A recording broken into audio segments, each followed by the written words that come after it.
And we are live. Hello and welcome everyone. East versus West 5 pay-per-view is only 90 minutes away and we are going to do live commentary here for those who cannot purchase the pay-per-view for any reason.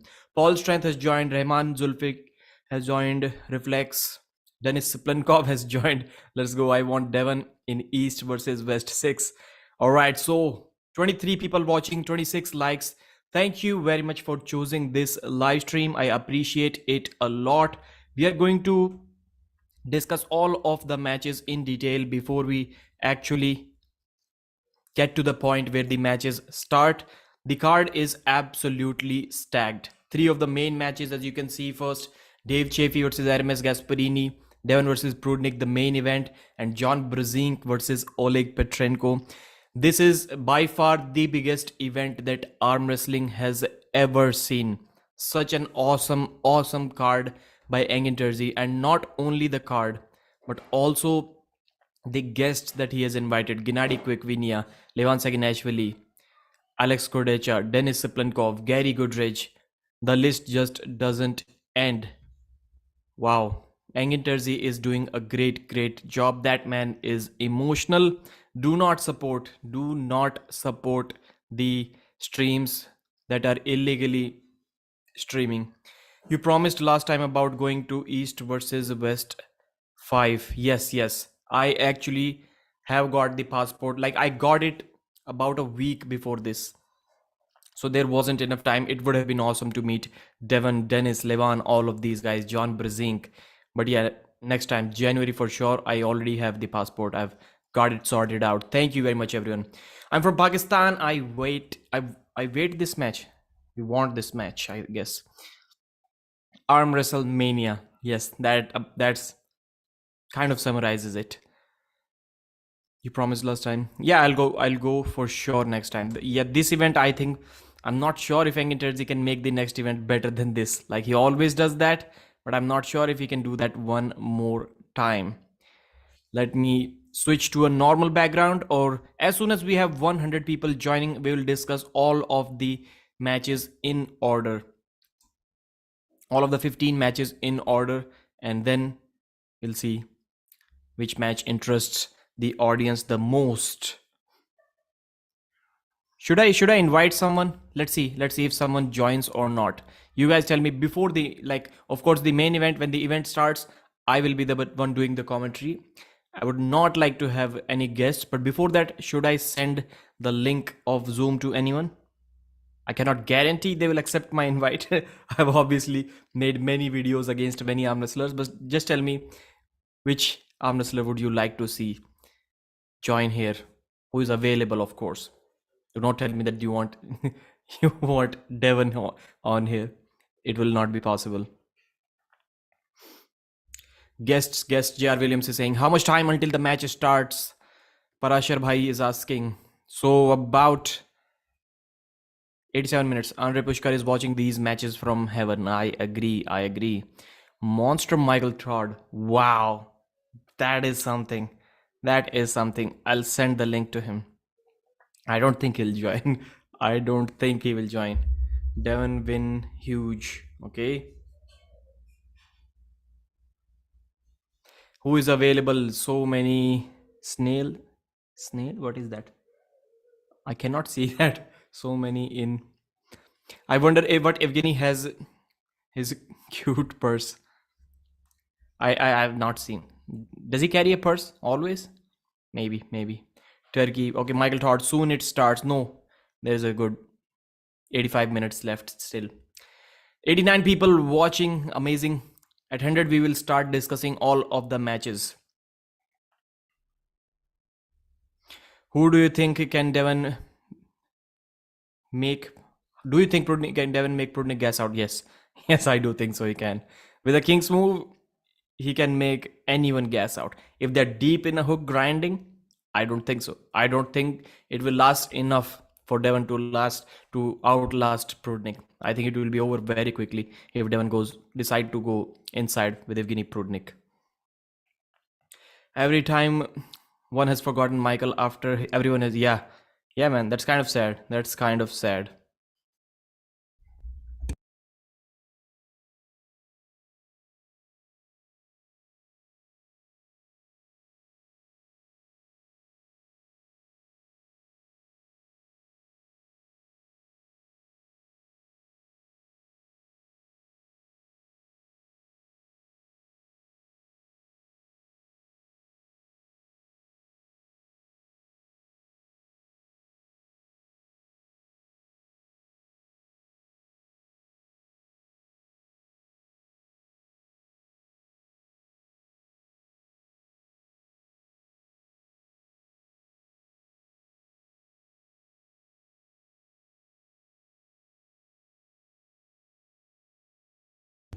All right. Okay. My bad. I was just sending an audio message to Michael.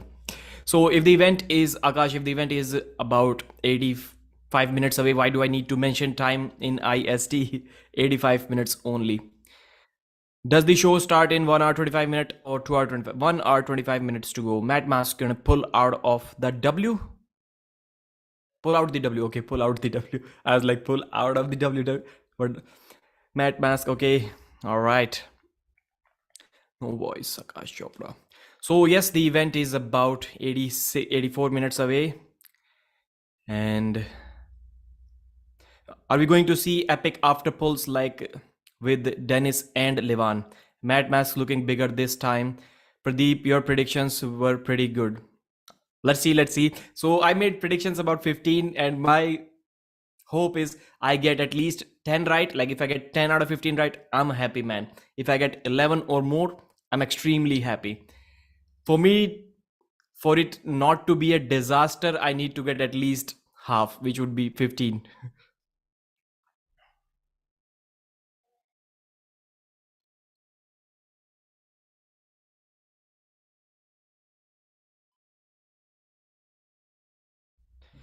All right, the Sabin Slayer is here. Who is the Sabin Slayer? Anurag Rajshekar, I want East to humiliate the West. Okay. East will smoke West. Anyone who says that they do not want their predictions to be true is lying. If I predict someone to win, I'm hoping that that guy wins. Hello, Andrew. Pradeep, who pays for all the East versus West guests like Levan? Of course, Engin Terzi pays for them. Engin Terzi pays for them. I would like to see Matt Mask versus Evgeny once more. Mad Mask. I think you're using voice command to type. Andre from Romania. How many hours left? Okay. Ernes versus Dave time. I think 5 hours from now. Maybe more than that. More than that. I don't even know how I'm going to continue for that long. Let's see. So 100 people have joined. Thank you very much, guys. Let's start discussing all of the matches one by one. So we have first the opening match. The reason why Ryan Bowen is always first is that he's a great commentator. He needs to do commentary after he has finished his match. So it is the first match. Ryan Bowen from Australia versus Zurab Tavbaridze from Georgia. That is going to be our first match. We'll do a couple of rounds of this when more people join about the order of matches. Second matches. So the first match is about to start in almost 80 minutes from now. Second match is going to be Sergey Kalinichenko versus Georgy Zaranov from Kazakhstan. Another right-handed amazing match. Justin Bishop versus Mindaugas Teresitis. Prepare for a battle. USA versus Lithuania. Bojidar versus Adam the Warzone Warzinski. Bulgaria versus USA. One of the best hook matches that you're going to see on this card. Oleg Petrenko versus Zurab Tavbaridze. That is Ukraine versus Georgia. And I think it will be one-sided for Oleg. And Daniel Prokopchuk versus David Samushia. Prepare for a war once again. Moldova versus Georgia. And now we have Wagner Bortolato, the Jack Jesus, the table-breaking, ground-shaking athlete versus Zaranov. That was the left arm match. Next up, we have Irakli Gamtenadze from Georgia, as you can guess, versus Paul the Assassin Lin from USA. Then we have John Brzezinski versus Oleg Petrenko, USA versus Ukraine, right-handed match. This match is so early on this card because John requested so. He wants to enjoy the main matches. All right. Revas Lutidze versus Artem Morozov. That is going to mean something in this arm wrestling community. Artem Morozov from Kazakhstan, Revas from Georgia. If Revas wins this match, then he can be a contender for Levan next year. And we have Dave Chaffee, Easy Money versus Ernes Gasparini. I think this is the most important match. If Devon was not on this card, or if we somehow ignore Devon's popularity, I think this is the main event of this card. Going to be amazing. I don't think anyone is going to come back in that match, but It will still be amazing. 3-0 either way. Hajdar Yildiz versus Cobra Rhodes. Turkey versus USA. Both former world champions met in 2000. Cobra won that time in WAF. Madmas versus Sandris. Say this one thing that I would say, that lucky to be this high on this card. Lucky. Morozov is there. Dave Chaffee is there. Ernes is there. John Brzezinski is there. They're lucky to be this high on this card. It will be a war. It will be a war. And then we have Artem Morozov versus Ermes G. That is a left-handed super match. I think it can be close. It will not end quick. I'm slightly favoring Artem Morozov in this match. And Evgeny Prudnik versus Devon No Limits Larratt. Wow. The main event. The match that people have been waiting for. The main event. Like I've almost said everything that I know about this match. I think it is going to be close in the middle two rounds. First round, last round, I think it is going to be one-way domination. First round, I'm expecting quite an easy win from Prudnik. Last round, Devon, I think, will gas him out, because Evgeny will not have the option to stand up and press. He will just have to push sideways like Todd Hutchings, and you get tired really fast doing that. Difficult to do that 3 times to Devon. This is what I think. So these are the matches. Let me change this background once again. You guys tell me which background is good. This East versus West background or this plain background.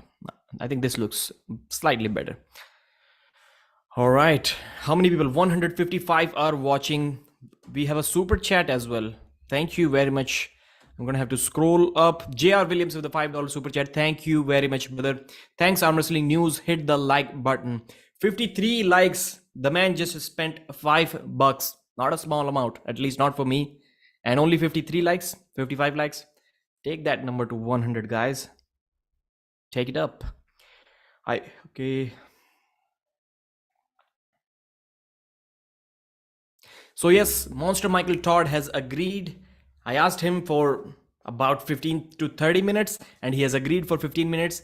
It is going to be amazing. Shortly, Monster Michael Todd will be joining, giving his opinion about the event. Of course, it is going to be before the event actually starts. Bowen is always first because he gets destroyed the fastest.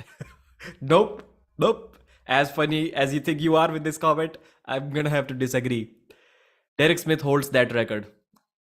If we ignore the Chansha versus Zurab Tabaridze match, I think if you combine Derek's both matches at East versus West against Morozov and Revas Lutidze, those two matches combined have ended quickly than any other match in East versus West history. Only Chansha versus Zurab match is close. कितने बजे start होगा भाई? 1.25 घंटे में.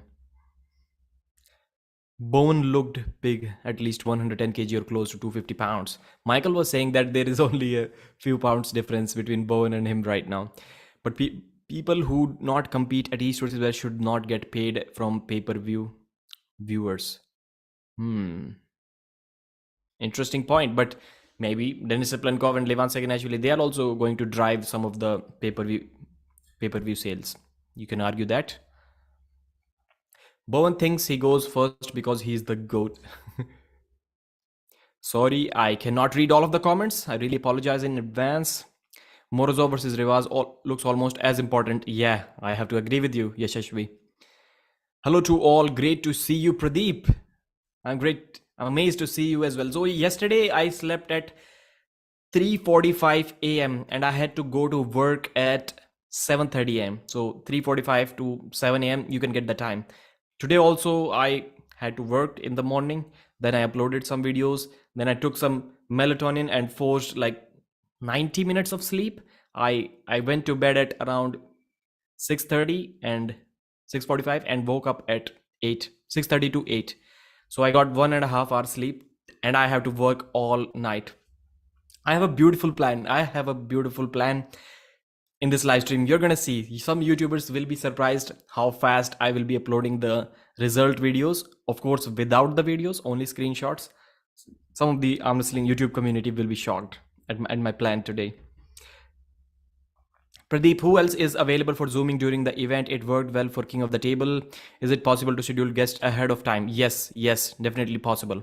And people enjoy those conversations more when we have guests. But I do not want any guest to be. I need to slow down my voice. I do not need to expend too much energy before the event starts. Maybe I'll ask Brandon Allen as well. Thanks for this stream. Love to hear your side of things. Cheers from Canada. Thank you, Paul. Thank you very much. Mighty Darius is saying Prudnik will get injured. I can feel it. It's a possibility. And there is one more possibility. If Prudnik puts Devon in a hook, Devon's bicep may also get injured once again. It is a possibility, I'm telling you. You will adjust the live commentary so that it is suitable for uploads and just use the audio plus images. Yeah. Got it. 1 hour, Bowen 3-2. Nah. Bowen is going to lose 3-0. Hey everyone, any Ernes gonna dominate person here? Yeah, me. Me. I'm one of those. Armwrestling news, when does it start? So the event starts in about 1 hour 14 minutes from now. 14. All right. What do you work as? Scammer? Why do you do energy drinks? Bang, no. Mythical super creatine. I thought a few days ago, I thought about getting a Red Bull or something for this event, but I forgot, man. I forgot. I did not have any time today. I actually had some time, but at that time, I didn't think of it. Will you be still live on Devon versus Prudnik? Of course, Ashraful Islam. Of course, this is why I am here for. But you're not gonna see any videos. In East versus West, when maybe even King of the Table? I didn't understand your comment. I think Ernes will win 6-0. 3-0, you mean to say. Because best of 5. All of the matches are best of 5. I hope everything is fine. You can hear these taps. Microphone is working well. Sometimes there has been a couple of times where I've made an amateur mistake where this microphone was not plugged in and I did the entire live stream. Of course, not these important live streams, my regular live streams without the microphone. And I even asked one time, is my audio okay? And everyone was saying, yeah, perfect. And when I watched it back, it was terrible. Get some beer, man. No, I'm responsible. You will not see me drink on live stream, at least my live stream ever. Maybe if someone else invites me, I can get drunk and go there. Because I believe that my level, my quality of conversation, it increases when I get drunk. I do not want it to be that high. When will be the full video will be up? Okay, the full video will be uploaded on Engage's channel at least a week after. At least. This is why I made a funny post, community post. Do you agree with me on this? Like, not everyone has to buy pay-per-views. There are some people who are saying, well, if you cannot afford even $15, what are you going to do? You're not supporting arm wrestling. No, not everyone has to do that. It is common sense. But if you didn't spend your money and then you complain about spoilers, Pradeep ruined my day because he told me the result of a super match, that is not acceptable. If you didn't buy, then at least do not complain about spoilers when somebody uploads a result video. And do not complain. Like, the most complaints that I get after the event is, why are you not showing the videos? Why are you? And I get at least, when I upload the result videos, I get at least 10-15% dislikes on. Usually, like lately on my channel, somebody mentioned your channel is going down, and I'm like, yeah, really? Over 700,000 views, and I mentioned 96% likes, but when I went back last 15-20 videos I checked, almost everyone has over 99% likes. So is the channel really going down if the views are going up and the likes are going up over 90%, 99%? I don't think so. Already taken a nap for tonight. Yes, I have. Pradeep, John Brazing said he thinks Devon's training for Levane. He's only getting his strength now. Tendons. Okay. So you're saying that John was saying what Devon did in preparation for Levan is helping him right now, like more than it helped him before? Possible. I'm not educated enough on this topic. Of course, I've always been saying that once you get massive, once you get big, The second time, it is kind of easy for you to go at that weight. And second time, when you go at that weight, you're leaner and you're stronger. So I think it's somewhat relates to what John was saying. Prudnik said his highest number in back pressure is 90 kg. Do you think this is true? Ernes has the highest weight, 84. I don't think Prudnik can do that much. Okay. When will it start according to Indian time? Bro, 69 minutes remaining. $15 is too much in here for me. I agree. It can be. It may have been too much for me as well few years ago, but I don't think so.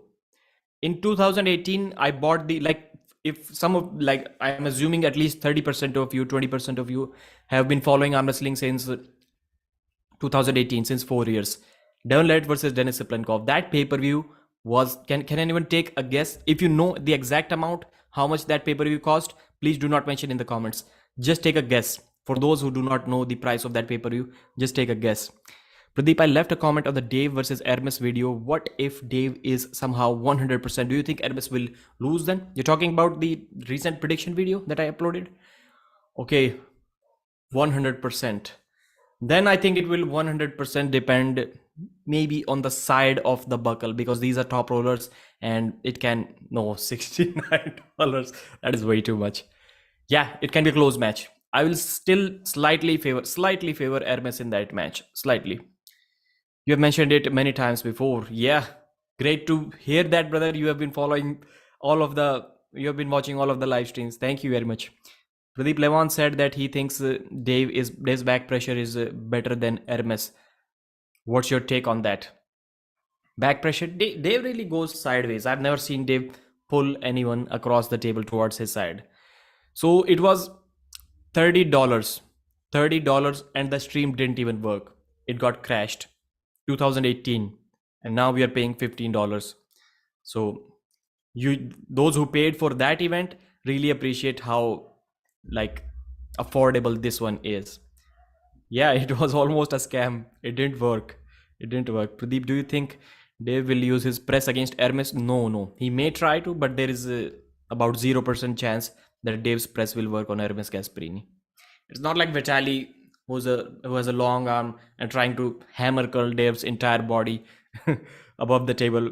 For Ernes, it is not going to be that way. If Dave goes in that flop press position in first couple of rounds, when both are almost fresh and not completely gassed out, Ernes is going to take Dave to the side very quickly, I think. Dave will definitely use it, but will it work? No, it won't work.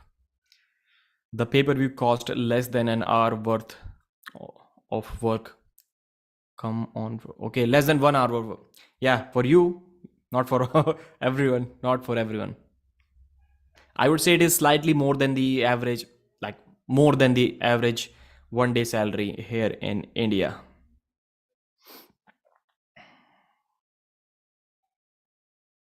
Do you have the link for pay-per-view? Man, do I remember? Okay, guys, we'll keep on. I think I forgot to mention it in the comments. Can some of the moderators please mention, please make Lagia a moderator? If you can, please put the link here. Add moderator. Please add the link here and I'll pin it to the top so people do not have to go to the description. Let me eat something. Those who are not willing to pay $15 for this amazing event are fake fans of the sport. This statement is partially true. Like I said, of course, not everyone can afford to buy the pay-per-view. But if you cannot save $15 in 3 months or 2 months, however much time this event takes, I think you need to work a little bit harder or you need to tell your parents to work a little bit harder if you're a minor, because you should be able to save that much money. If you're not able to do that, you need to work hard.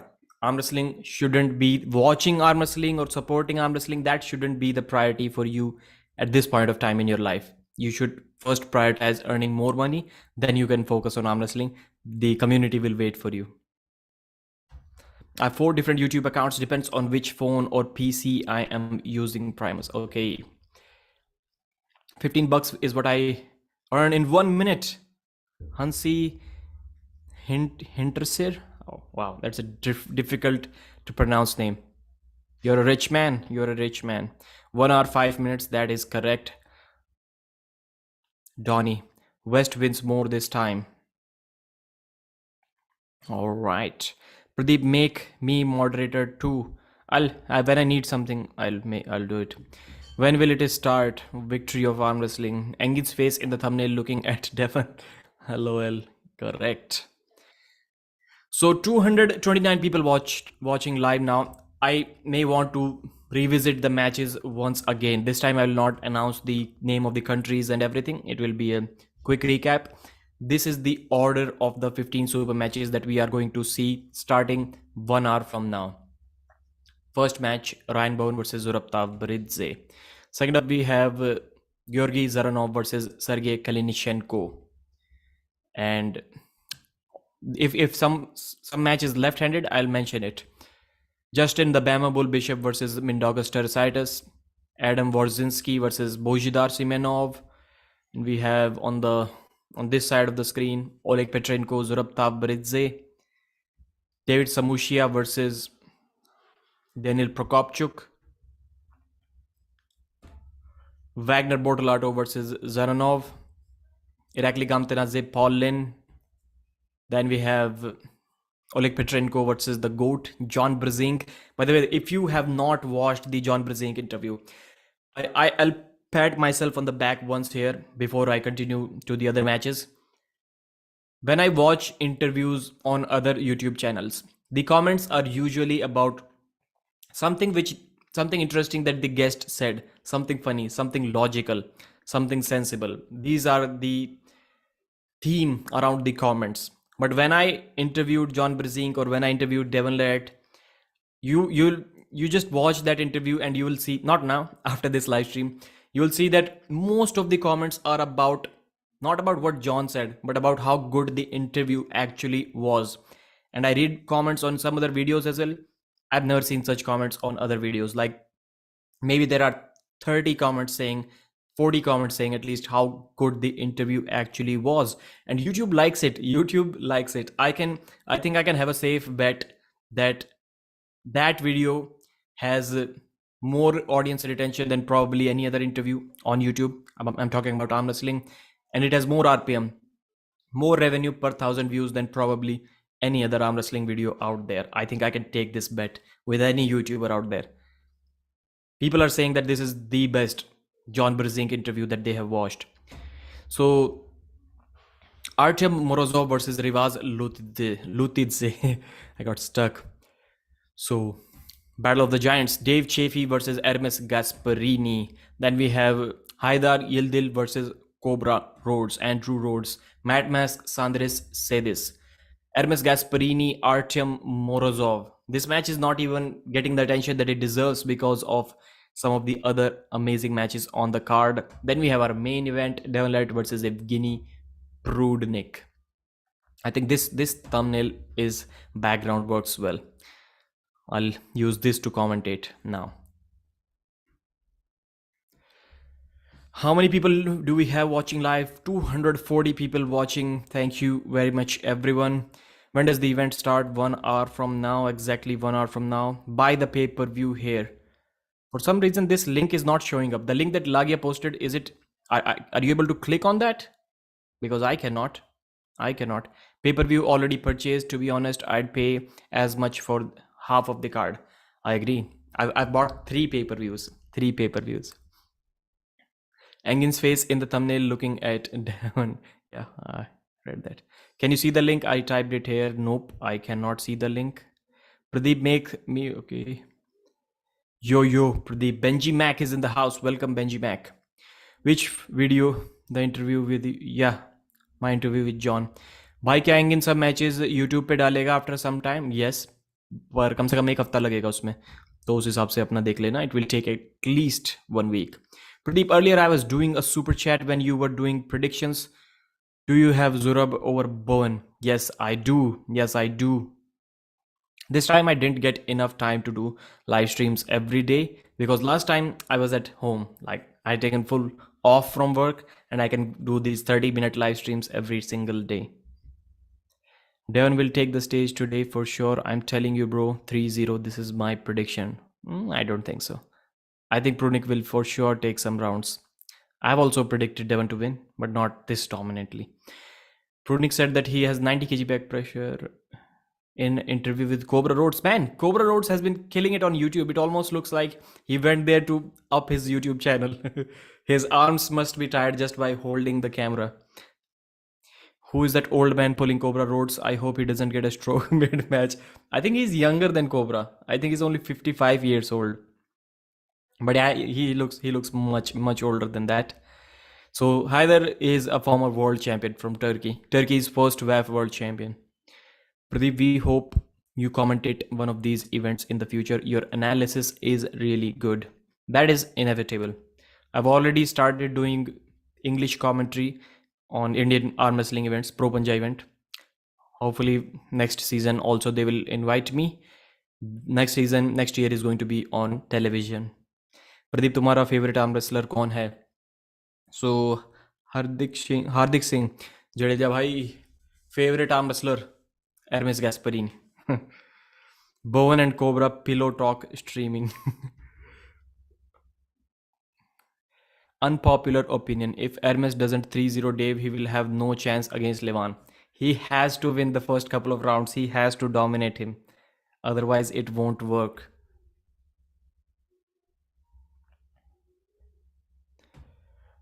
Ernes gonna win. Pradeep, are we able to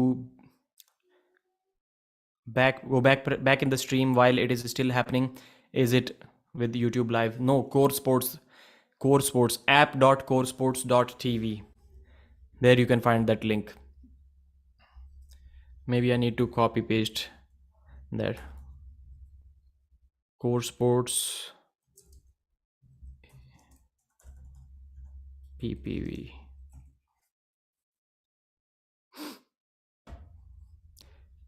When Lagia posted the link, it is not, I don't think it is working. I asked you for some feedback, but I didn't get any feedback. So maybe it wasn't working. Now let me try to do it myself, then it will work. And please purchase the pay-per-view, guys. If you're thinking about maybe you can get your free pirate live stream from somewhere, maybe it is possible, but I'm sure Engin is having a good team that is going to copyright strike any of the channel that is going to illegally stream it. And once the event is over, they will have all the time, and as soon as any of the pirated videos are up, they will be getting strikes. So it will be difficult for you to enjoy the entire card if you don't purchase the pay-per-view. This is why you should purchase it.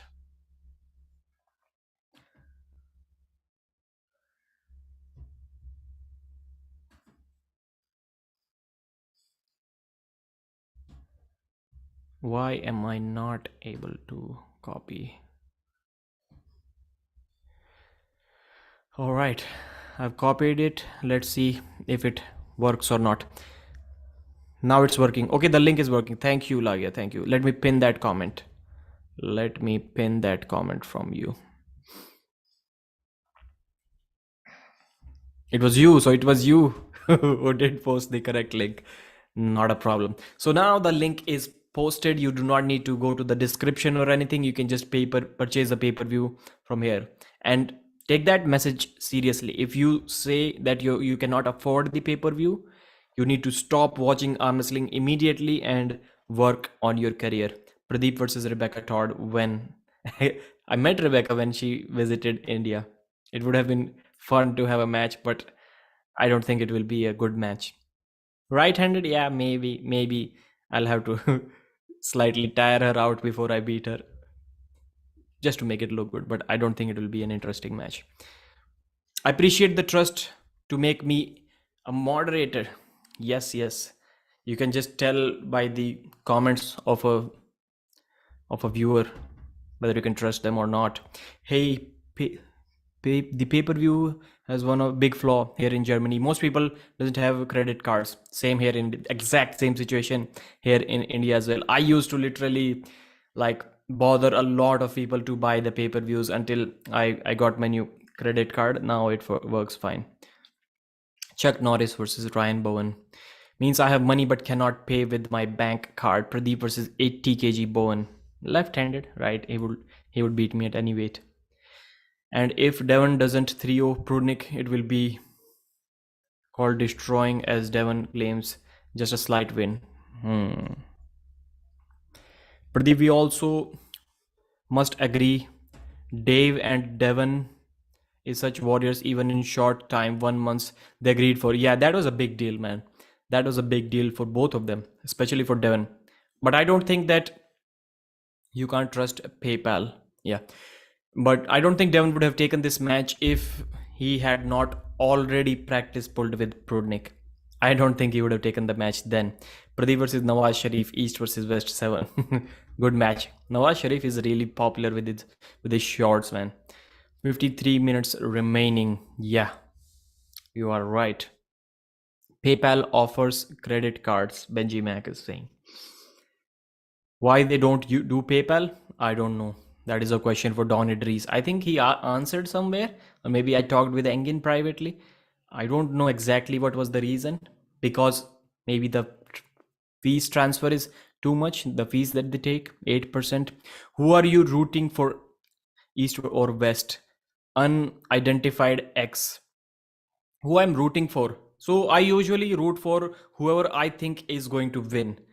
Like, if you just watch my predictions, whoever I predict to win, I'm rooting for that guy. I'm rooting for that guy. If I predict Ernes to win, I'm rooting for Ernes. I'm rooting for the East. If I predict some Western arm wrestler to win, like if I predict Devon to beat Prudnik, then I'm rooting for Devon. So it is kind of confusing, but overall, I would say I'm rooting for the East, because I think I have predicted more Eastern arm wrestlers to win. I'm not sure. I'll have to revisit my prediction video. Unidentified X, thank you very much for your massive super chat. I really appreciate it, brother. Don said he's trying to include PayPal, but it will take a while. That was around 6 months ago. All right. That is very random. Your thought on Tobias versus the Dikian left arm. Good. I think the Dikian will force him in the hook. If Morozov was able to do that, I think the Dikian will do that as well. Hey Pradeep, who are your top 5 greatest arm wrestlers of all time? If we talk about super heavyweight, in no order, I would say John Brzezinski, Levan Saginashvili. Super heavyweights, Denis Siplenkov for sure. And we can include, can we include Devon in that? Difficult for me. Difficult. Top 5. Man, it's a tough question. It is a tough question. Hope your channel continues to grow. Cheers. Paul Barrett, thank you very much for your support, brother. Yeah, I've been working hard on it, man. I've been working really hard on it. Like, we've heard these statements, like I do not go to sleep when I feel tired. I go to sleep when I'm done with my work. That has been true for me for last 1 year, or maybe even more than that. If I have some work to do, even if I need to get up at 7 a.m. and go to work, I will finish that work till 5 a.m. and won't sleep and straight away go to work. I have done this probably at least 20 times in this last 1 year. So working hard on it. Sandesh Shahi is saying, how many hours left? 1 hour, less than 1 hour, 50 minutes left. Prudnik dominated conference and Wayne's. All the trash talk and getting in someone's mind backfired to Devon. It is not that Devon is very good at trash talk. I think he is at most average. Georgi is saying. This press conference was slightly underwhelming to me. Like, I did not enjoy it that much for some reason. Like, I don't think the trash talks were good from any of these arm wrestlers. Prudnik's trash talk at East versus West 4-3 were better than this. And Ernes Gasparini, he didn't really do any trash talk because he respects Dave Chaffee so much. Ernes was owning the press conferences even more than Prudnik, but Ernes was also quite. Devon did really well against John Brzezinski. Like, he really frustrated John during that East King of the Table press conference. This, I didn't really enjoy anyone's performance at this press conference. Just hope Ray doesn't commentate this time.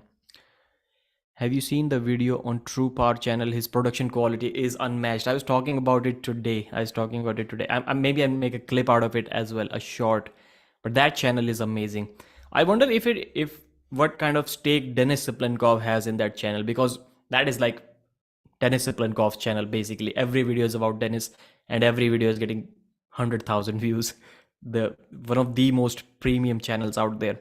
Talking about premium arm wrestling channels, East versus West arm wrestling channel. I'm running that channel. That is also a really premium YouTube channel, because like we did 6,000 subscribers in a little over a month. I think that is first 5,000 subscribers. It can be close. It is either John Brizink's YouTube channel, because it was promoted that much by everyone, Ryan Bowen and every YouTuber. It got to 5,000 fairly quickly, or it is East versus West. I don't think any other arm wrestling channel has been close about getting to 5,000 subscribers. Yes, Pradeep, conference was a little weird. Prudnik versus Devon was ridiculous. Bhushan is saying. Pavid Murz is saying, did I pronounce your name correct? Or is it Pavid? Pavid, I think it is. Yes, when does this start? Also, what's up, Pradeep? I'm doing well from St. Paul. Okay, Minnesota? Pavid, it must be then. John Brzink interview this week. Watched. Okay, good job. I need to download the app now. I put $30 on Prudnik. Good, brother. How do you gamble on arm wrestling? No one knows what will happen. Yeah, I agree. I've only bet on matches so far that I'm really confident about. Only 4 or 5 of them. How do you? Okay, go Ernes. 48 minutes left for the event to start. What should be Devon's next match if he wins? Devon's next match if he wins, I want him to stay in that category, man. I want him to stay there. He can be number one in the world at this weight. Bought the pay-per-view. Thank you. I'm one of the newest subscribers and probably wouldn't even be watching until I saw your John Brzink interview. Wow. Thank you very much, brother. So grateful of the GOAT, John Brzink, to just accept the invite. One request, and that's it. John was like, yeah, when? And even the timing. I gave John Brzink the time frame. Like, can you do this between this time? And John was like, of course I can. भाई कितने बजे start होगा? 45 minutes. Easy enough to purchase a few clicks. Yeah, if you have a credit card, it is the easiest thing that you can do in this world. If you don't, then it is a big struggle. No way you can purchase the pay-per-view. Even if you get the pay-per-view codes somehow, you still need to have a credit card. What the hell is that? I don't understand this part. If you have purchased the code somehow, the pay-per-view code, why do you still need to enter your credit card? I just don't understand this part. Is Devon recovered 100% from Levan's destruction? That is a good question. He's for sure not in peak shape. This is why I think Prudnik should be able to get a couple of wins on him. Pradeep, what do you think about Levan's new 187 kg weight? He looks fat. He looked solid when he competed, but now he looks fat. When match will start? Hacker dude. Match will start 45 minutes in 45 minutes. If he beats Prudnik, no one is there to beat. He has to face someone in super heavyweights. It can be about styles. There can be some guys who can climb and press. If he beats Prudnik, it will be because Prudnik does not have a press. Anyone who is not at Prudnik's level, slightly lower, but who can climb and press, may still be a big problem for Devon. I cannot think of a name right now, and Michael and Devon, they can. I think they can even cut to 105 kilos if they want. They could compete in both weight categories and hold both of the titles. But yeah, you cannot defend the both title in same event. But is it possible for one guy to hold two titles? I'm not sure. Pradeep, I was able to pay with Google Pay by using PayPal as my payment method with Google Pay. Okay, you need PayPal and you need Google Pay. That's amazing. Justin, thank you very much for the feedback. Kind of hassle, but it worked. Have you ever tried arm wrestling, Pradeep? Yeah, of course I have. Of course I have. 115 kg Ernes can give trouble to Devon, but he will not cut down. Good comment. I agree. I think let's try to call Michael now.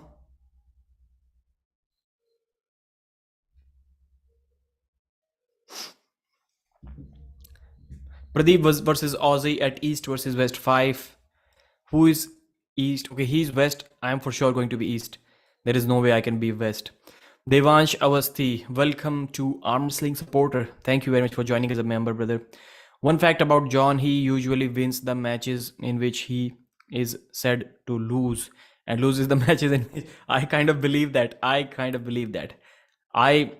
I earlier I had Ongarbayev picked against John, but then I somehow got convinced that John is going to win and he lost that match.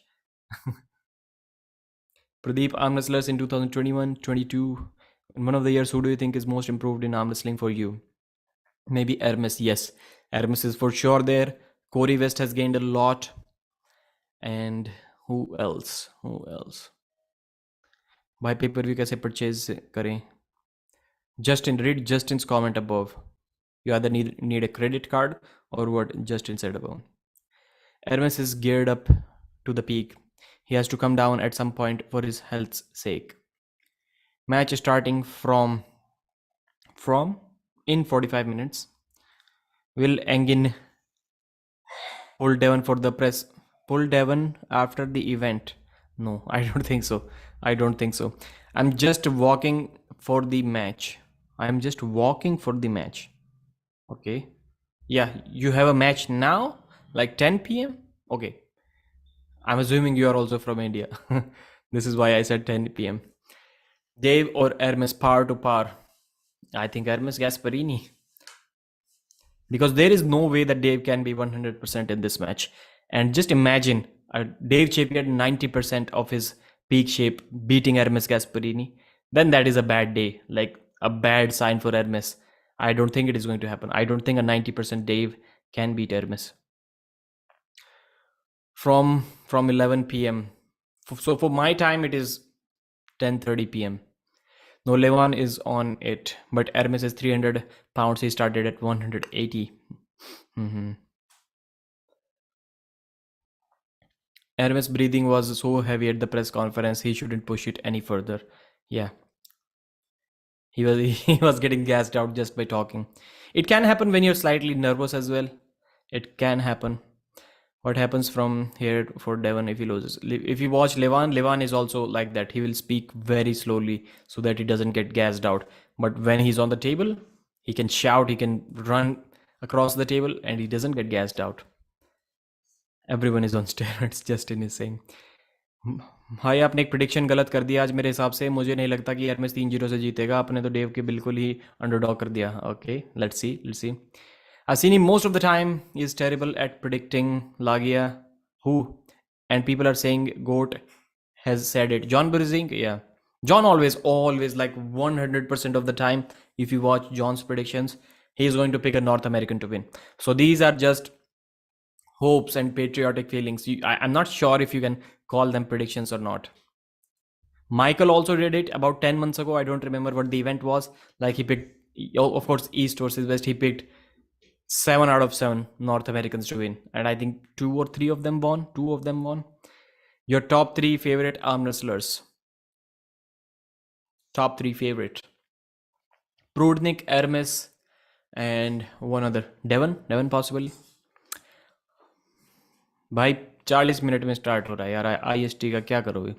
Hey Pradeep, please do a conference with Dennis. Interview with Denis Saplinkov, Levan Saginashvili, and who are the top guy that I have not interviewed yet?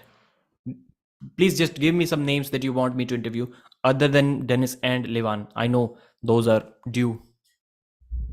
It is going to be a long event with lots of excitement. Amazing 4-5 hours ahead. Have you seen Akimbo 69? Yes, I have subscribed to him, but I rarely get any time to watch his videos.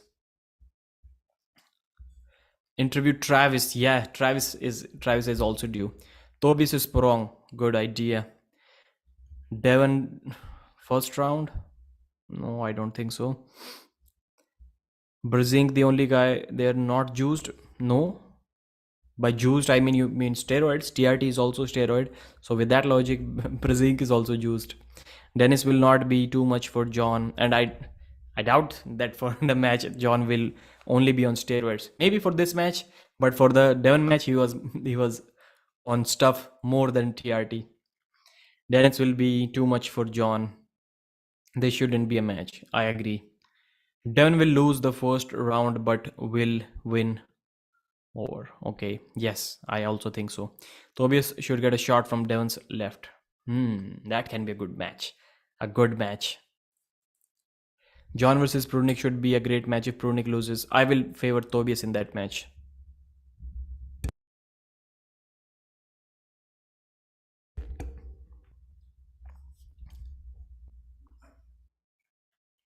We need to see Devon versus Dennis right-handed, not John versus Dennis.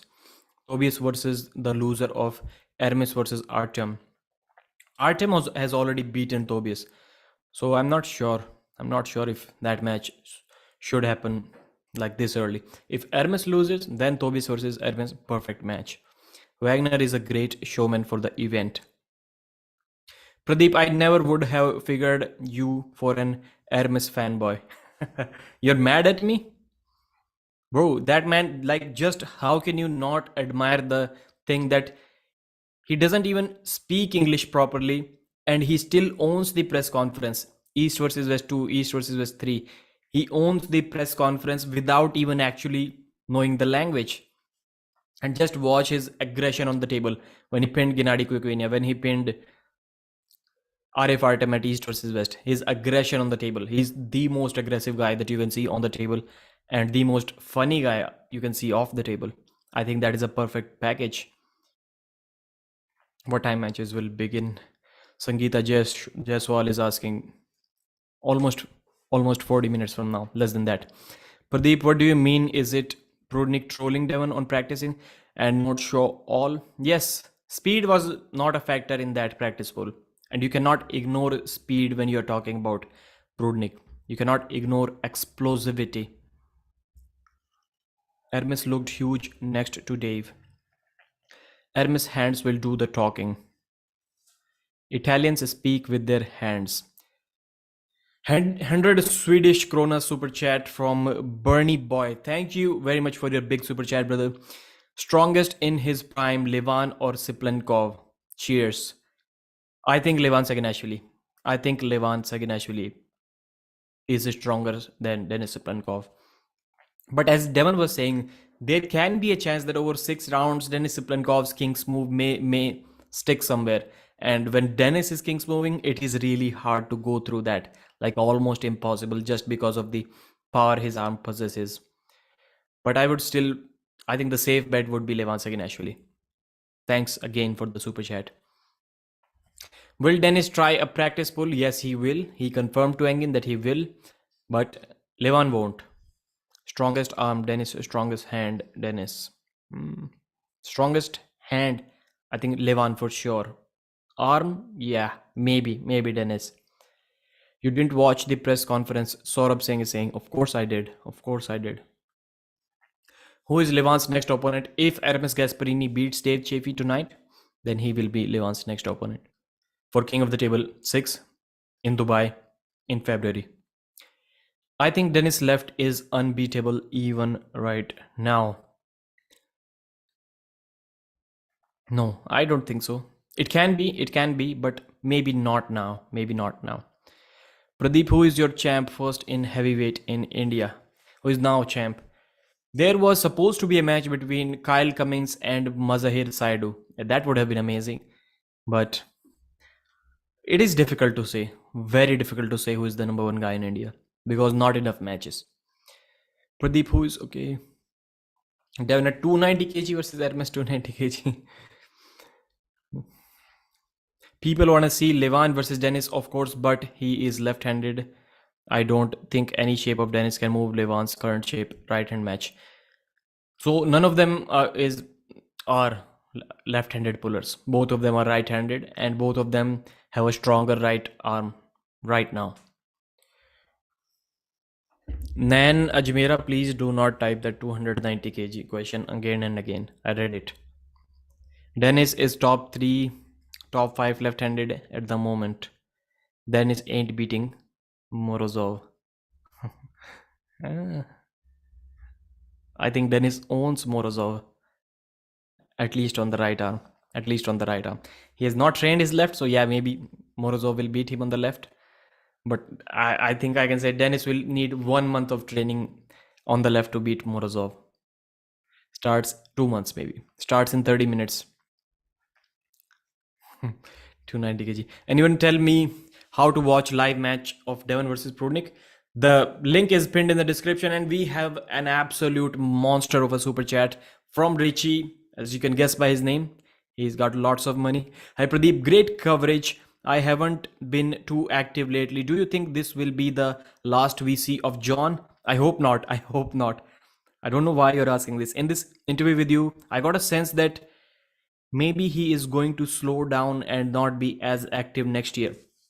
Maybe you got this from the segment where I asked him about if he's going to compete in December or not, if he's going to find a replacement match at Monster Factory or not, and he said no. Yeah, I also it looked like that he wanted some time off, but he's already back. Richie, he's already back in February at King of the Table against Denis Saplinkov. So let's see what happens after that. Is he going to attend King of the East versus West once again?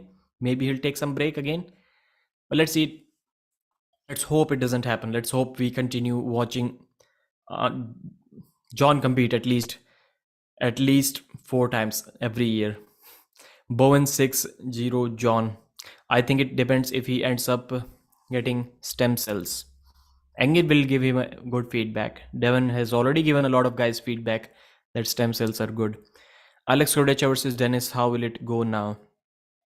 On the right, I think Dennis even now wins easy. Left, I would say Kodecha would beat Dennis, just because Dennis has not trained his left at all since he has gotten back in arm wrestling. He himself said that his right is 20% stronger than his left. No asking for links here. Please support the buying the pay-per-view. Good message. Good message. Richie is also a member of the channel. I don't think has much of a chance against Dennis. Who? John? Okay, yeah, I agree with this. What happened to MMT interview? JR Williams, MMT interview, I got it done like literally live, with both of them were sitting at the same place on a chair. Monster Michael Todd, Arm Wrestling News. I think if you type it, it will show up. It was a 40 minute interview. I did it live when Michael visited India. Maybe one more interview I need to do with him. So Dennis' health problems have been solved now. He looks still a bit sick to me. Yeah, his appearance has kind of changed. He's 125-26 kilos right now. He used to be 140 kilos. I think when he gets in competition shape against John, he will be above 130 for sure. MMT is out of use now. Cobra is easy money. No, Pradeep, I meant the Zoom call. My bad, not interview. It is also an interview. Maybe I'll do it one more time. 30 questions with Monster Michael Todd. That will be interesting. Was interesting how easy Dennis controlled Khalid. Yeah. When does the event start? How did you buy the pay-per-view? Core Sports are rejecting my debit card. I'm from India. Credit card. I tried Gumroad, Patreon. So all are working fine, but Core Sports isn't working. I think they need credit card only. इतने weight के साथ healthy कैसे रह पाते हैं भाई? They are working hard, they have good genetics. Who wins, Devon or Dennis? Left. Right now, I think it can be close. If you give them some time to prepare, I think Dennis will beat Devon once again. Dennis wins left. Make interview with Vovoda. No one has been able to do that. I've not seen a Vovoda interview on YouTube. I'll try. Wrist turning. Yeah, Dennis interview. It should happen. It must happen.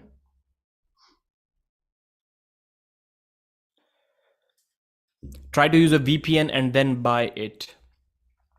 287 people watching. Thank you very much for your support, guys. You guys are amazing. So 30 minutes remain till the event starts. Debit card also working in Pakistan. Good, Camille. Good.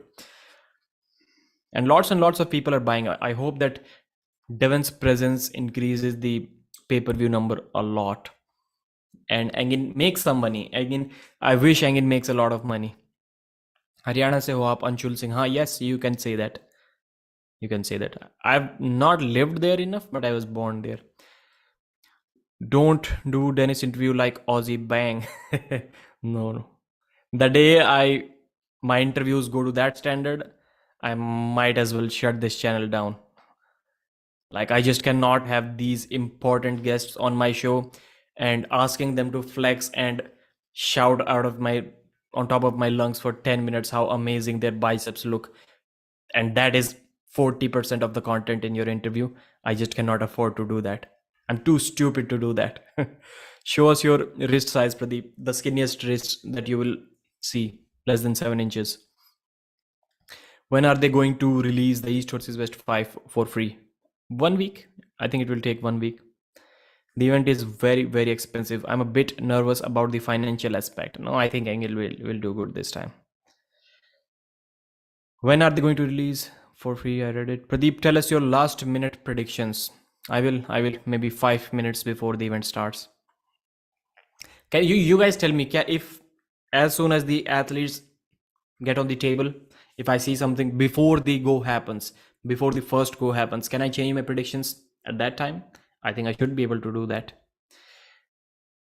भाई कोई app नहीं है क्या live match देखने के लिए? Core Sports app. You can find their app. Hey Pradeep, how much money they are making by arm wrestling? Who? You can ask me and I can make a guess. How much time more? Are you not friends with Jake? I wouldn't think so. Ozzy and Pradeep are big rivals. Maybe a left-handed super match East versus West. I got Ernes, Devon, Revas, Oleg, Matt Mask. Okay, Ernes, Devon, Revas, Oleg, Matt Mask. I got Sandris and Morozov. Devon will win. Why is here no German arm wrestling star? Not sure. The winners. No, there is no winning bonus. I don't think there is any winning bonus at East versus West. They get fixed amount to compete. Thanks to Devon, arm wrestling has blown up. Big inspiration to many. Yes, Devon has done a lot. Why are you guys leaving and others are joining? Please let the stream hit 300 viewers at least for once. Do not leave anyone, any of you. I'm warning you guys. Only 8 remaining, 292 watching right now. Do not leave until we get to 300 and take the likes to 200 at least. Thanks to Devon, arm wrestling is blowing up. What are your thoughts about Jews? I do not know enough about their history. Of course, we've read in the books and stuff, watched a few movies. I have no comments about that. Hit the like button, guys. See you soon, Pradeep. Where are you going, Jameson? What is your favorite arm wrestler? Who is Hermes? I already answered that. When Devon hold the hand of Evgeny, Evgeny, Devon sing me song Medium Boy.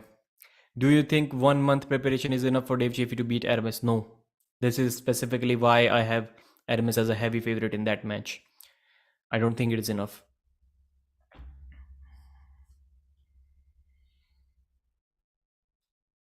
Saurabh Singh भाई description में link तो नहीं है. I'm not sure, Saurabh bhai, how can you miss the pinned comment? Like, is there any way if you're watching it full screen, I can get it, but still when you switch it back, you will see the chat and you'll for sure see the pinned link. I'm not sure how you missed that. Someone was saying Artem is hanging out and you are doing all the work. I read that comment. Someone sent me a screenshot. I read that comment. Yes, of course, I'm the one who is posting most of the comments. Till now, Artem has gone to Turkey and he's also posting a lot of videos. But before that, I was the one who was doing 95% of the work on that channel. I'm here need to watch Ryan lose so that I can have good night's sleep when he has. Hello, Pradeep. Clayton, hello, brother. Is Ryan Bowen really delusional? I think so. But he's smart as well. He's smarter than many people think he is. Lagia has posted the link once again. Bharat Mata ki jai. Mr. Ritik Gupta. Hi Pradeep, I'm currently single and looking for a girlfriend. Will arm wrestling help me attract girls? What's your experience? I don't think so. I don't think so. Super Mario, if you can make a lot of money somehow out of arm wrestling, maybe then. Or if you can find someone at a practice, join a club, find if there is a single girl there, maybe it can work out for you that way. But it won't be like, well, you're an arm wrestler, I'm going to be with you. No, not unless she is also an arm wrestler. Delusional and smart. Yes, because some of the delusions from him are intentional to get some attraction. Pradeep, should we expect a delusional part 8 if Bowen loses? This time he didn't really say that he's going to win this match, so how are you going to make a video out of it? 299 watching, soon 301. Wow, thank you very much, guys. Thank you, Pradeep. I will go to practice. Super Mario. Yes, yes, you can. Pradeep is married to he arm wrestles. I think Dennis is going to take everyone down in after pull. What do you think?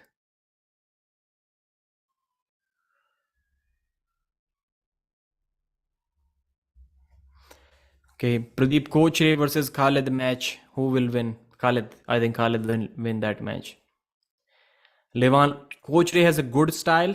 He has a good style. He can get Khalid in a hook, but I think Khalid can still use his king's move to roll out and tire his hand. Guys, hit the like button. Even I started arm wrestling for girls in school, college. You will get some attention. Okay, that's good. That's good. Yeah, in schools and colleges, can be a good thing. You are an Indian, and me too, bro. You're very fluent in English and very smart in interviewing people. You have done a lot of research for arm wrestling. Interviews, I think I have a good ability to ask questions. This is what I can say about myself with confidence. Because sometimes I have to intentionally cut some conversations short. Like with John, I wanted like it to be a 3 hour interview. I would have been a happy man. When we will see you at East versus West, Pradeep, in January, 90% chances are you are going to see me there in January.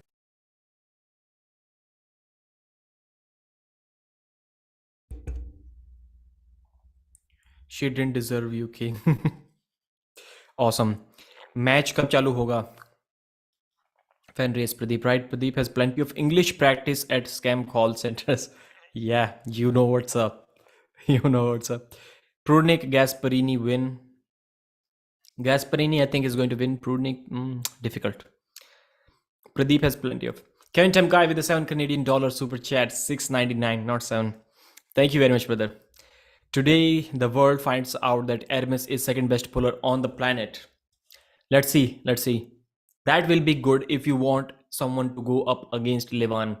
If Ermes is able to do that no one has been able to do in last 6 years, that is to beat Dave Chaffee in first couple of rounds, except Levan, then he's for sure the number 2 guy. Is PL Michael Todd? Monster Michael Todd was also able to beat Dave Chaffee in first round. Hell yes, Kevin. Dave beats Hermes 3-1. Hermes is brutal. If he get bigger, Levan has no chance. I think the monster has joined. Let me connect my headphones.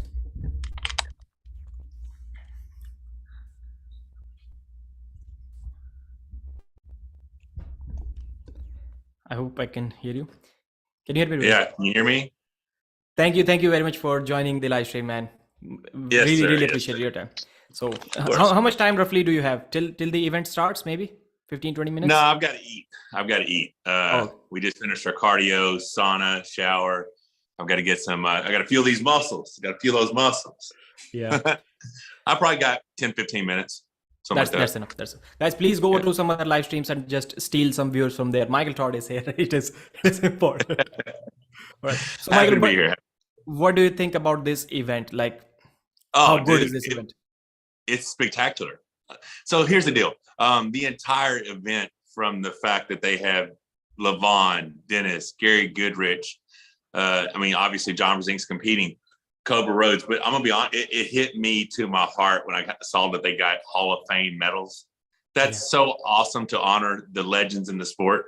I just hope that one day I'm considered amongst those guys, and I get one of those because I'm a trophy holder. That's a badass medal. It's so cool. It was just such a cool experience to see them giving it to the people who came before us, and John's still doing it. You know, John's still out there banging Cobras in the Legends category. Seeing Gary is always awesome. I've only met him a couple times, and that's back in the early part of my career. But this event itself is just stellar. I mean, the matches. I mean, some of the matches are not East versus West. Some of them are just East versus East, right? Yeah. But those could be crazy matches. You know, they just have such an impact on the global rankings, where everyone sits right now, and it's going to be fun to watch. Yeah. And if you were there as well, it would have been another great addition. And you'll be in the Hall of Fame for sure. Good thing about Engin's Hall of Fame is that you do not have to technically retire to be there. John is still competing, and he got inducted. There you go. In the Hall of Fame. There's hope. Any match where you think you have a clear, confident prediction that yes, this person is going to win, without offending anyone. Last night. Yeah. And I'm gonna be honest. The only one that I think, let me go over my head. Let me go ahead. The matches. The only one that I think, and this is gonna be crazy hearing this out of my mouth, is I think Devon is going to win. I mean, and the thing is, there's a very good chance that Prudnik just runs through him. But if he doesn't, it's over. You know what I'm saying? Like, if people are like, oh, everybody talks about Devon's endurance, but Evgeny's got great endurance. Yes, he does. Against normal people. Having great endurance against normal people is completely separate than fooling Devon Larratt, who thrives off being in the just the nitty gritty, dirty, just wear you out, make you bleed, take you in deep water and drown you person he is, you know? So, I mean, I'm trying to think. There might be another match that's probably a clear cut one way or the other, but they're all so even. I mean, who knows? Who knows? What do you think? Do you have any that's clear cut? I think the Zurab versus Oleg Petrenko left-handed match can be one-sided. I think Petrenko is strong enough to beat Zurab. I think Petrenko's going to win that match too. Yeah. But and I like Zurab. Zurab's awesome. He's a good dude, and he's just jacked. Like, he's this little jack dude, you know? Yeah. So I like him a lot. But I actually picked Ryan Bowen to beat him. I think Ryan's going to beat him. I drink the Kool-Aid, man. I'm a Ryan Bowen fan somehow. But how exactly do you think it is going to happen? Outside of straps, I don't think Ryan has any chance, because when John was easily able to control his hand without the straps, but then what did Zurab do? He pushed him to the pad. So I think he can easily do that to Ryan as well. And once he gets inside the straps, I think he'll jam his elbow and tire Ryan out. This is how I think it's going to happen. Yeah, and that's a very good assessment of watching previous matches. I think Ryan is going to be able to pull him far enough away from center and have hand control that Zurab will not be able to push him down. He'll be pushing in, like sliding his hand, sliding down his arm versus opening up the bicep of Ryan. And I think once it goes to the strap, Ryan will hit him far enough out of position that he'll be more having to fight side than he would be able to push down. My opinion. We'll find out. I mean, it's first match. We're going to find out like 20 minutes, like 30 minutes. It's coming pretty quick. So Oleg Zurab is one I think potentially. I just think Oleg's a bad dude. But what else? You got anybody else? Any other clear? I think Ernes is going to beat Dave. What do you think about that match? I honestly picked. Okay, what I told people, and this is how I said it. I say, my heart wants Dave to win. I love both guys. My heart wants Dave to win. If I had to bet money, I'm going to bet that Ernes pulls out the victory. How? I don't know. I just think his hand and wrist may be too much. Yeah. And Dave has gotten much better in the last couple of years at outside arm wrestling. He's got a huge hand. If you've never gripped Dave Chaffee's hand is enormous. And he's got a very long, like, he's got gorilla arms. They just hang down real low. Like, he's long levered. He's different than me as far as his frame. Yeah. And he's gotten much better with outside arm wrestling. I just think the posting style top row of Ermes and the hand and wrist that he has will end up being too much. Yeah. But we'll find out. That's another one, you know? Yeah. And even I was mentioning this fact that no one has beaten Dave in the first couple of rounds other than Levan. Then I immediately realized, how can we miss Monster Michael Todd? You're the only guy except for Levan who has beaten Dave Chaffee in the first round. Only guy in last 6 years, maybe. Yeah. I was 3-0 against him in 2013. Then we had the matches in 17 where he won the first round, the second round. Then I came back and won the best of 3 for the finals of the WAL. And then I 3-0 swept him in 2019. The 2019 I was in very good form. My hand and wrist and rods were very strong. And that's all I did is I beat the height. I just beat Dave's height, and it didn't allow him access because I knew Dave is a lot like Levon and a lot of the super strong guys. If you don't let them get this, if you keep them flat or back, they don't have full access to all the power that they train and possess. So I just try to deny him access to power the entire time, and it just worked out for me. Yeah. And we have a couple of super chats for you, Michael. JR Williams is saying, MMT, how goes the rehab? Expected time off with a question mark. And who will feature in the main event of Monster Factory? I think you've already answered that in your video, but I did answer that last night. So rehab is going well. And I'm going to be honest with you guys. We're putting out a video tomorrow of my update. My nurse practitioner, who's the provider who administered the stem cells, came by last night with their ultrasound, got me on the scan, looked at it, and we're going to show that footage tomorrow as far as how the rehab's going. Now, she did make it a suggestion of me potentially getting another round of stem cells. And with my tour coming up, my quest for 100 starting January 7th, I'm thinking, how am I going to have 4 weeks off to let these stem cells at least do what they're supposed to do? And Rebecca's like, well, can we get another round now? Since I'm already like rehabbing and doing very light work and everything, and I don't really start my tour until January 7th. I mean, I do have a match on the 10th, but so heck yeah, I talked to my stem cell provider. They're going to dry ship out on Monday. I have them Tuesday. I'll get another round of stem cells on Tuesday, which I'll film that whole thing as well and release that. So rehab's going well. There's a very good chance that this is a blessing in disguise and I come back stronger than I've ever been from the fact that I have not allowed my body to heal in so long, because I'm always just pushing because I want to train. I enjoy it. I want to push myself.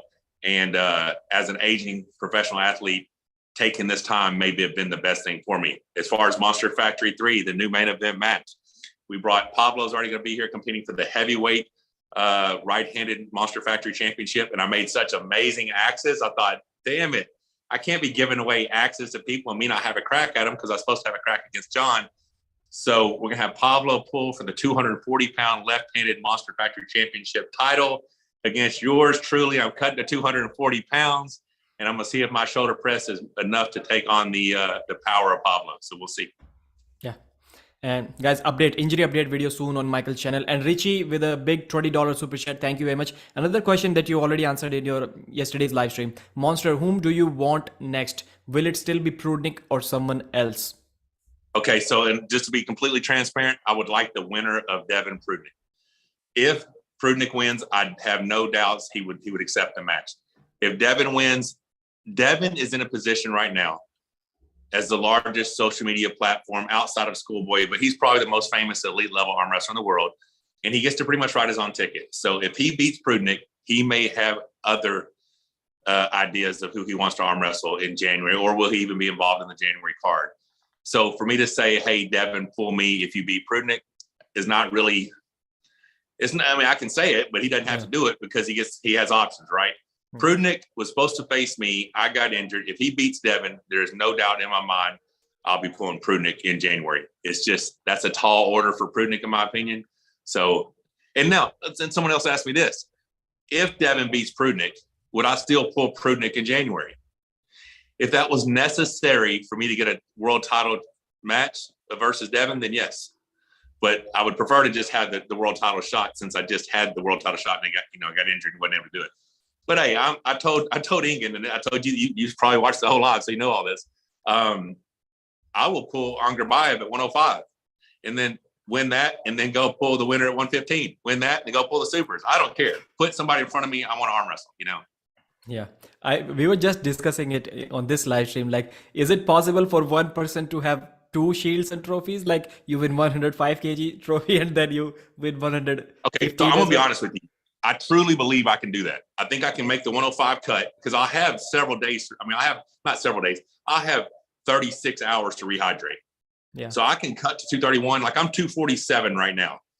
I could make 231s within a week. It'd be rough, but I could make it, and I could rehydrate back to 250 probably. So I could make the 231s if I can beat Angarbayev. Is it possible? I believe I can. I believe I have the skill set to do it. I don't think he's going to be versatile enough to get around me. So yes, I think I can win the 105 kg world title, and then give me a few months. Let me get back to around 265 or so, cut back to 253, make the 253, pull Devon or Prudnik, and I think I can win that one. I think I can win both, but I think Devon probably could too. Yeah. Just being honest, I think Devon probably could too. And I guess Prudnik probably could. I mean, I guess there's several people who potentially could do it. But are you willing to sacrifice and suffer to make that weight? I guess. The thing that will be difficult and interesting as well.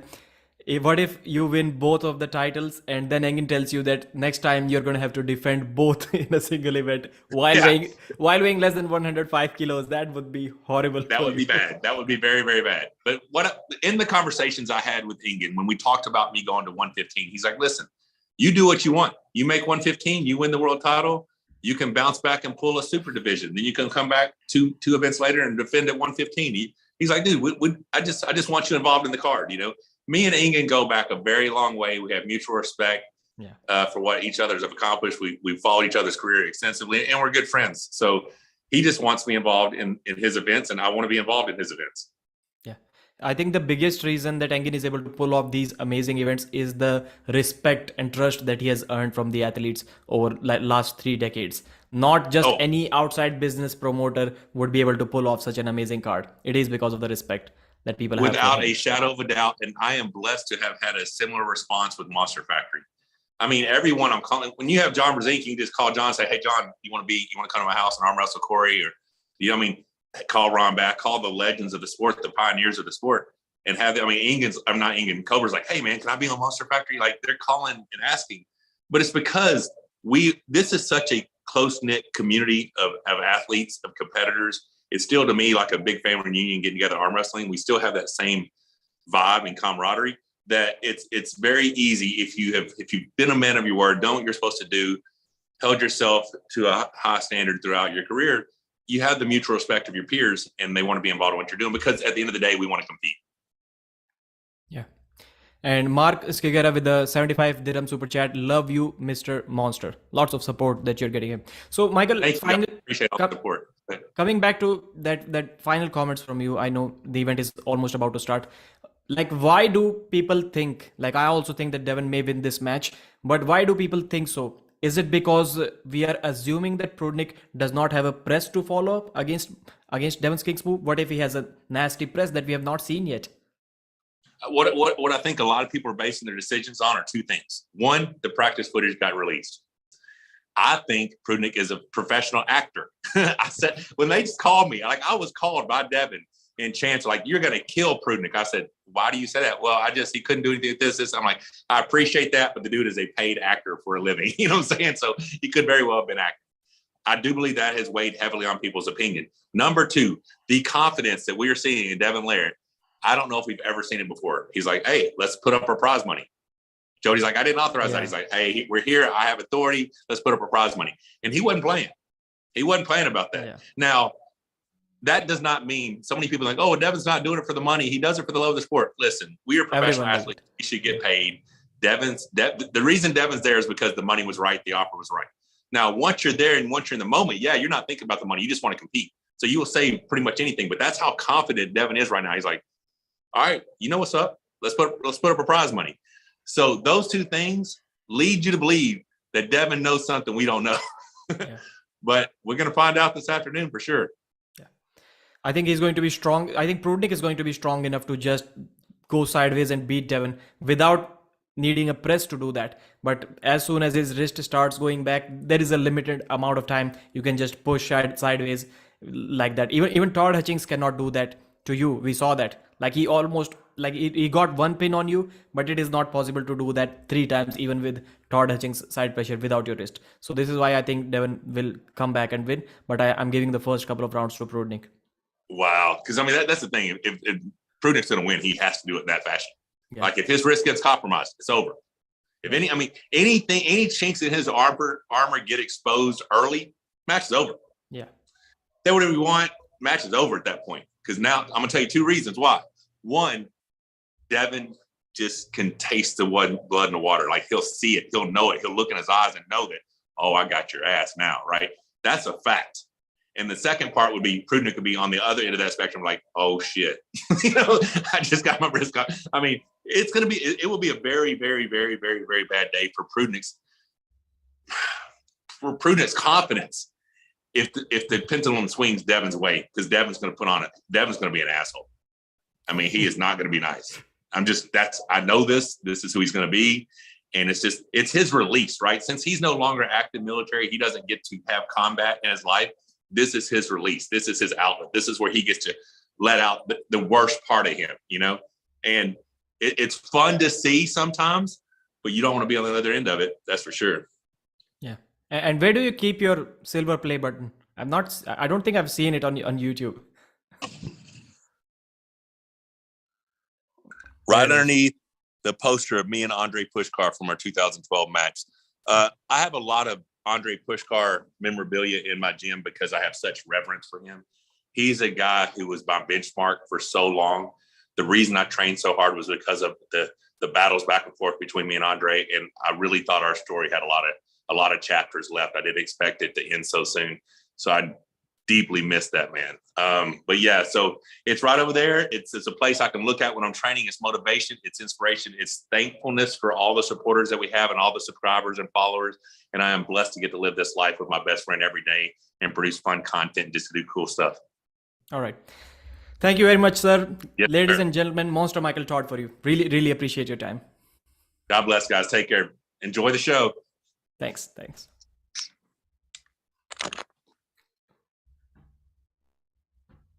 All right, let's get back to the chat. 4 minutes to go. How did you like it? 479 people watching. I really appreciate Michael. I think he got at least 100 new viewers on the live stream. Good interview again. Good for MMT. Congrats on 1,000 subscribers. Ebrius is saying, performance enhancing pancakes. I'm so hyped. Let me just turn on my tab. I thought I'll put it up on my TV, but then maybe it is the better option to watch it in a tab. I didn't have to. I think you're surpassing Aussie's live stream now. If it is happening, it is because of Monster Michael Todd. If Prudnik can defeat Devon, then MMT is a foregone conclusion to lose. Maybe you're right. Up on the big screen. I think this is good enough for now. What Michael said, that's alone worth the buy. Okay, it's creeping up a bit, but later, Pradeep. Time to slide over. All right. Never mind, he's up to 570 now. Won't be a problem. Enjoy the show. This is what happens with live streams. If you have a guest on, people enjoy the conversations more. Like I was up to 300 and it got to 450. You need to have guests if you want more people to watch your live streams. That's just how it is. Let me just turn on the stream. Core Sports. I've logged in. It says the event starts in number 2 in the world right now. Absolutely, you are correct. About what? About having guests on. This channel is the real talk. Thank you very much, GR Williams, and it is going to be that way. I hope. Solomon Wolf with a €2 super chat. Like your content. Thank you very much, sir. Thank you. This chat has been amazing till now. It has been amazing. I really appreciate your support. Stream will start soon. This is what it is telling me. 60 seconds. Sometimes it is late. I've never really seen it start on exact time. If I were to make a guess, I think the first go happens maybe 20 minutes from now. Picking up some food. Hopefully I don't miss the first match. How come the camera is kind of blurry somewhere? Is it?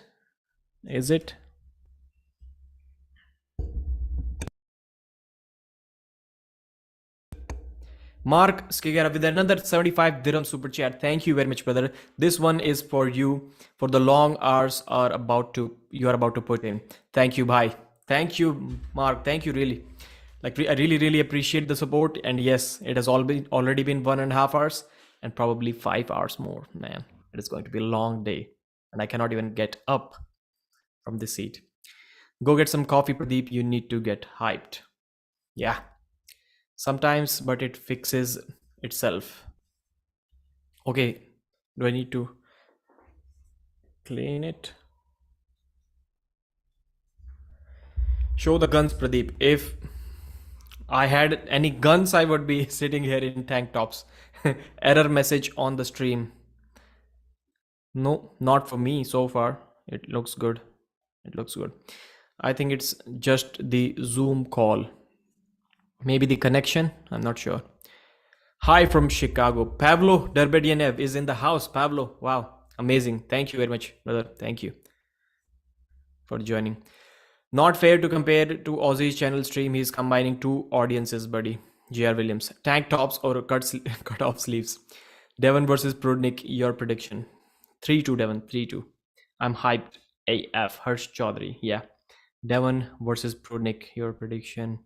I lost my guns 25 years ago. I can see the screen. Okay. Matt versus Sandris. Here we go. Thank you, Pradeep, for the coverage, brother. Devon versus Prudnik. Not start. Okay, yes. It sometimes gets delayed. Not a big deal. Like, what exactly is the problem with the stream? Is the video good? Not good? Not sure what's happening over here. Let me just turn the HD off and turn it back on. Maybe something changes. Hopefully it is back to being good. This is going to be amazing. Mark, but you can have tigers. Okay. I live in Dubai. Only guns we are allowed are air guns. Good to go. We are live. JR Williams. Okay. The stream is live. Not for me. Red pads. 3-1 Devon.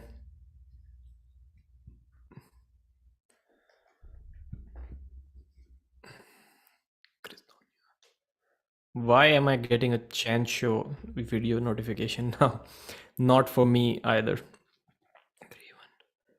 No tigers here. 3 dogs and 14 cats. For some reason, arm wrestlers love cats.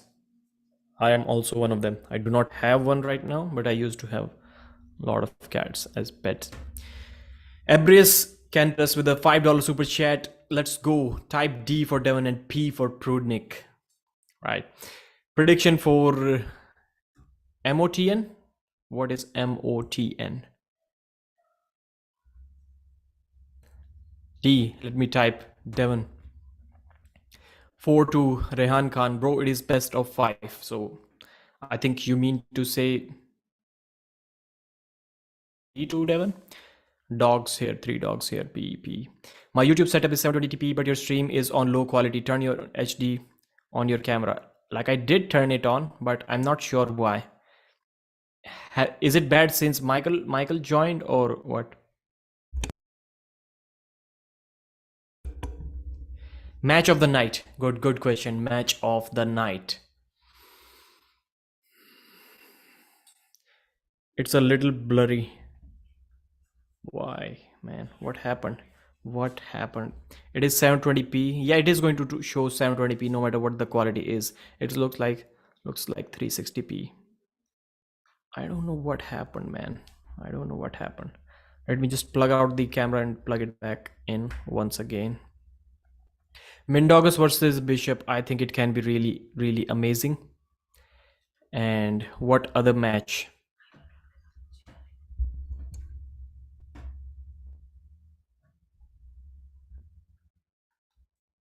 Now, did it improve?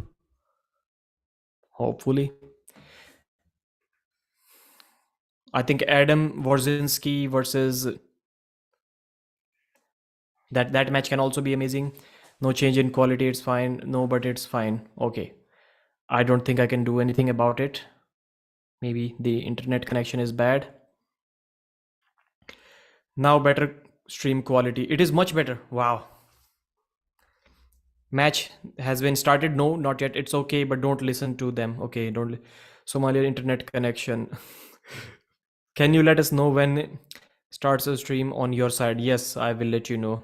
So for this interview, for this live stream, I've turned it down to the latency, the video quality a little bit down so that you get the video and audio in near real time. It's better video quality now. Stream not started yet. When is the stream starting? They are late by 5 minutes already. Maybe in 5 more minutes. It went off again. So the quality is bad once again. All right. Last time it took 50 minutes to start. Devon versus Mask. Who would win now? I think Devon. Come on, Core Sports stuck on waiting screens. Doesn't matter. Pradeep, you are going to bulk up and face Levan one day? Probably.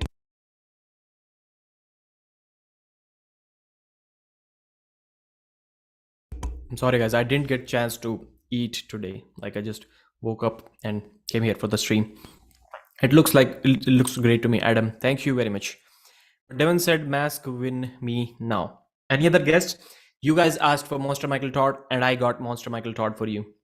Any other guest that you would like to have? But I think it is okay if we do not have any guests. Maybe after the event has ended, just to do a breakdown or something. Drink some heroin. Where do I get it? Aussie stream 700 people. I'm not sure why people should be here. Let's go. When two people are talking, like it is good to Pradeep drinking dal. Todo. Devon obviously. Invite Pavlo for a bit maybe. I think the event is about to start. Yes, the stream has started. Yeah, score needs to be up. Neil Pickup is announcing. Neil Pickup is saying welcome to Green Park Hotel. Neil is in his black suit, looking amazing as always. When we talk about any of the arm wrestlers, Neil Pickup pulls off that professional dress better than anyone else. Let's fucking go. Let's go. Try getting Alexei Vovoda for the future. Mark Skigara, thank you, buddy. Who is going to translate? Blue balls, Bowen for the win. Yes, Neil is the man. Prediction. Let's see. Predictions. I hope I get more than 10 right. That will be amazing. 10 is also good. Below 10 is like survival mode. If it is less than half, like I get only 7 right out of 15, it is terrible. I get drowned. I'm horrible at making predictions. Is Neil the most handsome Scottish? Is he Scottish? Coach needs to stop whispering. Yeah, you need to be more energetic while doing the commentary.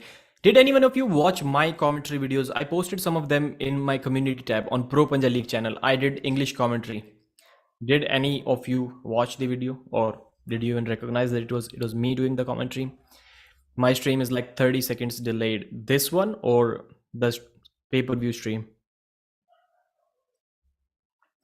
He isn't Scottish, he's from England. 5-0 Bowen. Improved a lot from King of the Table 3. How many languages does Coach Ray speak? 3, maybe? 3? 4? The languages are similar.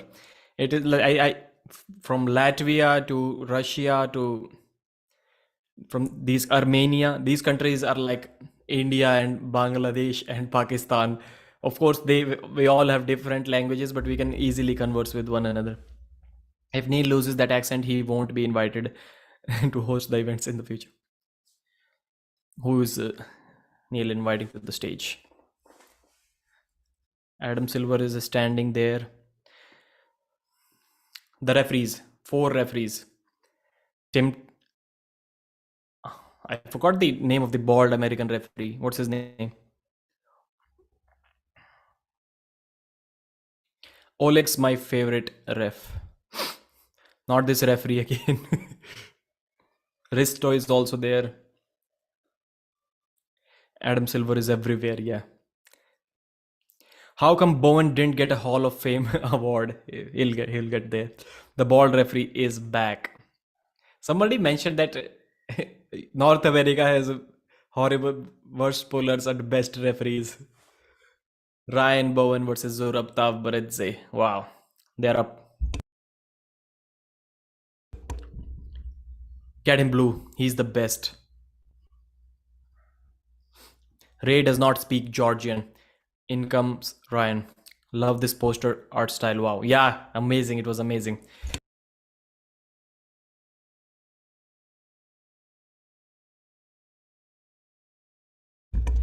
Zurab Tavbaridze is on. Ryan Bowen is already at the table and Zurab Tavbaridze is about to get invited. Love from Pakistan. Your commentary is simple. That's why I'm on your channel. Blue gonna gas out Tavbridze. I think Tavbridze is going to gas out Bowen. I don't think he can straight away put him in hook. Zurab Tavbridze is approaching the table. Ladies and gentlemen, East versus West 5 has officially started. It is 10:40 p.m. my time, 8:10 Turkish time, and the event is started. Wow. Zurab is looking confident. Levan, Zurab, the countrymen, all of their countrymen, all of the Georgian team are just laughing at this match. They think that Zurab is going to kill Ryan. Zurab is going to destroy him. Is it true? Let's see. At least this time I've bought multiple pay-per-views so that my brother and my wife can take the screenshots for the videos. I do not have to take screenshots. At least he can.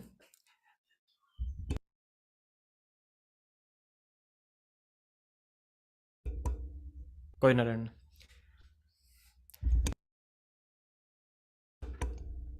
Looks like Ryan Big Bone, yeah. Okay, so they are gripping up the first round. The hands look more towards on Zurab Tavbridze's side. I'm sure referee is going to center their hands. Zurab is looking in a great position. He's applying too much pressure on Bowen's fingers. Like Zurab's fingers are almost losing blood circulation. He's holding him that much tight. I think he does not want him to get to the straps. Even if Bowen bends his wrist, okay, Bowen flops. Zurab intentionally flops that wrist. He knows that he is going to lose the wrist probably. He flops this wrist and just goes underneath Ryan Bowen. He didn't even try to contest it. Like, is Ryan Bowen's hand that strong that Zurab knew it is going to go and he just dumped his hand, flop wrist. Bowen has got this. Zurab in trouble. I think Zurab will win 3-0. I think he'll jam it, man. I think Ryan Bowen, I don't think Ryan will be able to get behind his shoulder and test his frame. If Ryan is able, there is absolutely zero chance that Ryan can finish Zurab without a shoulder press. Ryan has that press. We have seen that in WL against Alan Guerra. But is he strong enough to do that to Zurab? Because when he tries to get behind his shoulder, he may have the risk of getting taken off center himself. Andrea says he didn't eat anything. Me too, man. Me too. Bro, faking Bowen, man, you never know with him. Let's see. Zurab has the strap. Ryan Bowen is looking good in the setup. He has this setup where he just rolls out like he did once to Danny Tesh. He was able to beat him with almost this setup and then roll out with the top roll. Zurab is 100% natural. And so is Ryan Bowen. Zurab is gassed already. Nah, I don't think so. Zurab's grip looks tight. The match looks on Zurab's side. Yeah, referee is Tim Talmadge. I think the names of the referees is centering the hands. No, not Tim Talmadge. He's the KOTT guy. I forgot the name again. Bowen high knuckle. Even Khalid can't beat Blue Bowen. Let's not talk about that match now. I think they're putting, referee's grip. Referee's grip has been ordered. Even Khalid can't beat Blue Bowen. Once again. If Bowen wins, he should run over and kick Levin. Okay, let me not focus on the comments. So Ryan Bowen on the left side of the screen, Zurab Tavbridze on the right. The referee is about to say the go happens and Zurab has put Ryan in a hook. It is bad. It is looking bad for Bowen. He pins him with ease. Wow, that was really, really easy. That was really easy as everyone expected. I just thought that Ryan may be able to take the hand, but no, he cannot. No, it was not a flash pin. He got him hooked in a cup, then waited. He didn't look at Ryan. He waited and then just finished him with a single surge. And that was dominant. Yes. Bowen is going to end this match quick, and at least Ryan is not going to be tired for the commentary. No, guys, you are wrong. Bowen was toying with him. Bowen return is incoming. When will this start? It has already started. Zurab Tavbridze is up 1-0. Delusional series episode 9 coming. Delusional as always. Easy money betters. But Devon said Mask would win me now. Did he? Yeah, that was kind of in a funny way. I saw that video. But Bowen's side pressure vectors. I'm so happy Ryan is losing. Commentator is really annoying. He's ruining it. You listen to my commentary, don't worry. But I think it will be late for you. So this time Zurab Tabaridze on the left and Ryan Blue Bowen on the right side of the screen.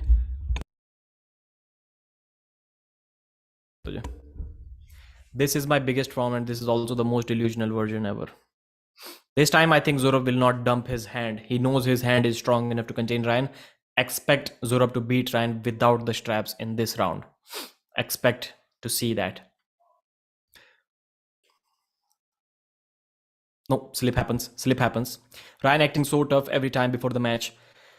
So, Zurab Tabriz is looking extremely calm and composed, and so is Ryan Bowen. Not any expression on their faces at all. I think Zurab Tabriz is already thinking about the next match, his left-handed main match against Oleg Petrenko, where unlike this match, he is going to be the underdog. I think Fenrias Ryan prepare for another mouthful humble pie. So I recently made a prediction video about this Ryan Bowen versus Zurab Tabaridze match, and in that video I don't think I said something that much illogical, maybe slightly disrespectful, but not that much illogical. And what did I see the next day on WhatsApp? Ryan Bowen has blocked me on WhatsApp and Instagram and everywhere. I made prediction videos. I said Zurab is going to destroy Ryan, and Ryan blocked me. All right. How can I forget to change the background? Guys, please, I may be forgetting this many times. You guys, please remind me to change the background every time. Zurab is looking in a great position. Ryan is also telling the referee to check his shoulder to straighten it out. The go happens. Zurab easily hooks Ryan Bowen. He top rolls Ryan Bowen. Wow. Wow. Ryan Bowen is looking disappointed. This is Zurab Tabaridze, man. Ryan Bowen can never do that. Ryan is not on Chan Shaw's level. This is not 2020, 2019 anymore, where he can beat Chan Shaw. And Chan Shaw has a good enough style to beat Zurab Tabaridze, not Ryan. Easily, as easy as you can force someone in a hook. Zurab Tabaridze is doing that and controlling him and top rolling him in the second round. Bowen should steal Devon's balls from Jody's purse. Ryan not making the comeback. No, there is no comeback in this match. So at least all of us, all of the entire arm wrestling community, except for maybe Monster Michael Todd, got their first prediction right. The best Bowen we have ever seen. 3-2 Bowen. No. Outside of straps, I still, it looks like Zurab cannot beat Ryan. They have to slip. But once inside the straps, he's easily cupping him, holding him. In the first round, he pinned him inside hook. Second round, he top rolled him. Easiest prediction ever, yeah. Round 3 is about to start. Zurab once again flops under the hand of Ryan Bowen. He does not want to risk even a single round trying to pin him without the straps. Where can I see live except Core Sports? I don't think, I hope you shouldn't be able to see it anywhere else except for Core Sports. Lachlan is not that much stronger than Bowen. Lachlan versus Zurab Tabaridze. Now, that would have been an amazing match. Hook war, maybe just by looking at this match, maybe Zurab is stronger than Lachlan as well. But that would have been a better match. Best version of Ryan versus all the way to the super heavyweights. Lachlan is so overrated. So the referee is putting up the straps. Zurab Tabaridze is up 2 pins to 0. The third round is about to start. And Gary Goodridge is doing the commentary. I'm watching it through the glare of Pradeep's mic. Oh my, wow, that is amazing. You're smart. Zurab top rolled him. Yes, round 2 he did. Oh, Ryan gets the wrist. Ryan takes Zurab's wrist. Wow, Ryan with the king's move. Oh, man, he got pinned. Ryan got pinned. Ryan flopped Zurab's wrist. And it was looking good. He was in the full king's move, but that side pressure got Ryan to the table, to the pad. It was a pin. The referees are checking it again.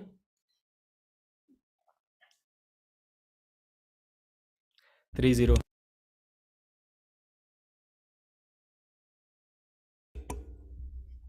All right.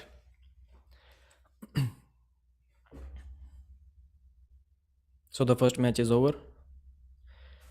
So let me just give you a recap of the first match.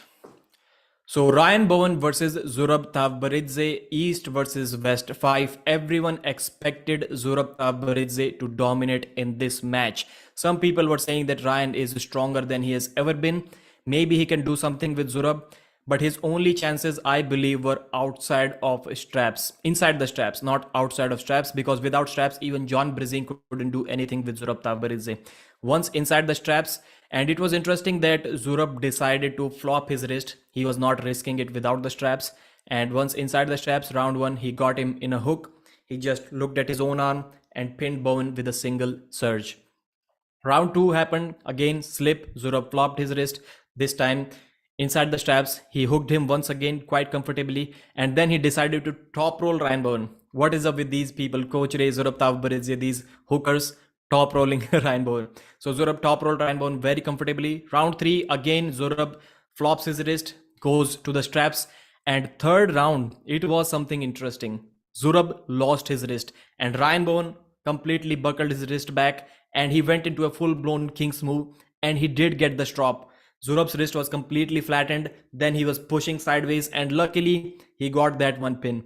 If that round extended for maybe 5 seconds more, maybe we could have seen a Ryan Bowen comeback, but I think Zurab was on the verge of maybe having a disappointment, at least in that particular round, because the buckle was on his hand, and it was a good pin. It was a good pin and lucky as well, but Bowen did well in that third round. So that was it. East versus West. Ryan Bowen versus Zurab Tavbaridze. Zurab Tavbaridze, your winner, 3 pins to 0.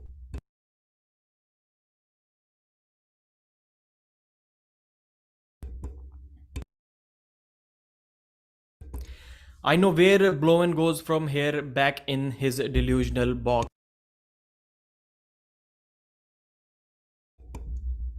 Background.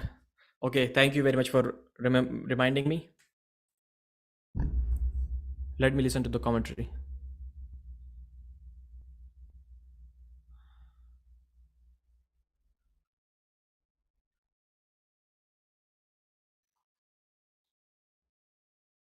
Okay.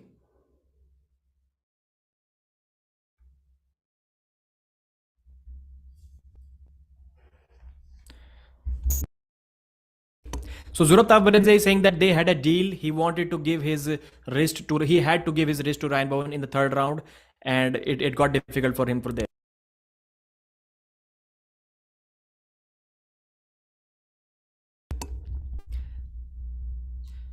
So the interesting fact in this round is that Ryan Bowen and Zurab Tavbaridze had a deal that Zurab would give his wrist in the third round and beat Ryan Bowen from there. So maybe it was like that. Zurab told us in the interview that he intentionally gave his wrist, and it got really difficult for him from that position to win the super match, but he still won. So hats off to him. Hats off to him. Zurab looks natural. They talked about it on Engin's podcast. Yes, Andrea Jekvaldaze. Yes, they did. Ryan destroyed Zurab. Zurab hands are legs. Artem Ternenko is doing the interviews. Bowen goes down a weight class, I bet. He should. Killers, no. Next match. I need a free link. I don't think you're gonna get it, bro. So just watch it from the website. I'm also tuned into the website. I don't trust the app as well. So just go into the website and watch it from there if the app doesn't work. Or use VPN.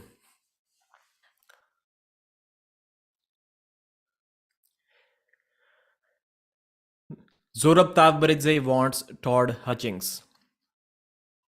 He wants to go deep in a hook. That's what he wants. Sergey, easy. All right.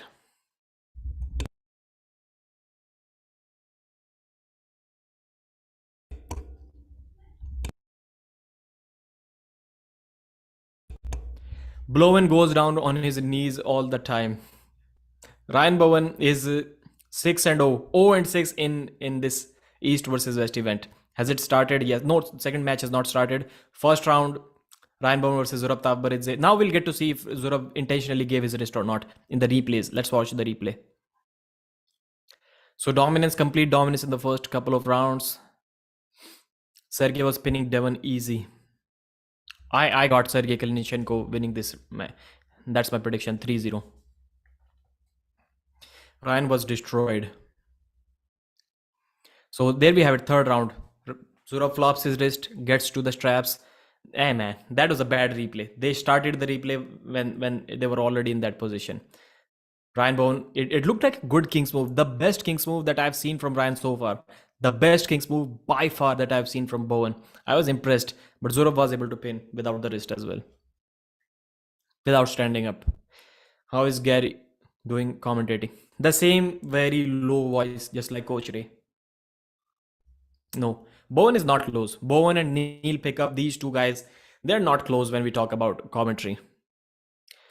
Ryan reached Turkey 5 days before, did vlogging, eating, sleeping, enjoying. Deliver it was just 5 minutes and it's all over. Only a waste person, but he's going to do great on the commentary on the microphone. Pradeep, the title is wrong. You wrote Ernes Gasparini. Which title are you exactly talking about, brother? The title of the live stream? I need to put popular names in that live stream. This is more interesting. We do not really know. Nobody really knows what the current level of these athletes is. We already know what they've achieved. Georgy Zaranov, 35 years age, Kazakhstan, 6'3", 123 kilos, 21.6 biceps, 20-inch forearms. Is it true?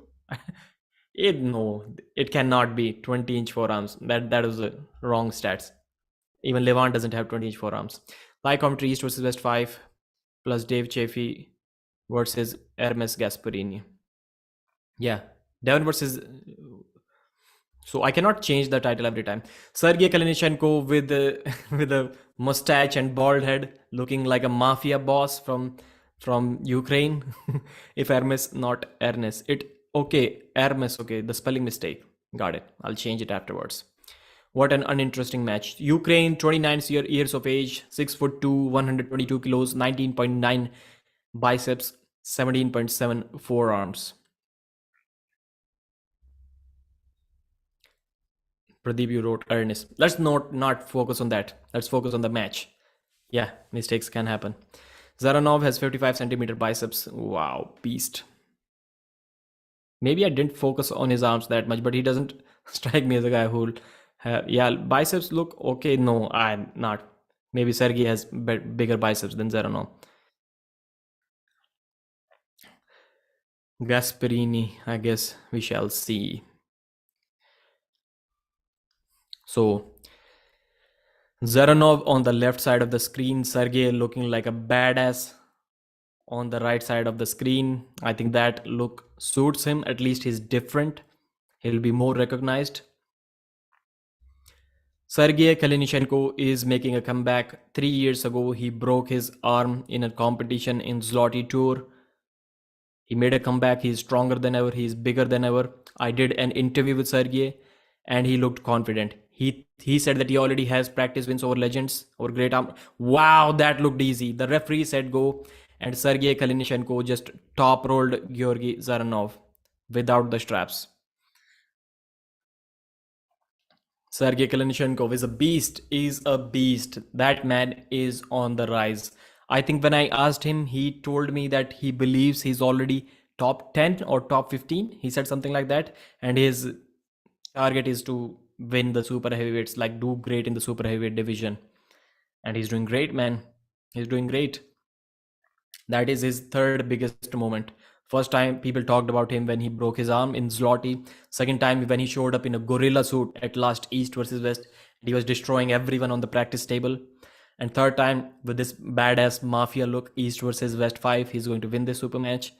This guy's doing good. In last 5-6 months, he's been doing good. Mars is saying, do you think using PPV model for arm wrestling is good or bad for the sport? I think for now it is good. For now it is good. Gary needs to stop talking. Wow, Sergey, yeah.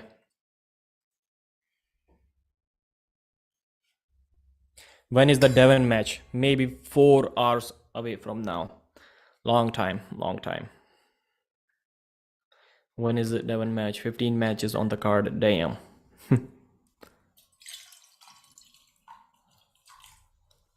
Any live link? No, not with me. Yeah, I have one, but I'm not going to show it to you. Now Sergey Kalinichenko is back on the table. So is Zaranov. Sergey on the left side, Zaranov on the right side. Looking strong. He's looking aggressive now. He has the confidence. He's gripping tight. Zaranov is pulling a little bit back.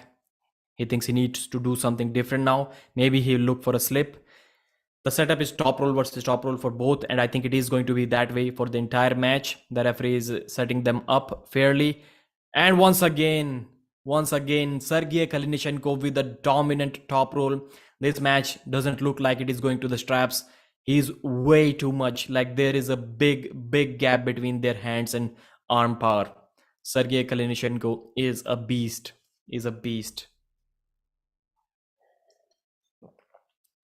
I saw some of the elite arm wrestlers who know him well predict that Zaranov is going to win this match, but from what few practice polls and matches I saw between these two, I thought, man, is Kalinichenko is going to win this match, and you can just tell the confidence. When an arm wrestler is feeling shy, he wants his practice polls to count, practice matches, but he's also knowing the fact that he may be taken apart for just claiming to be great on based on practice polls.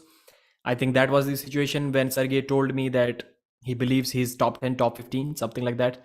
And he has those practice wins over many of the legends of the sport, even Prudnik, I think.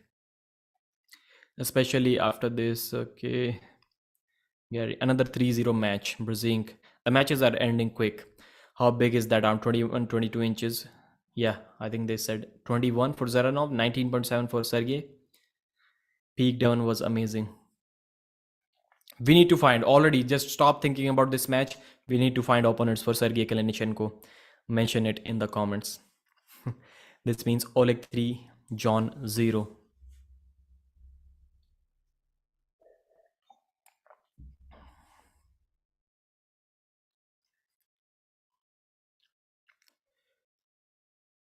Let him smash Mask. No. Maybe Zaranov versus Mask next time. Or no. I don't really think Matt Mask is soon going to get another match back at East versus West if he loses badly against Sandris, which I don't think is going to happen. So, setting up once again for the final round. Zaranov looking uncomfortable. Kalinichenko looking confident. He's looking aggressive. The referee is about to say go. These guys are really easy to set up. They're shaking. They're shaking this time. Referee's grip. Referee's grip has been ordered. Still Sergey Kalinichenko is not confident enough to just let him say go like Devon always does.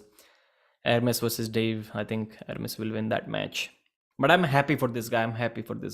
Maybe I'm going to invite him once again for an interview on the channel. You're right, those who keep losing might not get more matches. Engin is not. Engin is also about your popularity, but he's not all about popularity. He wants great performances as well. All right, the referee is about to say go. Referee's grip. I think they're moving in referee's grip and still they're warning. It isn't a foul. Pradeep, is it now commonplace that once the threshold for victory is reached, 3 wins, the match is over? No, it is not up to the opponents because we do not have enough time. Some of the athletes asked Engin to give them that option, but he didn't. So referee's grip is on. Oh, no, foul for Zaranov. Zaranov is going for the hook this time. He tried to shoot that shoulder forward. He clearly knows that the outside option is not working for him. But trying to hook Sergey Kalinichenko, especially outside of straps, I think it is a bad decision. And this match is also going to end quickly. But now we know what... Now Sergey knows that what Zaranov is trying to do. He's trying to go inside a hook. Good to see. I don't really understand why athletes lose the same way in all 3 rounds.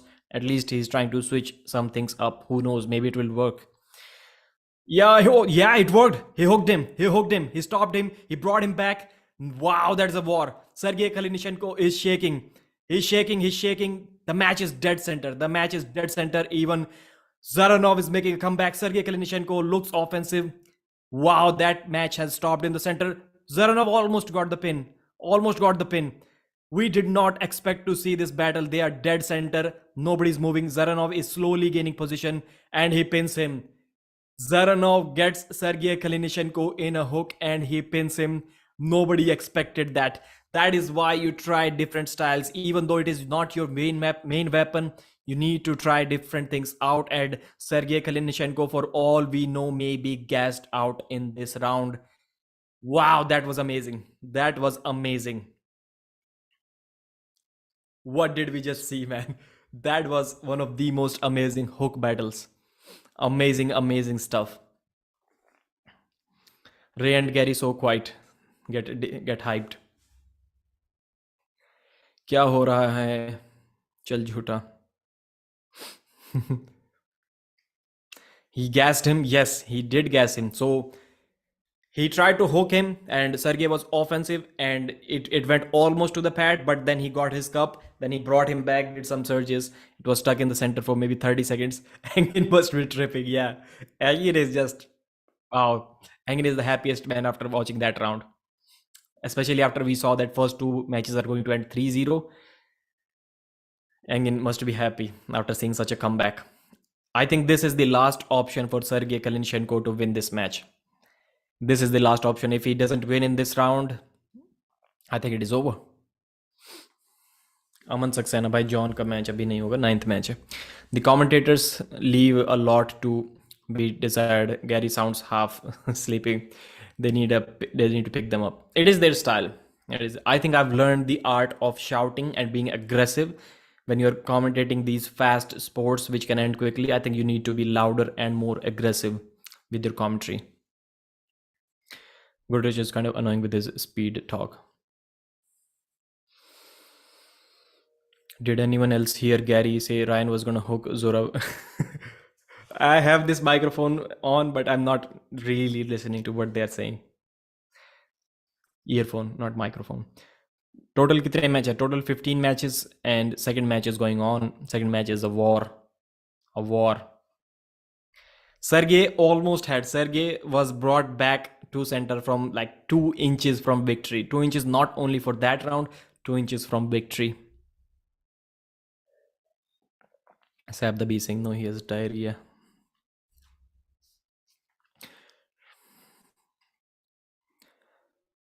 Gassed out. I think both of them are gassed out. They're huffing and puffing. They're breathing really heavy. Zaranov looks more. For some reason, Zaranov is breathing heavy, but I think his arm may be a little bit more fresh than Sergey. This time he didn't control him without the straps. This time it was a dead center even slip. Even slip. Georgi hook is strong. Yes, it is. And he was top rolling him. So I don't really know whether his main weapon is top roll or hook. I'm assuming it was top roll because round 1, round 2, he was going for top roll. And this time also, he was going for top roll to slip.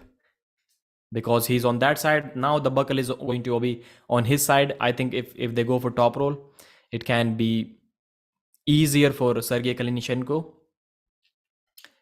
But if he hooks him, I think it is over. I think it is over. Expect to see a hook in this round.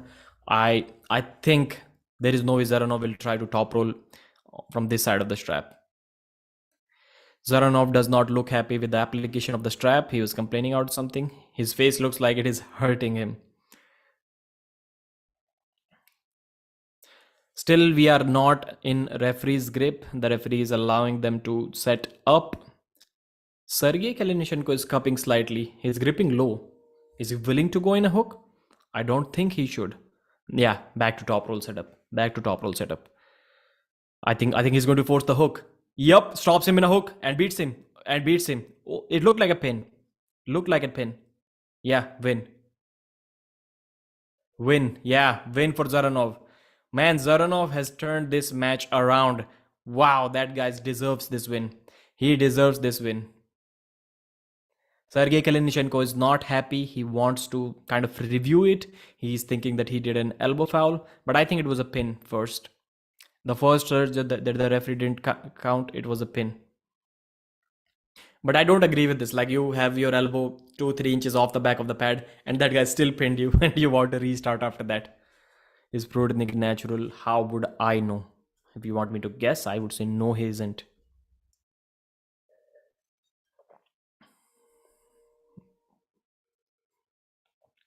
Did Zaranov just figure out that he's hook arm wrestler in super match format and a top roller in tournament format? No one is natural here to be real, except for Ryan Bowen.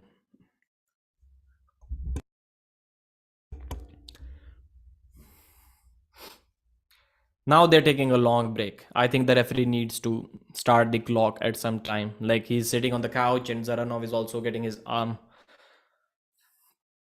rubbed, getting the blood flow out of his forearm. He looks exhausted, utterly exhausted. He's with the other Kazakhstan monster, Artem Morozov. Yeah, it is not even close in a hook. At this point, it is not even close in a hook. And at this point, it doesn't even look like that Sergey is anything close to avoiding the hook. This match is going to go in a hook. And maybe we can see another comeback. Maybe Sergey can flop the wrist and then we see a flop wrist match. Maybe I'm hoping for too much. PPV price in rupees 1200 शायद 1200. Prudnik looks really strong, lifting 90 kg seated bicep curls.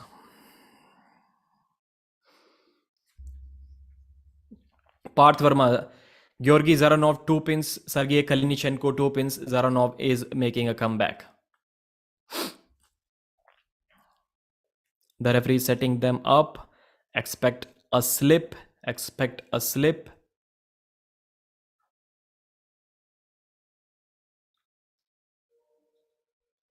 Moment of silence. Oh no, both of them start going before the go. I think it is a warning. It is not a foul because it was not in referee's grip. But both of them, they've slowed down. They've kind of softened and weakened quite a bit. You can see that the explosivity of the match is gone now. But Zaranov still is very explosive. Once the match stops in a hook, then his surge is like really, really aggressive. But the initiation of the go has slowed down quite a bit. That is why Sergey, being the top roller in this match, is at a disadvantage because of the endurance. Gary's making me fall asleep. Now we are on to referee's grip. Ryan, please come on before I fall asleep. What's the weight difference? I read it out, like I read the stats, but I don't remember now. I don't think there is a weight difference. Maybe Sergey is a little bit heavier. They look exactly the same. If you just look at them, they look exactly the same. Almost the same height, almost the same weight. Apurva Devon's match is the main event. Maybe 4 hours away from now.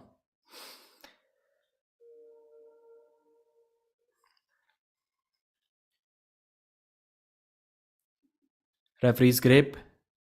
No, both of them moved early. Both of them moved early. Foul someone, man. Foul someone. It is a referee's grip, and the referee is not fouling off. I think these are instructions from Angin that don't just foul out anyone before giving them warning, even if it is in a referee's grip. Devon is going to exploit this like very much. All right, the referee. No, Sergey doesn't look comfortable. Sergey looks absolutely gassed out, and he wants more time.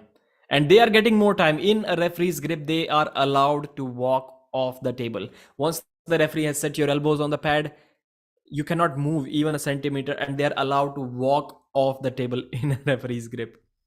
See the refs be super hard on Devon. I don't think they are going to be. Devon is watching these matches. Referee says go, puts him in a hook and beats him. Elbow foul from Zaranov. But that match is over. That match is over. Elbow foul for Zaranov, not Sergey Lage. Okay, foul for Sergey, you're saying for moving in the grip? Foul for Zaranov, yeah. So 2 for 2, yes, this match is going to end quickly in a 3-2. Pradeep, refresh your stream, you're a little behind. Okay, let me check it. It shows that I'm live.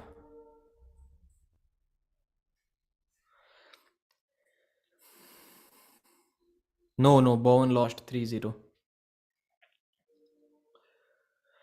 So final round 2-2, both are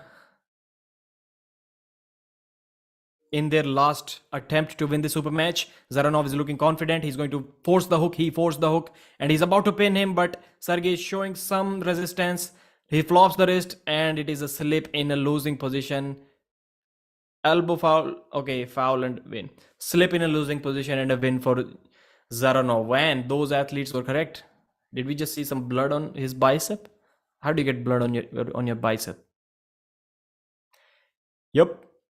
The elites predicting Zaranov were correct. He won this match. He did win. Two predictions good. Okay, for me, it is 50-50. Bad start. Let's see what they say in the. I'm going to wait. I'll recap the match for you. What happened in that match? I'll wait if they said something interesting. If they say something interesting in the interviews.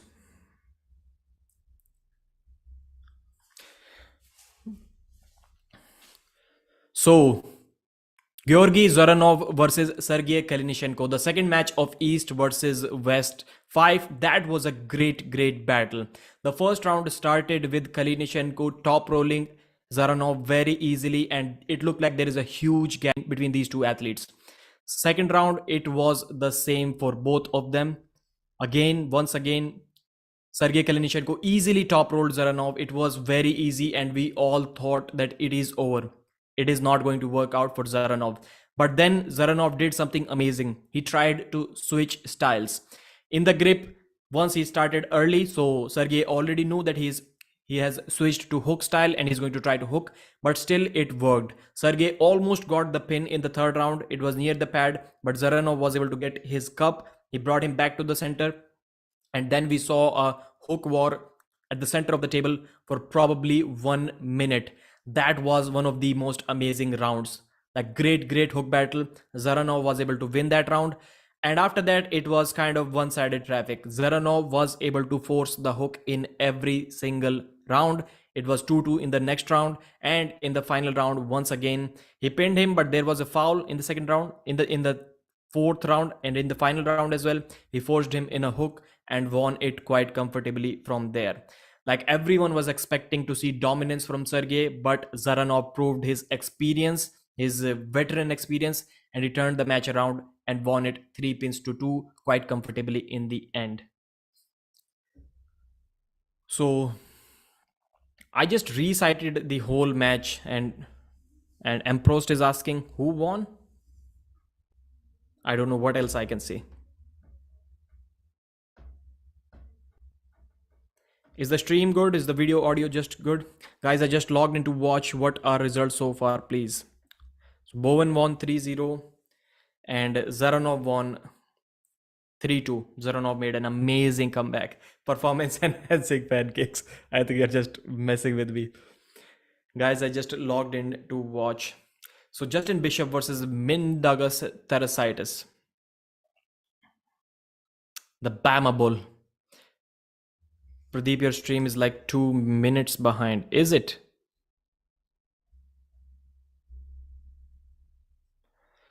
You just said Bowen won 3-0. He lost 3-0. Did I say that?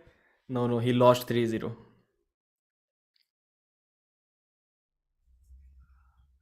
The Bama Bull is back.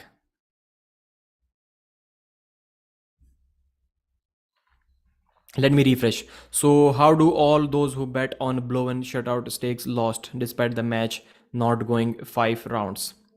Shutout stakes? So shutout stakes was for 3 rounds. It must have been for 3 rounds only. Pradeep gave away the conspiracy.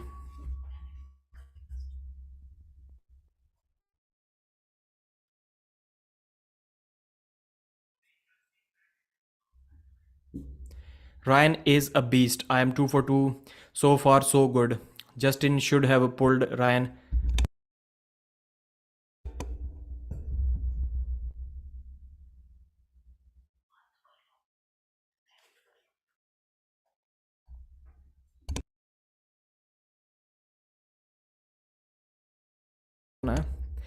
So Neil Pickup is already announcing the next match. Stream is way behind. Yes, now on my screen now Mindaugas Teresitis has stepped up on the table. Please tell me what your screen is showing. I'd actually love to see Bowen versus Bishop. Yes, good representation, brother. Great fan of you. Mindaugas Teresitis, Denmark, 31 years of age. I thought he's from Lithuania. What happened there? 5 feet 10, 76 kilogram, 15-inch bicep, 14.6 forearms. Pradeep, are you 2-0 so far? No, 1-1. I picked Sergey to win that match. Ryan versus Coach Ray be a good match now. Denmark at this weight, yes, I think so. Yes, I think so.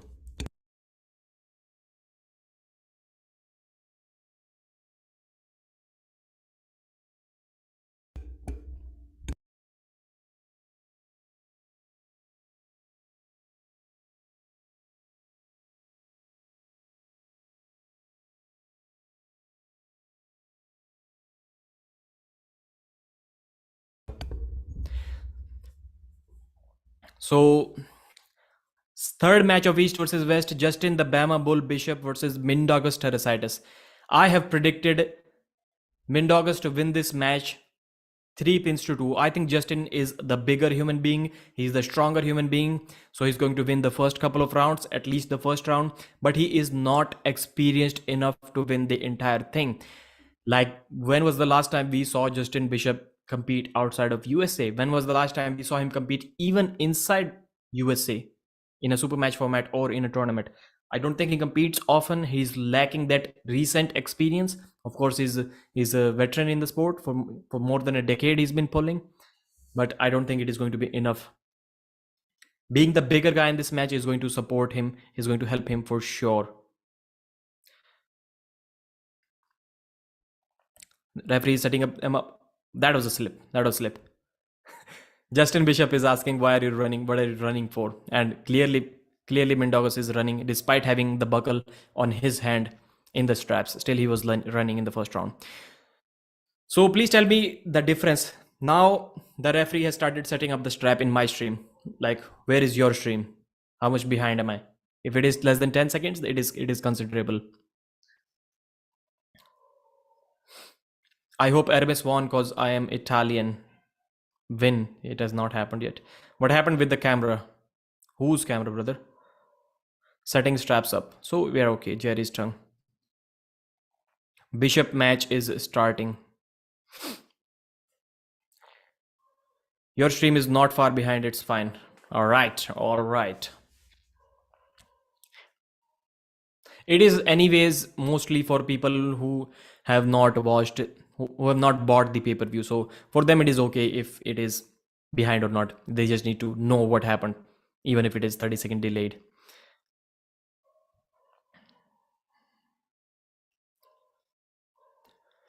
So referee's grip, round 1, third match. Justin Bishop on the left, Mindaugas Teresitis on the right side of the screen.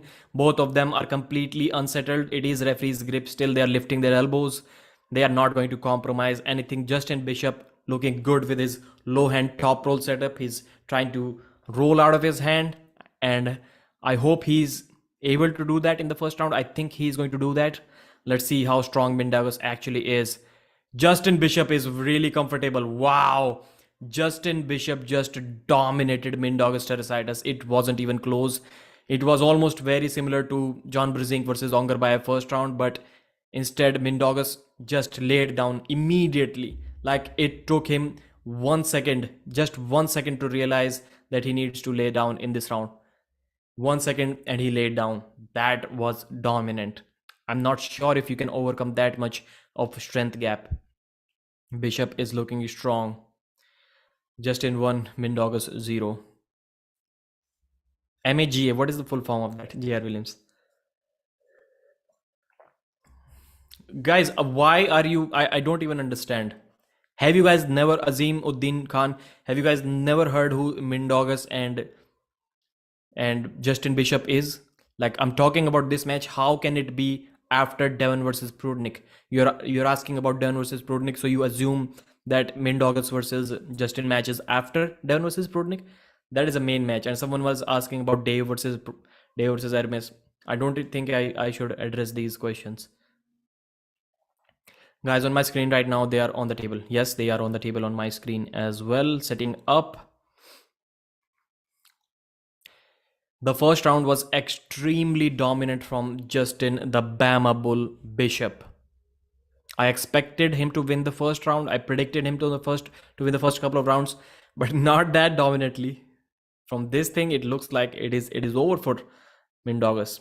But maybe Mindaugas doesn't like the strap on his side of the table, on his hand. American boy strong. Justin Bishop is the real deal if he beats Mindaugas 3-0. I'm not sure how heavy he is. For sure, he's at least 7-8 pounds heavier. I'm not sure what the exact difference is. Maybe 10 pounds. What was match 2 and score? 3-2 Zaranov against Kalinichenko. Referee's grip, second round. I think this one is also going to the straps. Yep, easy slip, easy slip. Let's see if the strap really matters. If in this round Mindaugas Terrasitis dominates, then Todd Hutchings should not argue after that the strap does not matter. I think it matters for the top rollers, but not for the hook arm wrestlers. Jerry's tongue satellite airplane is on the point. Yes. Hats off to Engin's satellite truck operator. I have not seen any comment from him in this live stream.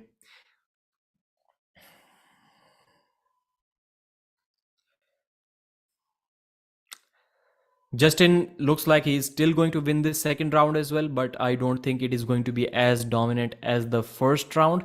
If even on this side of the table he dominates Mindaugas Terrasitis, then it is a mismatch. Then there will not be any comeback like the previous match.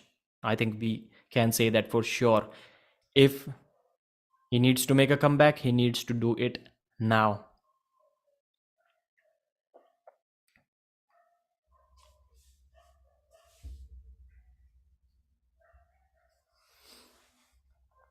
Justin Bishop with his hat, Bama Bull style.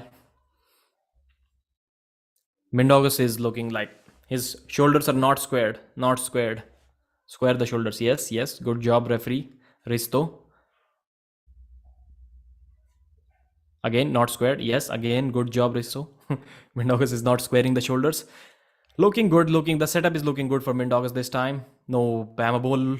Oh, Mindaugas puts the brakes on. Mindaugas Terrasitis puts the brakes on. And Bama Bull lays down this time. Wow. This is a great technical match. Bama Bull got the hit. He got him near the pad, maybe 3 inches above the pad. He stopped him and then he brought him back and he laid down. Elbow foul? Elbow foul from Mindaugas or Bishop. Let's see who it was. How on earth did you manage to release the video on Ryan's Bowen loss while doing this live? That was the plan, man. That was the plan. Mars, did you like my plan? This is why I bought 3 pay-per-views. And you'll see all of the matches being released. This is why I said in the beginning that there are a lot of YouTubers that are going to be shocked by Armwrestling News performance tonight. Square him up. Yes, square Mindaugas up. Mindaugas is not squared, referee. Don't say go. Don't say go. Not squared. He's going to say go. He's going to say go. Yep, Mindaugas stops him once again. Shoulders were not squared, but he stops him. Bama Bull needs to lay down. They have absolutely flat wrist. Bama Bull regains some position. Bama Bull is looking good, but Mindaugas is posting really hard. He's posting really hard up now. He gains hand control. He looks at the camera. He laughs it off. Just a stop. Justin Bishop is tiring himself out. Second foul, Justin Bishop. And it is over. It is over. Refs are going to the fist. Okay. 1-0. I think Bama Bull did a mistake here. I think he should have laid down immediately. The side of the buckle is helping. Now show this video. Someone show this video to Todd Hutchings and then let him tell us that the side of the strap doesn't matter. I think it clearly matters when 2 top rollers are going against each other. I think Justin Bishop may have made a mistake. He may have messed this match up because he should have laid down, and I think he still would have won this match comfortably. The third round, he would have won that comfortably. I still think he can win it. This is going to be close, maybe as close, even more closer than the second round. But I think Bama can win this match. Pradeep, please help me. My friend has died of boredom. Please change charge carry with the murder. Bowen has enough pins for the next match. So soon, I hope the second video will also be uploaded on the channel. By the time I finish this live stream, all of the videos will be uploaded on the channel. I predict the use of the Queen's move in the main event. Kalinichenko won. No, he lost. He was doing great in the first couple of rounds. Let's focus on this match. Why not just the strap? This is what...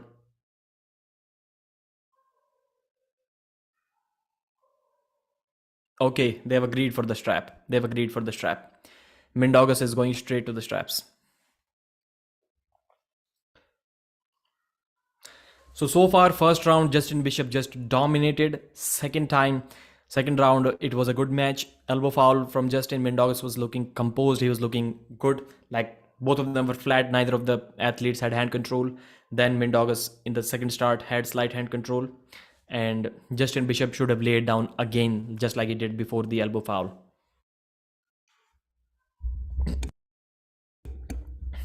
Mindaugas is clever arm wrestler. Yes, he is. And Justin was also doing really, really good when he laid down immediately. But he kept fighting in after the restart. And that can be his demise in this match. Even this round, it is possible. Like watching the first round and the second round, even now it looks like Justin Bishop may win this round. But doing that again in the fifth round is going to be really difficult. There is no way that Justin is going to win the next round after this. This is his last chance to win a round in this match. This is what I believe. Gary can break out of the jail.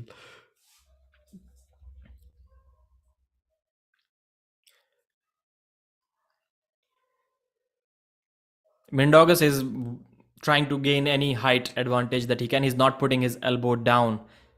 It is the referee's grip. I gotta say, he got lucky. And this time, Justin Bishop looks like he's going to get away with the non-squared shoulders. So it is fair. I think Justin got away with it in the first round as well. Again, Justin's shoulders are not squared. Let's see. The referee's about to say go. He's moving. Justin moved. No foul. Yep, Justin takes him to the pad. Mindaugas lays down once again. Mindaugas Terrasitis lays down once again. 2-1 for Justin Bishop. That was amazing. Amazing. Mindaugas did get a brief stop. It was very near to the pad. And he did not get his wrist completely flopped. It was a flat wrist. He got the stop. But he would have never came back from that position. Even if he did, it would have been very bad for him. And that's why he laid down once again. I think Mindaugas is arm wrestling smart. I can read his mind. He's not going to pin. I think I can bet some money on this. He is not going to pin Justin Bishop in the second round. He's going to try to tire him out. This is what Mindaugas, I believe he's one of the smartest arm wrestlers out there, is going to tire him out in the second round, in this round. Mindaugas gets affected a lot by the table side, way more than others. Yes, just like Ryan Bowen, American Cowboy, Andreas, Coach Ryan. Paul Lydon is on the side of Justin Bishop. What's with the Queen's move? At least not as bad as WL. Ryan is multitasking. What is he doing? Get Ryan on the commentary. Yeah, Ryan Bowen. Why is he standing near the table? Like, what is he doing there?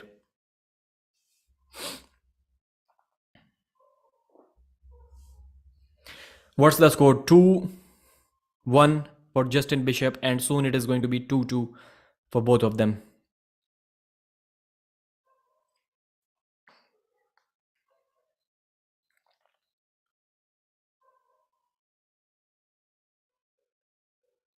Justin Bishop is talking with the referees like, why is he allowed to move his hand? It should be foul. And I agree. They're causing some troubles, both of them. I don't exactly remember who caused more troubles, but the referees are way too lenient. If this continues till the Devon match, it is going to be a disaster for the referees in the final match. Bishop is buying some nice time. Mindaugas is also buying some nice time. He's not even back at the table yet. So either Bishop is going to foul himself out in this round or he's going to pin himself. We are going to see one of the two. Can someone tell me in the comments what is going to happen in this match? Bishop wins or Bishop fouls out or Bishop pins himself. I think Bishop is going to pin himself in this round. No, I don't think Justin is bald. Yeah, foul out, pin himself, anything is possible, but foul out is going to take more time. Maybe he'll get recovered as well. Result क्या रहा Ryan और Zurab का? Ryan Bowen 3-0. Videos are already up on the channel. You can watch them.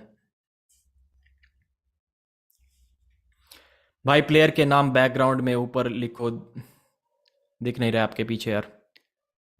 So Justin Bishop versus Mindaugas Teresitis.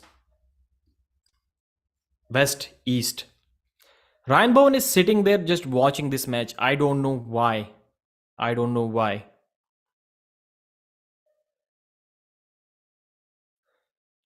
And the West is wearing red color t-shirts. Why is Ryan Bowen in black t-shirt?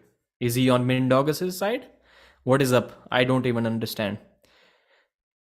Ryan is also giving it. So, fourth round is about to start. Expect dominance from Mindaugas Teresitis. He's going to bleed Justin Bishop out. He's going to do some trash talking. Yep. Oh, Justin almost pins him. Again, good hand control. Mindaugas does not have the hand control. Justin Bishop is looking good. Now Mindaugas regains it. Mindaugas is slowly regaining it. And elbow foul from Justin Bishop. But in this position, I'm not sure. I don't even know if Justin is getting more tired or not, because it is putting equal damage on Mindaugas Teresitis' arm as well, because he does not have absolutely any hand control whatsoever. Justin Bishop had good hand control in the first round. This is a very technical match. If Justin does that once again and he fouls out once again, I think he's going to win the final round very convincingly. If Justin is smart enough now, I think he should try to get some position, and if he doesn't, he should foul once again. He should just foul once again, and I think he will be fresh enough to dominate in the straps again. This is what Mindaugas said. He believed that there is a possibility that Justin is going to take his wrist, but he's going to win on endurance. Even if he takes his wrist, he can have the flop press. This is what Mindaugas told Evgeny Prudnik in the recent live stream a couple of weeks ago. It was the last round. No, like, it is not the last round. So for sure, without any doubt, Mindaugas is going to win this round. Is it going to be dominant enough that or close enough that he puts enough damage on the arm of Justin Bishop? This is his only hope. If this round ends quickly, if I was Justin Bishop, I would just foul out in the referee's grip in this round and dominate the next round.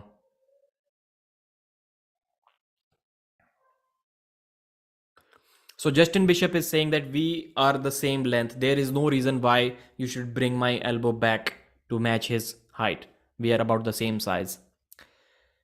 What's the score? 2-1. Justin Bishop is leading, but Justin is on one foul. Expect one more foul from Justin in this round. Expect one more foul.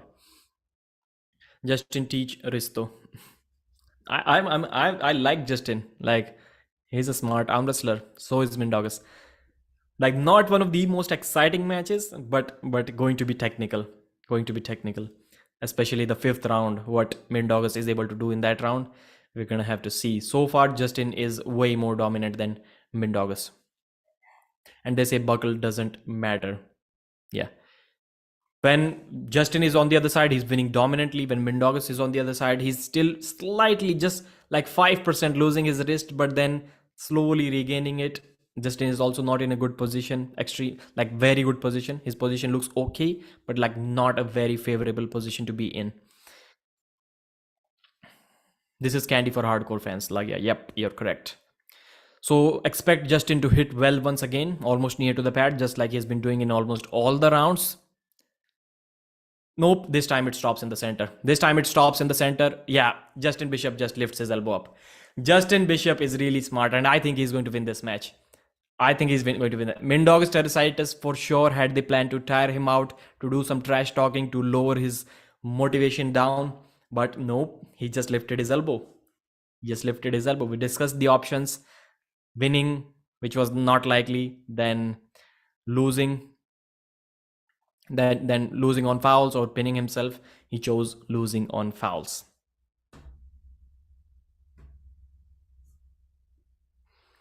Mindaugas Teresitis may have to get in the flop press in this round. Expect to see a war. Expect to see a war. So why is Ryan Bowen representing the East this time? Wow, I didn't know that till now. Yes, Ryan is representing the East. He's on Mindaugas' corner. Why is Ryan Mindaugas side? Yes, Edwin, correct. Buckle not fair. He flopped Engin at Zloty. Yes. But this time it looks different because by the time the match stops, Mindaugas is already like almost at the pad. How do you flop from there? That is the problem for him. And Bama Bull is arm wrestling really smart. Really smart. Mindaugas pinned himself, but Bama Bull didn't even pin himself. He just lifted his elbow in both rounds and fouled himself out.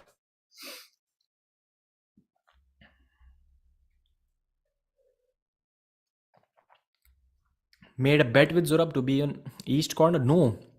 He's wearing East t-shirt right from the beginning, even in his own match. Loses, goes over to the other side of the event. Okay. Maybe that is possible, Edwin. So again, they're going straight to the straps. I think they should have slipped. If Mindaugas trusts his hand, trusts his endurance, he should have not gone for the strap. Maybe hoping for putting some amount of damage, some amount of fatigue in Justin Bishop's arm, his hand, but no, he didn't. To me, this round, like 75 or maybe 80-20. There is a good 75% chance that Bishop is going to win once again. I don't think it is going to be single surge. The round is going to stop somewhere, but I don't think it will be a good enough position for Mindaugas to come back. But there is still a 20-25% chance for Mindaugas to make a comeback as well. If Justin Bishop stands up to hit once again to finish, that will be his only one single shot to get behind his shoulder and do a flop press. This is what Mindaugas told us that he is going to do to Justin if that is required, and that will be required in that final round. Let's see if Mindaugas is able to back his words up. West got tired of Bowen losing. They transferred him to East.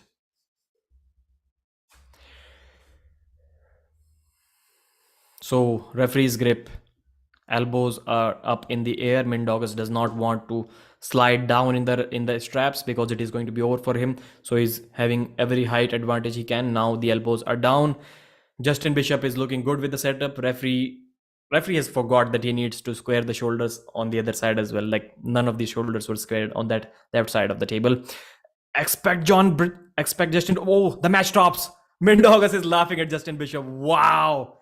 That is amazing. The match has stopped. It is slightly on Justin Bishop's side, and Justin is also looking good, but Mindaugas is just looking Justin dead into the eyes, and he knows it is over. Mindaugas knows it is over. He brings him back. He flops Justin Bishop, and he finishes Justin Bishop. Wow, Mindaugas Teresitis is an expert. He's a technician. And he wins this match. So finally, one match went exactly I predicted, 100%. This is what I predicted in this match. I'm happy with my prediction. But man, Justin Bishop, you showed that you are smart. I don't know how did his strength fade so quickly in the final round? But let's see. I'll do a recap of this round as well.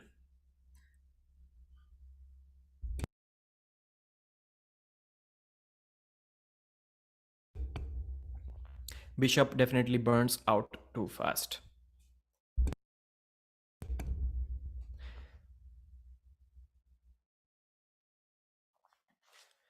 So Justin Bishop versus Mindaugas Teresitis, East versus West 5. That was one of the most technical matches out there. Amazing match. First round, Mindaugas Teresitis had the buckle on his hand. In this match, I noticed one thing, that the referee completely forgot to square the shoulders of the athlete on the left side of the screen. Justin Bishop was on the left side of the screen, and he got a dominant start, almost equal to the John Brzezinski versus Ongarbayev thing. And Mindaugas Teresitis was smart enough.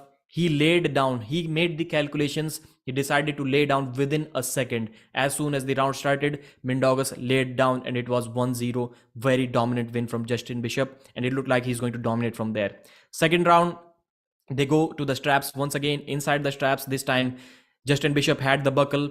He almost took Mindaugas to the pad, but then Mindaugas with the flat wrist brought him back, and they were kind of equal for a very long time. Then Mindaugas slowly gained hand control and Justin Bishop laid down. Like, he also immediately, as the match stopped, he immediately laid down. Very smart decision from Justin Bishop in the second round. But then there was elbow foul. The round did not end there.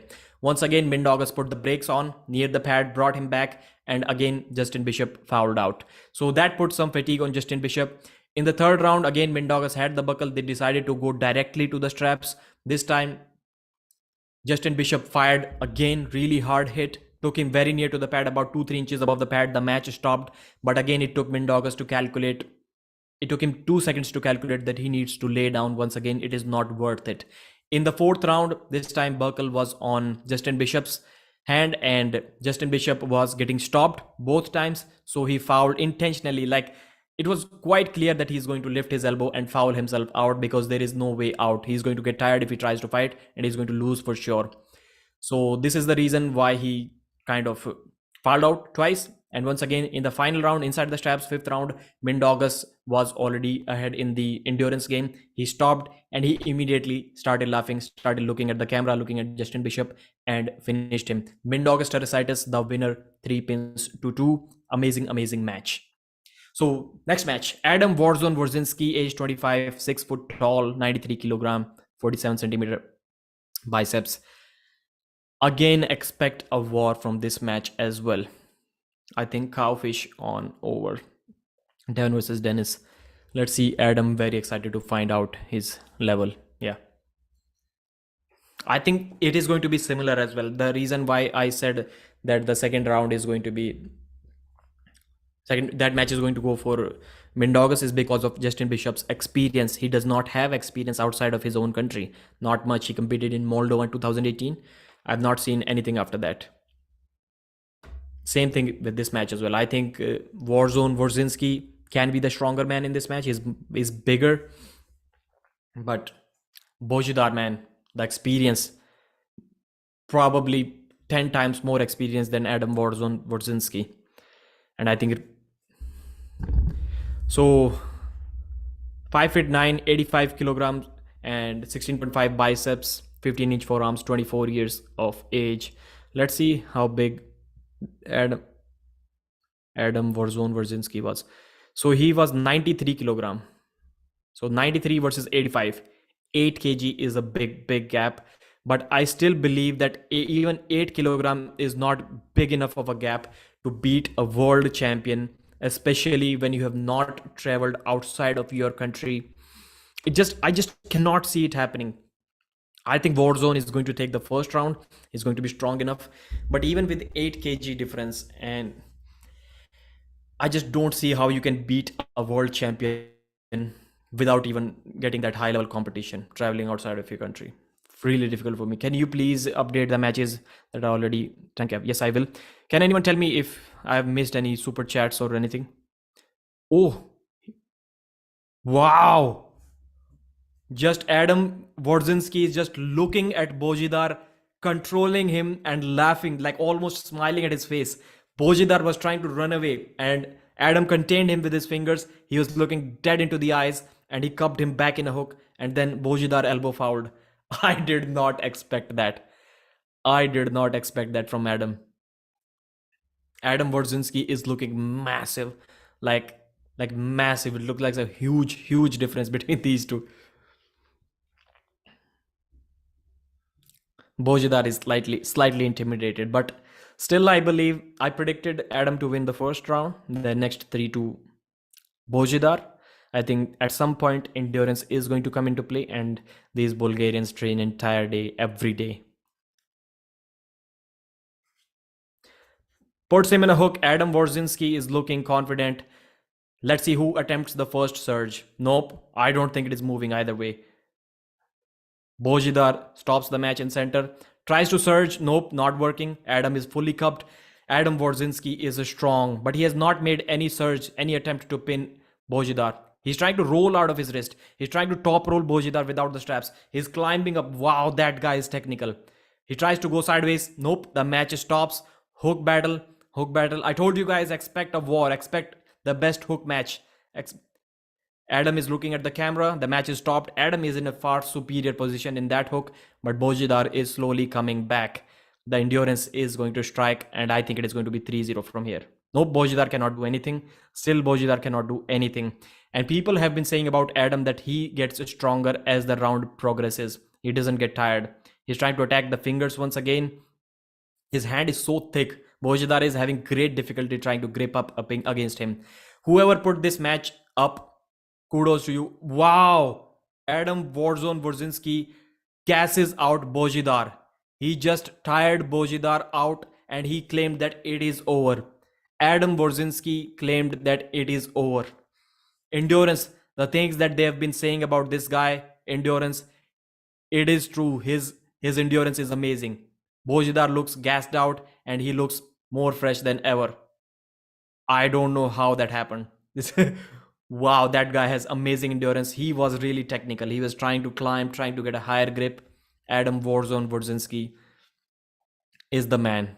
He is the man. Bojidar is gassed out. There is no one to just shake the blood out of his arm. No one in his corner. No one in Bojidar's corner. He's struggling with his own arm, trying to do something. I don't know why it is happening. Chad Silvers is with Adam Warzinski. Adam is looking dominant. I did not expect this. I expected him to win the first round, but not in a long hook battle, tiring Bojidar out, absolutely gassing him out. Let's see what Boji does now. Cringe. There's a live match going on YouTube. Adam gas the best coach. Adam has the best coach, okay. Chad Silvers, you're talking about? Boji thought he could handle the weight difference, so no excuses. Yes. And he should be. Like, to me, it looks like more than 8 kg difference. Like, Warzinski looks like he's weighing 100 kilos right now. I don't know what the weight cap for this match was. Adam is way bigger, yeah. And he looks so solidly built. Like, he looks amazing. Those strong hook, deep inside a hook, European genetics he's got. Warzinski, can anyone tell which country? Like, it is clearly a European name, but which country? Does anyone know? Sasha is a different beast, though it never replied to it. So both of them moved early. Bojidar looking for a top roll. Bojidar is running away from the hook of Adam Warzinski. Best hook arm wrestler is running away from the hook of Warzinski. Again gets forced in a hook. Bojidar gets forced in a hook once again. He tried to top roll. He got forced. The match has stopped in the center. This time Bojidar looks in a better position. He's trying to finish him early. He cannot. No. Adam brings him back. This time Adam also didn't get the first surge. He stopped. Adam is looking at the camera. A hook war. He's trying to call. Wow. Adam Warzinski destroys Bojidar Semyonov once again. The new Devon Larratt. That is the man right there. His Polish. Okay, Polish origins. Please update the results so far. Tankev is asking. So Warzinski looks like he's going to win this match 3-0. Zaranov won 3-2 against Kalinichenko. Zurab won 3-0 against Bowen. Justin Bishop lost 3-2 to Mindaugas Teresitis. Mismatch. Yeah, maybe you can say that, but still the rounds are long. Like this one was also at least 20 seconds long. Did Glasses win? Yes, he is winning. And endurance, man. Bojidar is gassed out and Adam is not. That is surprising. What he's doing to Bojidar now, I don't think anyone in USA can do anything with this guy below 100 kilos. Is there a 100 kg guy who can do something with him? You need Todzilla level hook to beat this guy in a hook. I think you need to be Todd Hutchings to beat him in a hook. Lord of Trenbolone, 93 kg Adam. Looks more than that. Bojidar is intimidated. Bojidar is gassed out. It said 8 kg difference. Bojidar 85, Adam 93. He just looks badass, tucked in t-shirt with a belt and everything. He looks badass. Man, his hand is so thick. His wrist. If you just look at this guy's arms, he looks like a super heavyweight. He looks like a super heavyweight. Even bigger than a super heavyweight. Man, that hand and wrist looks absolutely massive. Like some of the super heavyweights, like if we compare the forearms and hand size of Warzinski, the match is in a hook. Adam Warzinski is looking comfortable once again. He's looking at the camera. Bojidar is absolutely redlining. Bojidar is redlining. Adam Warzinski looks comfortable. Bojidar just cannot get a good enough grip around his hand. He cannot slip to go to the straps. Maybe in the straps he could do something, but nope, he cannot even get to the straps. Now he's trying to top roll. Now it is top roll versus top roll. He flops his wrist and no, Adam beats him. Straps. Wow, it goes into the straps. It was like kind of a mercy call for Bojidar. The referee gave him the straps. Yes, the pin looked like in the center, but maybe it could have been slightly on Adam's side more for convincing the referees. Adam Warzinski is a beast. Can something change inside the straps? Maybe. Bojidar cannot even slip against Adam. How good is that guy, man? How good is that guy? Straps. Let's see if Straps can do something in this match. He's not only pulling in a hook, he's also trying to gain a slight height advantage even in that hook whenever he can. Adam is very calm. He's very composed. He's not making any errors. He's forcing Bojidar to make errors. Like in the first round, he waited for Bojidar to make a surge, and then he hit sideways and pinned him with a single surge after Boji got tired. Now, so what Bojidar is doing wrong, he's trying to top roll, then he's getting forced in a hook. So of course you are going to be in a bad position.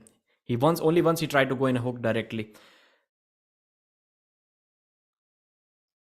Again inside a hook, but Adam Warzinski has a superior position. He's once again looking at the camera. This time he's trying to top roll. He's not going to hook him.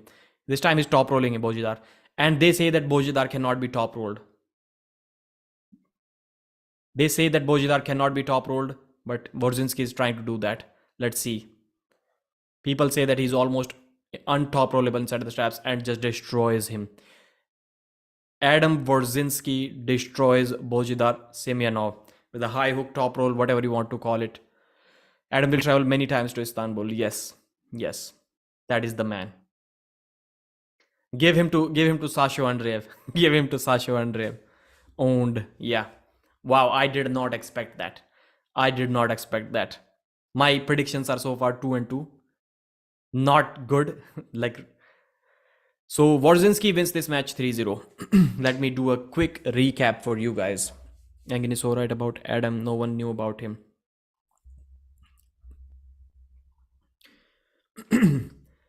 So East versus West 5, Adam Warzone Warzinski versus Bojidar Semyonov. USA versus Bulgaria. Adam Warzinski was given the weight advantage considering he's a level below Bojidar.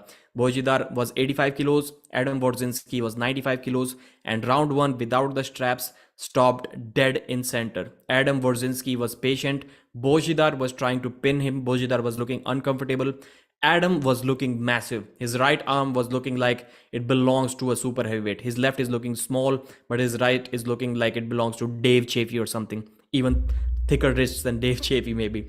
And when the round stopped in a hook, it was almost a minute long round. Then Bojidar made an error. He went for a pin and he was absolutely gassed out. Adam capitalized on that and he pinned him to the side. It was very dominant round 1 win. Second round, once again, Bojidar was going for top roll just like the first round, and Adam Warzinski just used his finger clamping strength and he just curled him in. He just curled him in like an amateur. He did that to Bojidar. Nobody expected him to do that. And after that, it was one-sided traffic once again. He beat Bojidar quite convincingly. Same goes for the third round. It was also once again very similar. He was owning Bojidar in a hook. Then Bojidar flopped underneath his hand. It looked like a pin, very close to the center table pin. So it was given a strap, a mercy call maybe. And then even inside the straps, Warzone was focused. He was trying to climb slightly, even in the hook, and he tried to top roll as well. And he almost top rolled Bojidar. People say that Bojidar is untop rollable, but he almost did that and pinned him in the third round as well. As someone said, he's going to get many calls from Engin Terzi from now on. I don't think there is anyone in USA at least who can beat this guy below 100 kilos. That is a different level of animal, and he deserves a match maybe against Sasho Andreev. Let's see how it goes. But Bojidar was destroyed. Adam Warzinski is the man. So next match, Oleg Petrenko, Ukraine, 26 years old, 5 feet 10, 104 kilos. He's going to go up against Zurab Tavbaridze. Everyone runs away from the hook of Zurab. This is not going to be the case this time. Zurab Tavbaridze will get what he wants. I think this is going to go in a hook. Akash versus Bowen. You must be joking, right? Love from number one Bangladesh arm wrestler. Why not Oleg versus Brazing first? Very puzzling. I don't know. You can. Angin said that you cannot let John Brazing arm wrestle this early in the card. Zurab Tavbaridze, 32 years old, 5 feet 9, 100 kilogram, 19.7 bicep, 18.1 inch forearms. I love these posters, by the way. Like whoever made them, amazing job. What weight class was Adam? He was 93 kilos. Maybe there was a weight cap of 93 kilos. I don't know exactly. If there was a weight cap for 93, maybe he was already up to 95, 96 during the time of the match.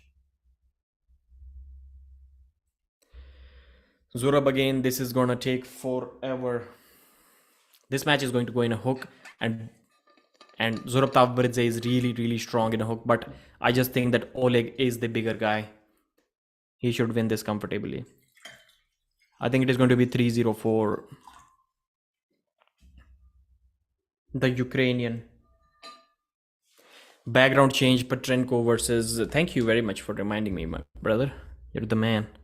Just a moment. So, ladies and gentlemen, we have the first left arm match of the night. Oleg Petrenko on the left side of the screen from Ukraine. Zurab Tavbaridze, the Georgian, on the right side of the screen. Oleg Petrenko has had a dominant win over David Dadikian as well at Zloty Tour. And this match is going to be a deep hook war. Everyone runs away from the hook of Zurab Tavbaridze. Not going to be the case this time. It looks like Petrenko is the bigger guy. Zurab is around 100 kilos. Petrenko is maybe more than that. I read out the stats, but I forgot. I'm assuming he's bigger. So the match is going to go in a referee's grip. We'll see what happens from there. What about your predictions in the comment section? Does anyone think that Zurab is going to win this match? For sure, Zurab will not get destroyed. If the match gets in a hook, I'm not sure if there are many people on this planet who can just rip through Zurab's hook. Everyone runs away from him.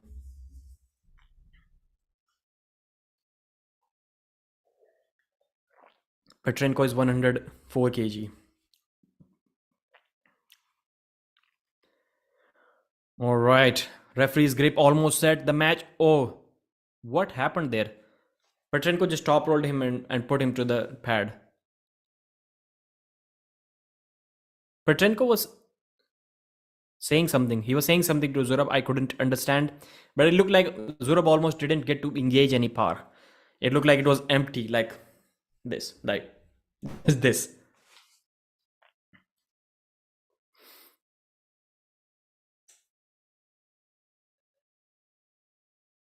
He didn't even do anything, like not a hook, not a press, like just the beginner's move. He just did this to, he just did the beginner's arm break move. He did this to Zurab Tavbaridze. That was amazing. So when Michael and I were talking, yes, Michael Todd was on this show early on, and I asked Michael what is his clear prediction. The match that he knows the most about for sure is going to end the way he thinks it is going to end. And for him, I don't know which match he answered that way, but for me, it was this match, Zurab versus Oleg Petrenko. I think it was a mismatch right from the beginning. And how young is this kid, Oleg Petrenko? He has like the world in front of him. He's going to be a dominant force.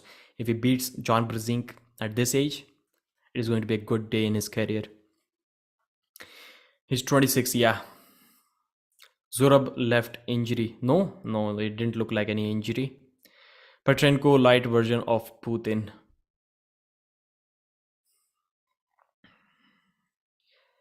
So this time Zurab has the buckle. If Petrenko goes for the top roll, it is going to be even more difficult for Zurab. Puts him in a hook, gets in a hook, intentionally goes in a hook, and he's just controlling Zurab. He's just controlling Zurab. It is like a practice session for Oleg Petrenko. He's looking at his biceps. Wow. That is way too dominant. That is way too dominant. Looks like Zurab is in some pain. Oleg can beat Morozov on the left. I can't wait to see him. It looks really good, man. Can he be top rolled? His left doesn't look like it can be top rolled. He's a full deep cup. Easy for Petrenko. Yeah, this match it was always a mismatch.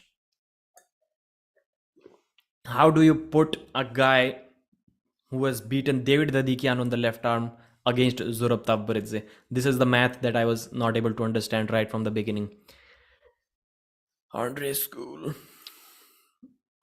What were they, like an hour apart? Like he's just holding him in a hook, looking at his bicep, and very slowly putting him down. Like it, not even in a rush. Like easing him down to the pad. Like huge gap. John is getting scared. It's difficult. Yeah, going to be difficult for John. I may even change my prediction, man. I may even change my prediction. One thing I'm quite sure about is that John Brzezinski cannot be the top guy above 100 kg. I don't think that John can be top 3 in the world anytime in the future or present in the world above 100 kg. But I'm not sure if Oleg Petrenko is top 3 either. This is why I predicted John to win 3-0, 3-2 against Oleg Petrenko. Let's see. I may even change my mind right before that match. Let me see one more. The thing is that Zurab is not top rolling anyone. He is not a top roller. If we saw Petrenko just control a top roller left-handed and put him in a hook, then I would say it is a bad day for John Brzezinski. But we have not seen that yet. John will target his wrist unlike anyone else. Again gets he forced Zurab Tavbaridze to top roll. He forced Zurab to try to top roll. Man, the wrist flexion, the cupping, way too superior. He's just bullying with Zurab Tavbaridze and pinning him with ease. So Zurab destroyed in one match and got destroyed even worse in the second match.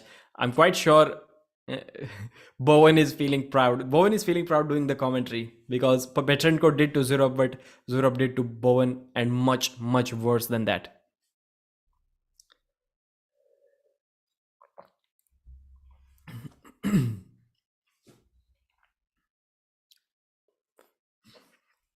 So let me give you a quick recap about this match.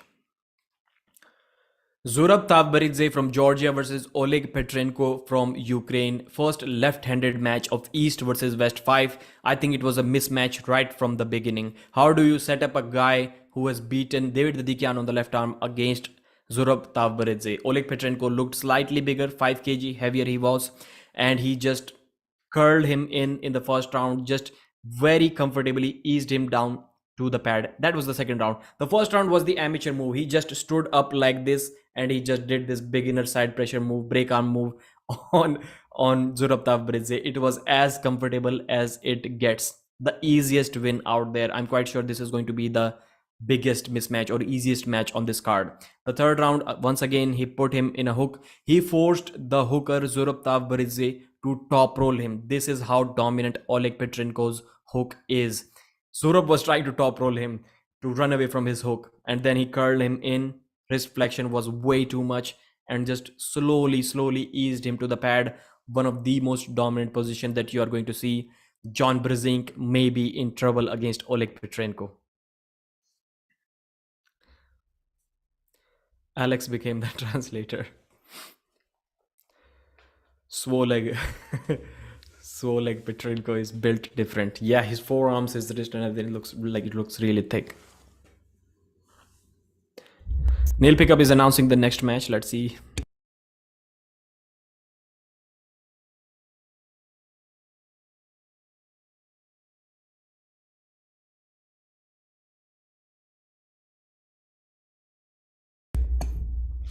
Daniel Prokopchuk versus David Samushia.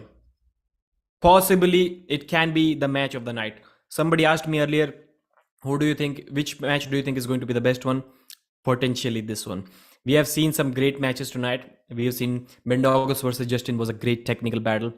Daniel Prokopchuk from Moldova, 27 years of age, 5 feet 7, 78 kilogram, 15.7 biceps, 15.3 forearms. Pradeep, is that pancake syrup you're eating? No. Kheer, we call it. Suji ki kheer. I don't know what to call it in English. Solarun. Maybe Solarun can translate. Solarun, brother, thank you for joining the stream. Suji ki kheer. I know your Hindi is also not good, but how do we translate that in English? Anyone knows when will the match start? Which match? Of course, I know. I'm here to tell you that. David Samushia is coming with his shield on. David Samushia is arriving on the stage with his East versus West shield and helmet. Wow, that is badass. That shows some confidence. It looks badass. It looks badass. I gotta say that. Georgia, 30 years of age. David Samushia, 5 feet 10, 85 kg, and 16.9 biceps, 17.2 forearms. If Daniel Prokopchuk stops you, the match is over. People, when they compete against Daniel Prokopchuk in the WAF championships, they immediately lay down against him as soon as he stops the match. But although Prokopchuk is the top guy, maybe second to Alan Zoloev in the world in 75 kg division, he is not David Samushia. David Samushia is one of the top guys at 85 kg weight cap. So what Prokopchuk does at 75 kilos, Samushia does at 80 kilos. So I think this is going to make some difference. David Samushia did say that that Prokopchuk is going to be bigger. The difference is only going to be a couple of kilos. So it won't matter. Change background. Thank you very much, guys. Thank you. You guys are legends. So, right. For you guys who recently joined, Prokopchuk from Moldova and his opponent is from Georgia, David Samushia. David Samushia lost to Paul Lin last time at East versus West 3, and he defeated Bojidar last time. So Bojidar is losing. Bojidar is losing at East versus West. I think he's going to be big enough to stop Prokopchuk. If Prokopchuk beats him at this weight while being the shorter guy, I don't think Prokopchuk is 5'7". Man, he looks much shorter than that. If he beats David Samushia, like this match is going to go in a hook. Nobody is top rolling in this match. If he beats Samushia, then maybe even Alan Zoloev is in big trouble as well.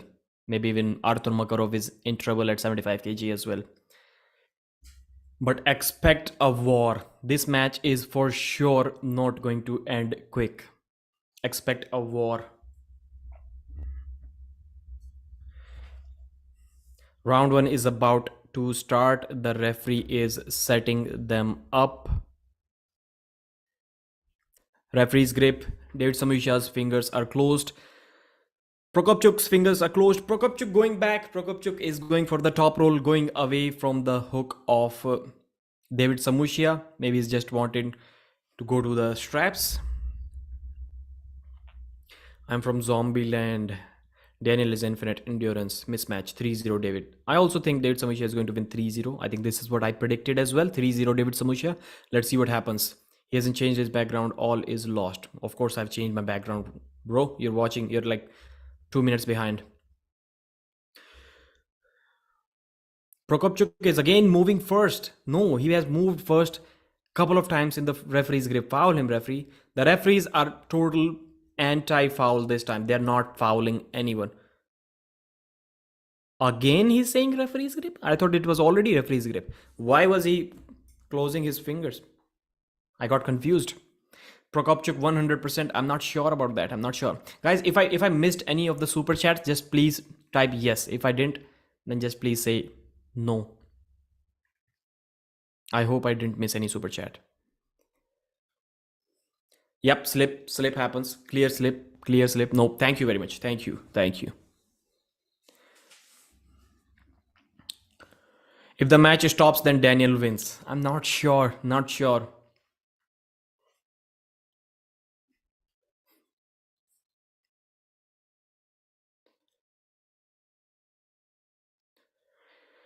Daniel Prokopchuk versus David Samushia. It can be the match of the night. It can be the match of the night. Bro, where are the real matches at? Eugene, this is the real match. I'm telling you, this has the potential to possibly be the match of the night. It is going to be a long match. Be prepared for a long hook war. I just came. Can someone tell me the results so far? Yes, after this round. So, referee's grip, round one. So, the referee allowed them to set up once again inside the straps without the referee's grip. What is going on here? If they slipped in referee's grip, I think it should be referee's grip in straps as well. So the go happens. David Samushia trying to contain Prokopchuk's top roll. The match has stopped dead center. Samushia is not able to move Daniel Prokopchuk. Wow, Prokopchuk is looking confident. Prokopchuk is looking confident. He's still not does not have the confidence on his face yet, but the match has stopped dead center, and Prokopchuk is trying to go outside move. Samushia is slowly gaining some cup. No, Prokopchuk. Wow, Daniel Prokopchuk just flopped David Samushia's wrist and top rolled him. That is amazing, amazing stuff. This guy is on a tear, man. He's on a tear. I think I think Alan Zoloev may be in trouble against this guy. Cracked him back. He top rolled him. That was amazing stuff. It's a beauty. Yep. So I predict one match right, then wrong, then right, wrong, then again. I think the sixth match is going to be incorrect once again. Pradeep, how about Oleg Sherkasov? No, Prokopchuk is, I think, is bigger than him as well, and is stronger than. I don't think that is a good match. Pradeep, who is the best arm wrestler in India according to you?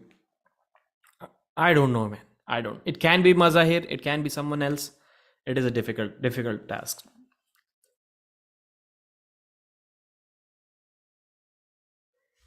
Mindaugas Teresitis has beaten Daniel Prokopchuk once, but he has lost to him many times. And I think he was calling him out or something. Even now, and even before this match in Engin's live stream, I don't think Mindaugas can beat this guy. He's beating a heavier WAF champion. How good is that, man? How good is that? There was no competition for Prokopchuk on the left arm in this year's WAF, but I think he won silver on the right. There was Nordalat, I think Nordalat Sarabai, his name was. He beat Prokopchuk in the finals twice. Like he just flashed in. When the round stopped, he elbow fouled, and then he came back and beat him twice with speed. If Daniel stops you, you lay down. That is the golden rule. But Samusha is not fast enough to beat him without the match stopping. Nordalot Adra Khan. Yeah, Adar Khan. Nordalot Adar Khan. Pradeep, do any of the very large Sikh guys arm wrestle? I've not seen a Sikh guy in super heavyweights. In 90 kg, 100 kg, I've seen, not in the super heavyweights. Remember, Daniel had Alex Kodecha for a few seconds. Lefty. His left is on another level. His left is on another level, stronger than his right, or maybe similar level, but others have a weaker left. Pradeep, you don't have the power to remove strikes, do you? You don't have power to remove strikes. You got strike? Or I got strike. So the second round is about to go again. Daniel Prokopchuk goes for the slip and he slips away. Like, who got the strike? PEP. Did you upload any video or anything? Yes, I got strike in like 10 minutes. I don't know. Did you upload any videos or just screenshots? भाई पुरानी matches result बता दे. अभी I just restarted. Just wait for this round, man. You ask me which match, just pictures. I think you should complain about it. You should complain about it. Because of his name, Prokopchuk has no right being that strong. He got a strike because of the pancakes. Pradeep, do you think Indian genetics are weak to become arm wrestlers in the super heavyweights? Yes, that is a fact. You're right. In the lightweights, I don't think so. Devon Larratt wins. It is just about training, dedication, and yeah, about genetics as well. But India is way below the genetic potential now, even in the lightweights. Pancakes, I don't want to get your channel taken down. All right. All right. Damn. Probably the audio. We don't know.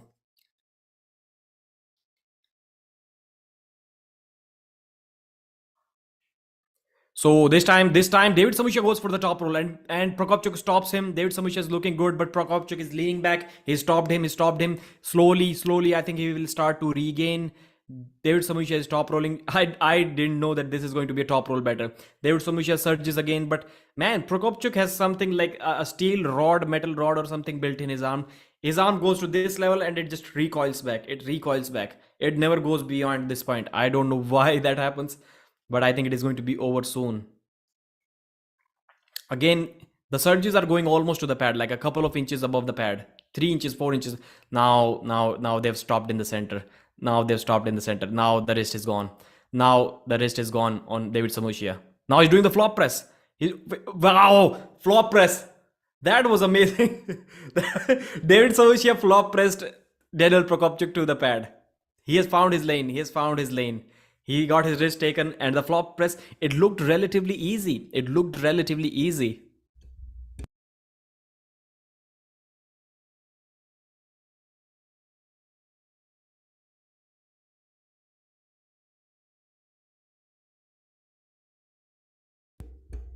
Does anyone has further fights order?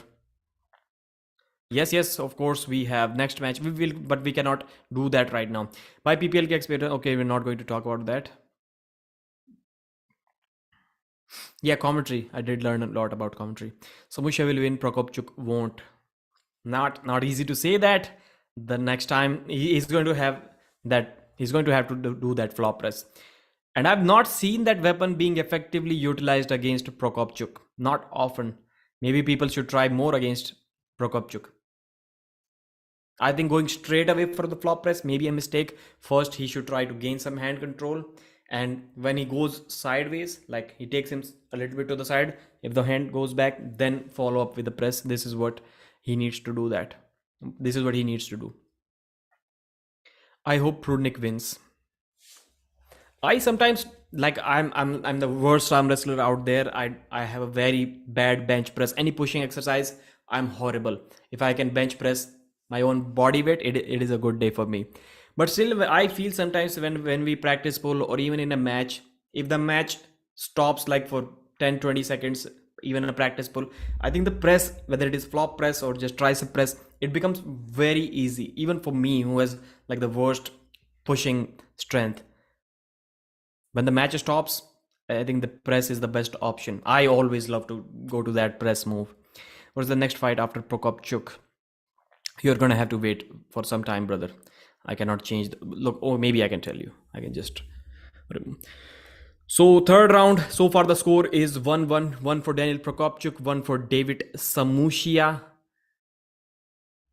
This is also a technical battle. I expected it to be a hook battle, but no, it is very technical. Both of them, surprisingly, both of them are going for top roll. I did not expect that.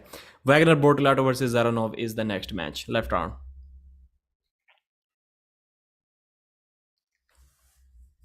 I can bench 95 kgs. My body weight is 65 kilos. Okay.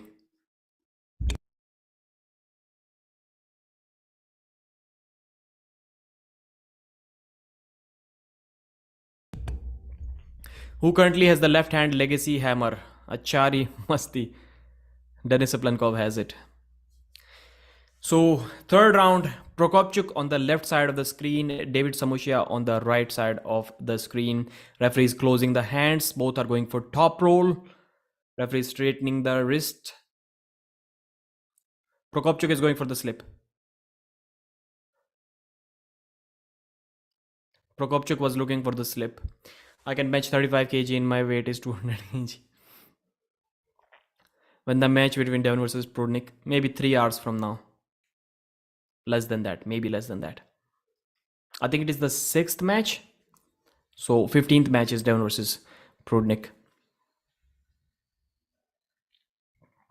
Yeah, tongue. Referee's grip. Expect a slip. Expect hand battle once again. elbow foul from David Samushia. He got a good start, but then his wrist got flopped back, and then elbow foul from David Samushia. Daniel Prokopchuk was looking confident in that round. Dennis versus Morozov on the left. Previous matches, you think?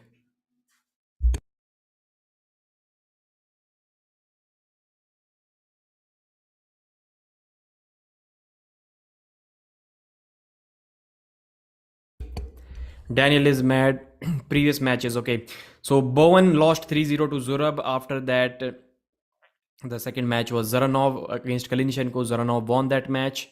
Third match, Bishop lost to Mindaugas 3-2. Fourth match, I don't remember what that was. Adam Warzinski won 3-0 Bojidar. All right. So third round is about to start. Top roll, slip, easy slip right in the center. I think Denis is already top 3 in the world left-handed. I think Denis Siplenkov's right-handed rank may be higher right now because he's training only the right arm. How long have you been following arm wrestling? Like seriously following arm wrestling for maybe 4 years, more than that, because I know I purchased the $30 pay-per-view for Vendetta 50, Devon versus Denis Siplenkov 2018. It has been exactly 4 years, maybe a couple of days more than that. So I must have been following it seriously to buy the pay-per-view.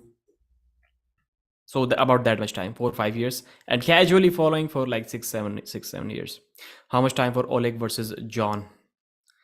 Devon is lean at this time compared to one. Okay. Oleg versus John is going to be soon, like 40 minutes from now. So Daniel is leaning back. Samushia is coming forward, going for the top roll. Daniel Prokopchuk. Referee straightening the wrist. The go happens. Daniel Prokopchuk with the offensive surge does an elbow foul. Elbow foul on Daniel Prokopchuk. He got him in a weird offensive king's move. It was looking dominant for Daniel Prokopchuk, and I think it is still going to look dominant for Daniel Prokopchuk this round. Pradeep, I've been following arm wrestling for 4 years from 2018 and your channel almost when it started. Okay. Couple of hundred subscribers. Mohammad Sajid Abbas, you're the man. You always comment and support the channel. You're the man. Elbow foul, Daniel Prokopchuk. So both of them are one on one elbow foul. If they are smart, they somehow need, like David Samushia, if he needs to win this match, he needs to force the elbow foul on Prokopchuk. Otherwise, he's going to lose this round. He needs to force the elbow foul. Prokopchuk in the center. Elbow foul. Yes, he did that. Elbow foul on David Samushia. Maybe Prokopchuk realized something. He didn't feel something good. He was going all the way back, and it looked almost like an intentional foul. Something is on that we do not know, but Prokopchuk knows. He was in that almost open arm top roll offensive side, and he was going all the way back. He was getting stopped by David Samushia. Yeah, David Samushia is winning 2 pins to 1. Daniel is nervous, yes. That is a good comeback, man. That is a good comeback. Dennis is extremely strong, even if he doesn't.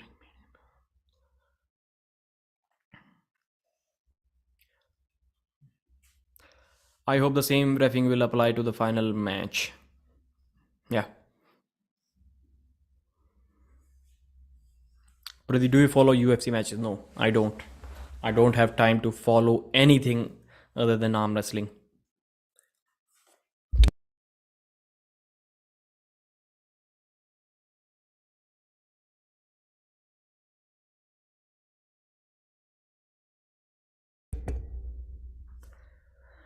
I want Revas to win. Okay, Prati, that's reprehensible. What? Who won, Ryan versus Zurab? Zurab won easy. He won easy. The last round was exciting. It was close.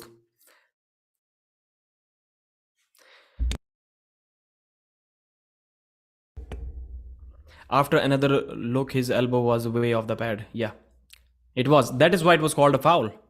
Bro, J.R. Williams, he got fouled out.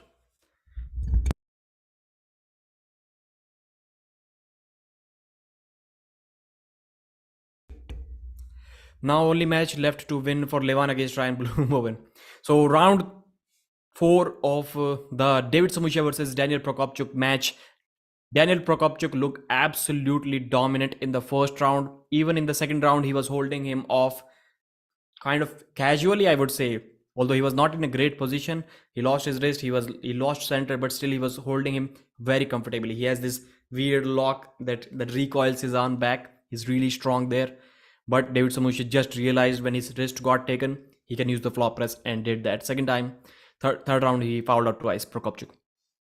David Samushia top rolls him and Prokopchuk bails out with kind of an underhand slip. Now it looks like there is a fatigue on Daniel Prokopchuk, which is very rare to see. Which is his forehead is also sweating. Does anyone know the reason why Ryan Bowen is trolled so much? Because he thinks he can potentially beat Zurab. Yeah, like I also didn't expect it to be a top roll battle. Top roll, flop press, nothing that we expected or anyone expected from this match.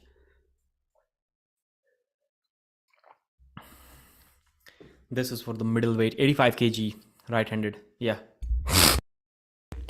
And Prokopchuk showed up like a badass, like he was already wearing his shield and he was taking his shield and wearing his helmet. He made an entrance like a badass.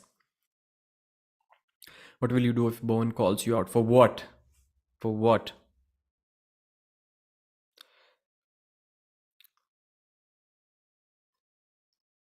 Valuable energy. Daniel didn't need to lay down in the second round. He was looking like comfortable. He could have won, but somehow David Samushia pulled up that flop press and beat him. Both of them were surprised. So the referee is setting up the straps for the final round of. I mean, it is not final. Maybe Prokopchuk is going to make a comeback. Daniel Prokopchuk versus David Samushia, fourth round. David Samushia is up 2 pins to 1. Prokopchuk this time, the first time he's leaning forward. First time he's going for a hook. First time he's gripping up deep. He's going in for a hook. He's going in for a hook. Deep hook battle. This is what we expected. This is what we are going to see now.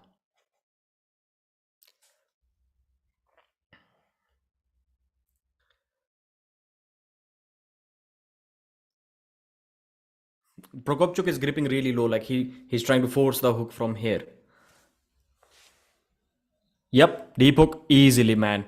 Not even close. Not even close. Daniel Prokopchuk gets immediately pinned by David Samushia in a hook.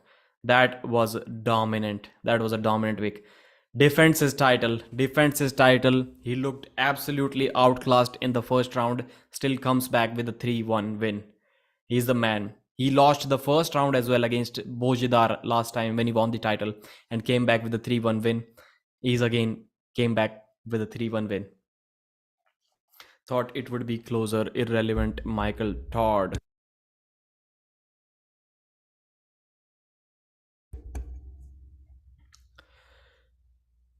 So let me recap this match. Daniel Prokopchuk from Moldova versus David Samushia from Georgia. We expected it to be a hook war.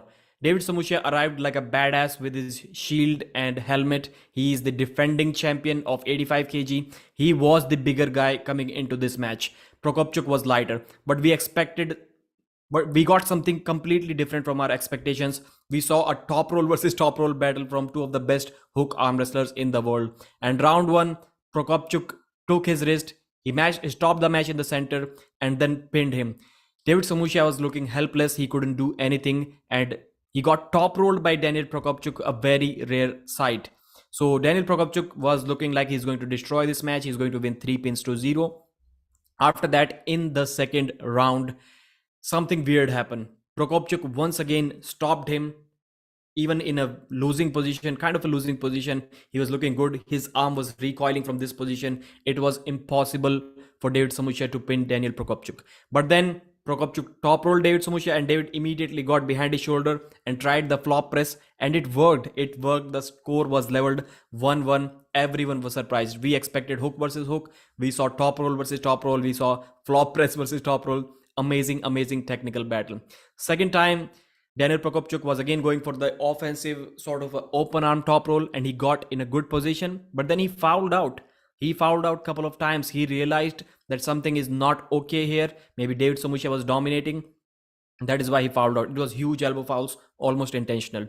The third round, once again, this time Daniel Prokopchuk went for the hook early, and David Samushia was just way too much. He just easily pinned him very easily to the pad. And last time as well, when David Samushia won the medal, he won the shield and helmet 85 kg division.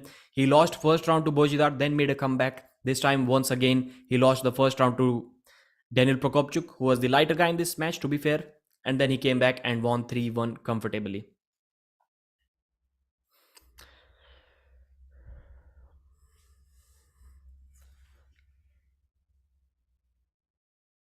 Who does Samusha want next?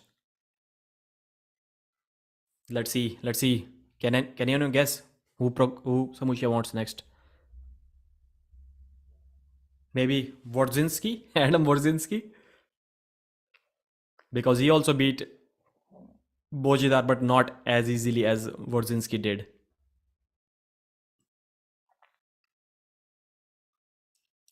We are expecting Edwin. We are expecting.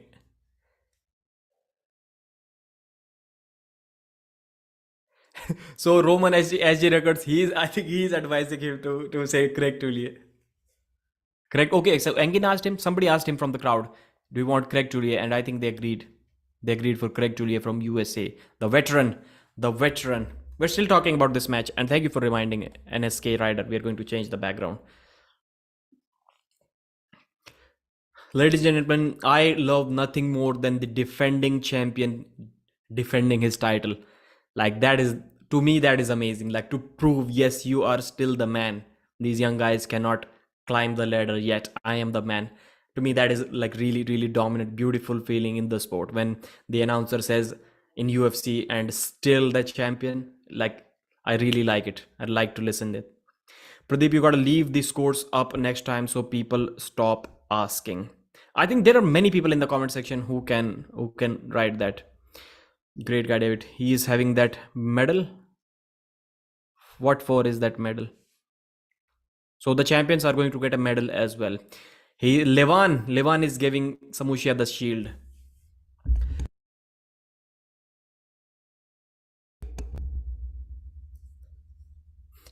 So Levan and Samushia are getting, so Georgian, okay, the Georgian countryman. This is why Levan is giving him the shield, or maybe Levan is going to give away all the shields and the helmets. So he defends it once again. If he defends it one more time, he's going to take the shield and helmet home. I think 3 times is way too much.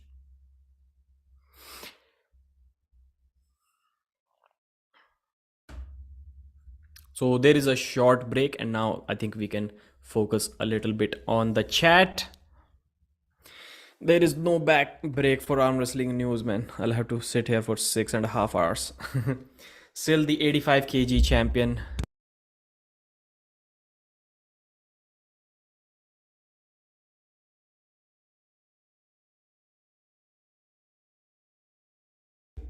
Okay. Bowen versus Pradeep. No. Good suggestion, but if Pradeep, but a scoreboard or crawler, he can likely lose viewership. But a scoreboard or crawler, he would likely. I don't understand. If I show the scores, 7th match, Bortolato match now on until the 15th match, done 2 hours. Yeah, 2 hours is a minimum. What an incredible card so far. The matches are amazing. If we talk about the quality of matches, yes, we have not seen that one crazy match yet, like the Ron Bath versus Zurab match, like that Jerry versus Gennady match. We've not seen that match yet, but overall, if we talk about the average of matches, I think this is the best card so far. Justin Bishop versus Mindaugas. Final score 2-3. Yep. Thanks, Sampex. Adam Warzinski 3-0. Bojidar, you are correct here as well. David Samushia 3-1. And Oleg Petrenko Zurab 3-0. Oleg. Sampex is the man. That is the guy. Thank you very much. You are a good person. You are a good person. Daniel Prokopchuk versus David Samushia, right hand. How are you typing these comments so fast? Like, are you on a computer or something? On keyboard? 3-1. Samushia, correct. Bowen versus Gorilla. Prudnik won 3-1. No, he didn't. Are you asking for chai off the mic? Chai? सही याद दिलाया. पानी कब तक पीऊंगा, चाय लेका कर edit कर तो जल्दी. Can you tell Engin to bring Alizan Muratov, who dominated the super heavyweight category in WAF? Yes, I can do that, but there is absolutely no way that Engin doesn't know about Alizan Muratov. He was surprised the most by Alizan Muratov's, and he talked about it quite a lot. Like he weighed only 93 kilos, then he force fed himself. He wore a ton of clothes just to weigh above 100 kilos. Ranjit, not Ranjit. Who is Ranjit here? आप कौन सा video post करने वाले हो भाई? I don't know. I have a team, I have a family. I don't know which video is going to get posted yet. I don't even know which videos are already posted yet. Can somebody tell me how many videos are posted yet and how many views I have till now on the channel?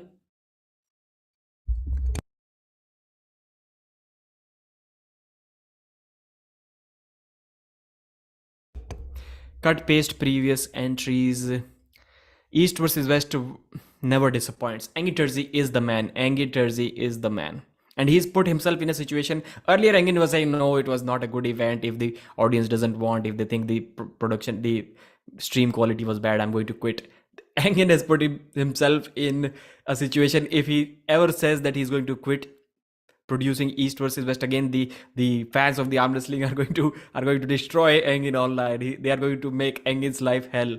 Engin can not stop doing this right now, even if he doesn't want to.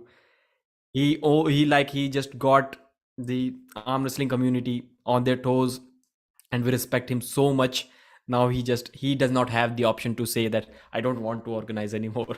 Like he has to now. I'm shocked slightly with the David's win. Yes, although I predicted him to win, and I'm not sure if 3-0 or 3-1. I think I predicted him to win 3-0. Only 2 videos. And do they have good views or like what? Matt Mask looking good. Alizan versus Zoc is at East versus West 6. Correct. You are correct. How can I forget that? I think first it was at East versus West 5. That match got announced like 6 months ago, probably. 1.2k. Okay. And on the other one? Ads on a pay-per-view. Yes, it was an ad. Their training methods must be better than everyone else's.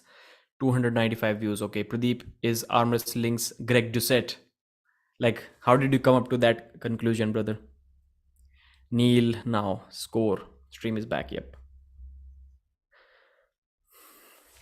So, Georgi Zaranov versus Wagner, the Jack Jesus, the Caveman Christ Bortolato, the Brazilian Wagner Bortolato versus the Kazakh guy who already won.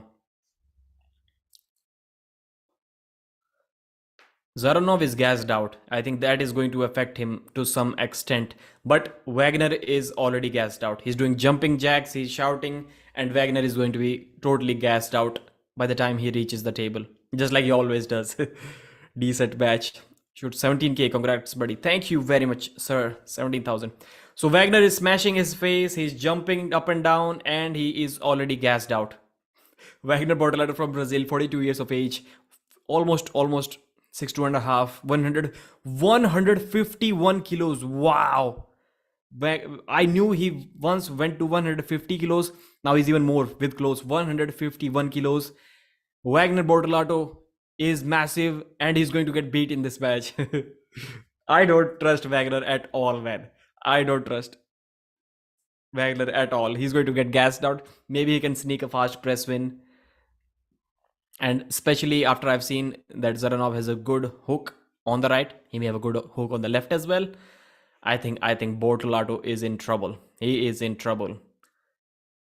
There is no way that Zaranov is not tired after that war in the first match. Absolute war against Sergey Kalinichenko. He's for sure tired. But Wagner is already more tired than him. Age 35, 6'3", 123 kilos, 21.6 biceps. I think it is not correct. There is absolutely no way he has 21.6 inches biceps. I don't think so. Or maybe he does after a good pump. Wagner is fat. Is this left or right? Left arm. Second left arm match of the night. Wagner Bortolato. Wagner, have you ever seen Wagner compete on the right arm? Like, have you ever seen that? Wagner has only one arm, left arm. That is where he gets invited. Pradeep's prediction on Devon versus Prudnik.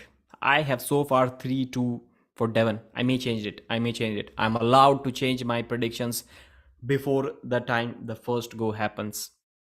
I create my own rules.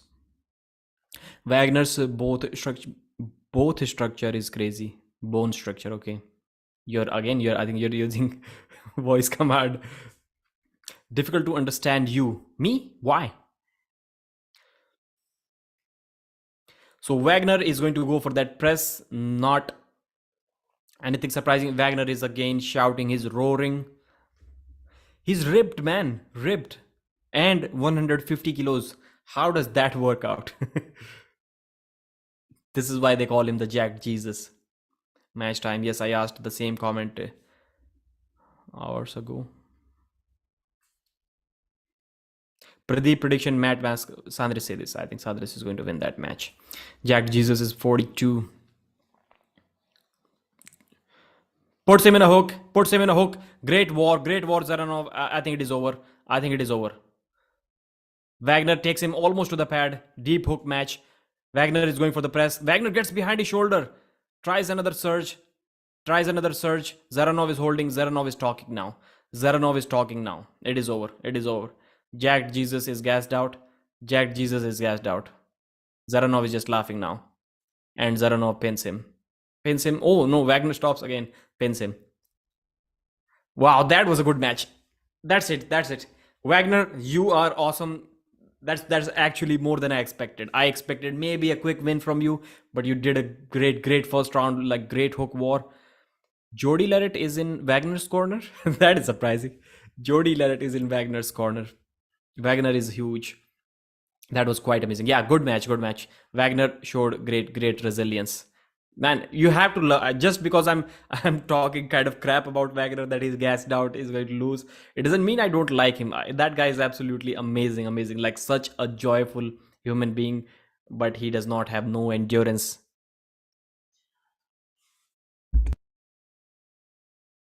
Yeah.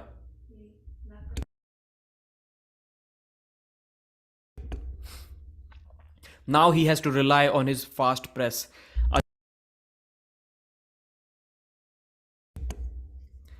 Jody and Wagner, yeah. Why is his bicep bleeding? Like Zaranov's bicep, torn bicep? I don't know. Torn biceps don't bleed.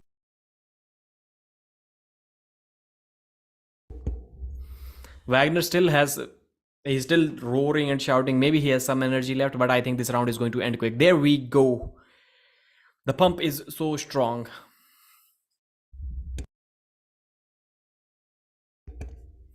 His bicep is injured because of his blast radius from Wagner's. No, his bicep was like, it was bleeding in the first round as well. Arm wrestling news, wild guess, has been injecting vitamin X straight into the muscle. Nobody injects nothing here. Either in the pectoral muscle, in the shoulders, delts, the quads or hips. Nobody injects like here in the biceps. Maybe in the peak something, but not here. Oh, Wagner is going for the press early. This time not for the hook. He's going for the press early. And Zaranov realizes it. If he's not careful, Wagner may press. Oh, again, Wagner does another false start. Still a warning. Surprising. Trust me, Wagner did it. Now he's slamming the table. Now he's breaking the table. Angry requested Wagner not to break the tables or anything. He doesn't have many replacement tables with him. Press him, Wagner. Press him. Wagner Bortolato is a great guy. Great guy. But you need to put him up against top rollers. Top rollers, not hook arm wrestlers who can stop him and beat him. Pradeep, do you have any idea how much arm wrestler get paid for? Yes, you ask me a name and I can tell you a rough guess. It will be within a couple of $1,000 of the guess. So Zaranov on the left, Wagner on the right, going forward with his shoulder, trying to hits the press and destroys Zaranov. This is what we expected. This is what I expect. Wagner is just shouting, he's roaring, he's pumping up the crowd. Man, Wagner Bortolato already stole the show. Wagner is the match of the night so far. Wagner There is absolutely no way you cannot love this guy. He stole the show. He stole the show.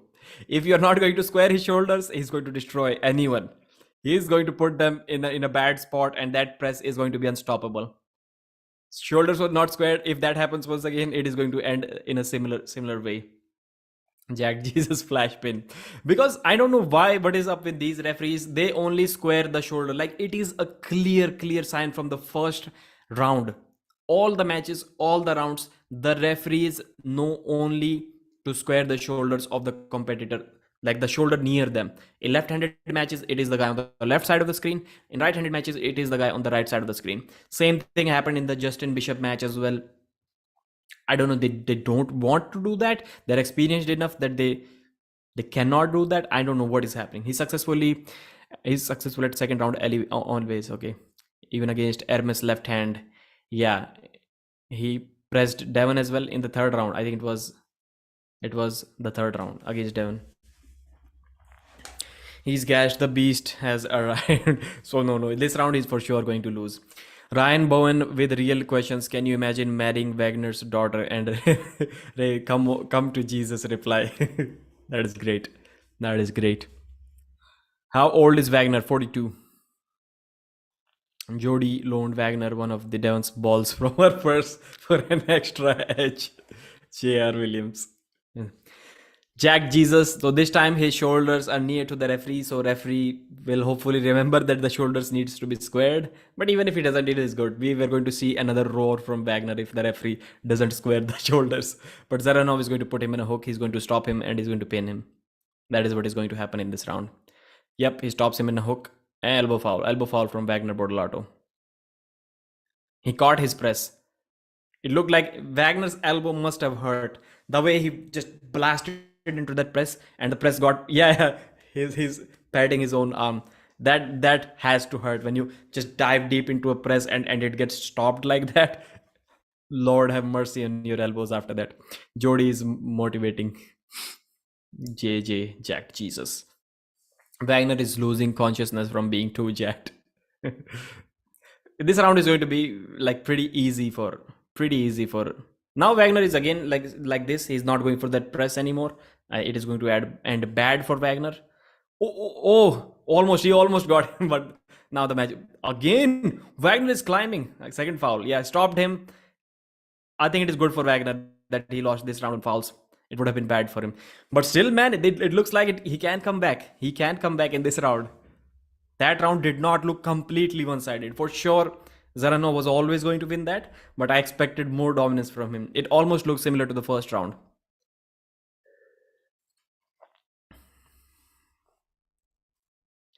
Wagner about to use his Jesus powers.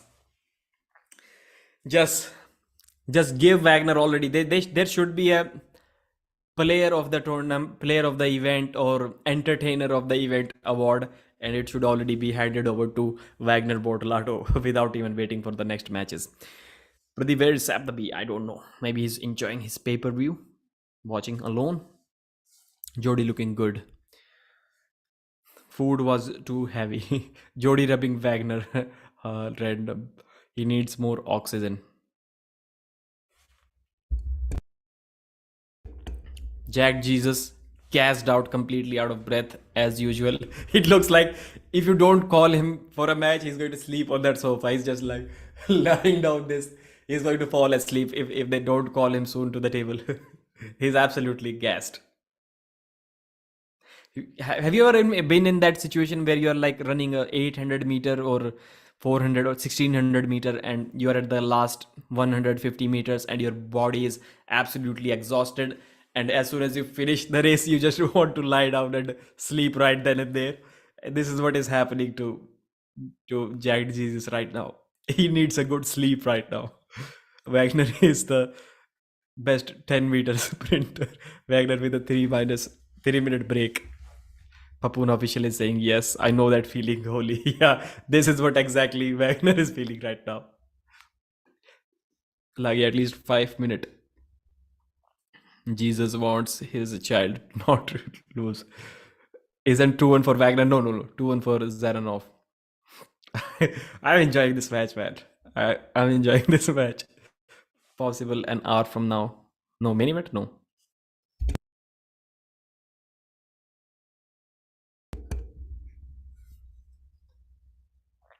We need some pizza. Jody found Jesus. Wagner's press is coming once again. His shoulder, he can. He's going in a hook. No, Wagner, no. He's doing this. He made an early start and he was doing this hook move. Again, he's just. Why does he do that? He knows he's going to get gassed out doing that, but he still does that for our entertainment. Wagner Bortolato is willing. Yeah, he's again pumping up, hyping up the crowd. Yeah, correct comment. Wow, man, that guy is amazing, amazing. He knows he's getting gassed out. He can barely breathe, and he's just still shouting, pumping up the crowd, entertaining us. Knows that it can cost him the match. Wow, that is like most humble dude. Presses him again to the pad. Presses him again to the pad. Wow, man. Engin Terzi, God bless Engin Terzi or whoever advised Engin Terzi to set this match up. Match of the night. I don't need to see Prudnik. I don't need to see Devon. I don't need to see Dave Ernes. Give this man the match of the night award. Just give it to him. Invite him again and again. Wow. Match of the year. Amazing, man. You're missing this match. You must have bought this paper. You are missing this match. Engin is tripping now. This match needs to get 1 million views on YouTube, and Engin puts it up on his channel. Shoulder not square, yes, clearly this is going to happen. As I said earlier, if you're not going to square his shoulders, this man can potentially press anyone to the pad. They're not going to square his shoulders. Unfortunately, he's going to lose this match because it cannot happen in that final round. The shoulders are going to be squared, but we don't need, like, I am a strict believer in following the rules. Even in this match, I was saying referee shoulder, but it doesn't matter. Anything is allowed and accepted for Wagner. Wagner is the man. Foul from Wagner. Nope, don't say things like that. You believe in Jesus. I believe in Jack Jesus and drew him. Everyone pray to Jack Jesus. I think there is a slim 10% chance that he may win this match. He's eating some. Jody's rubbing his arm. Jody's feeding him something. Perfect situation. Wagner just converted me into Christianity. Wagner is a legend. What the F is eating? Father, why you have forsaken me? How many viewers are watching us live? I can't even see that. Man. Wagner made my day. 784 viewers watching live. I haven't even asked you guys to subscribe yet. Guys, please subscribe to the channel. It would be awesome for you to do that. 793 people watching, 506 likes. Please take that. You guys can easily take the number to 600 likes. You don't even have to close the video to leave a like. Video can keep playing and you can still post a like on the video. The man, Jack Jesus. He can have all the time. He's just sitting on the sofa. He's having a snacks break. Oh my god. Wagner Bortolato just had a 5-minute snacks.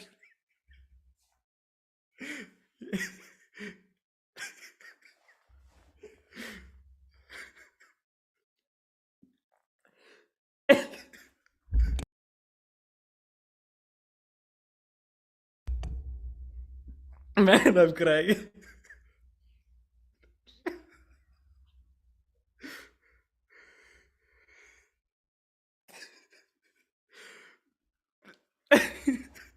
No, I'm not drunk. Man, he's having a snacks break between around. Oh my god. I quit. I cannot do.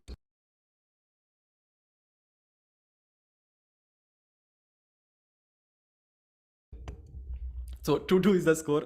Final round.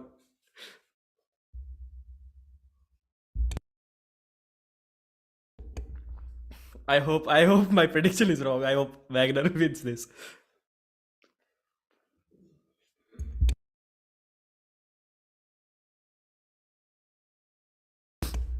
All right, all right. Yeah, come on, Pradeep, concentrate. Tim Sock, thank you very much. Wagner in between snacks, Bortolato. What's so funny? He's having snacks break between a match. So Zaranov, look for Zaranov to make a comeback. Final round on the way. Match of the night. Gets in. Oh, Wagner almost gets the pin. He lifts his elbow up. He gets caught in that press once again. That must have hurt his elbow. That must have hurt his elbow. Wagner was completely on top of his shoulder, like completely in that position, and he just got caught there. So he got caught there. That looked bad. So this kind of shows us that Zaranov cannot really lose this match because Wagner had everything he needed. He was completely on top of his shoulder. He got the good start, the perfect early start, and he still got caught and elbow fouled. I think he's going to get elbow fouled once again, or else he's going to get pinned.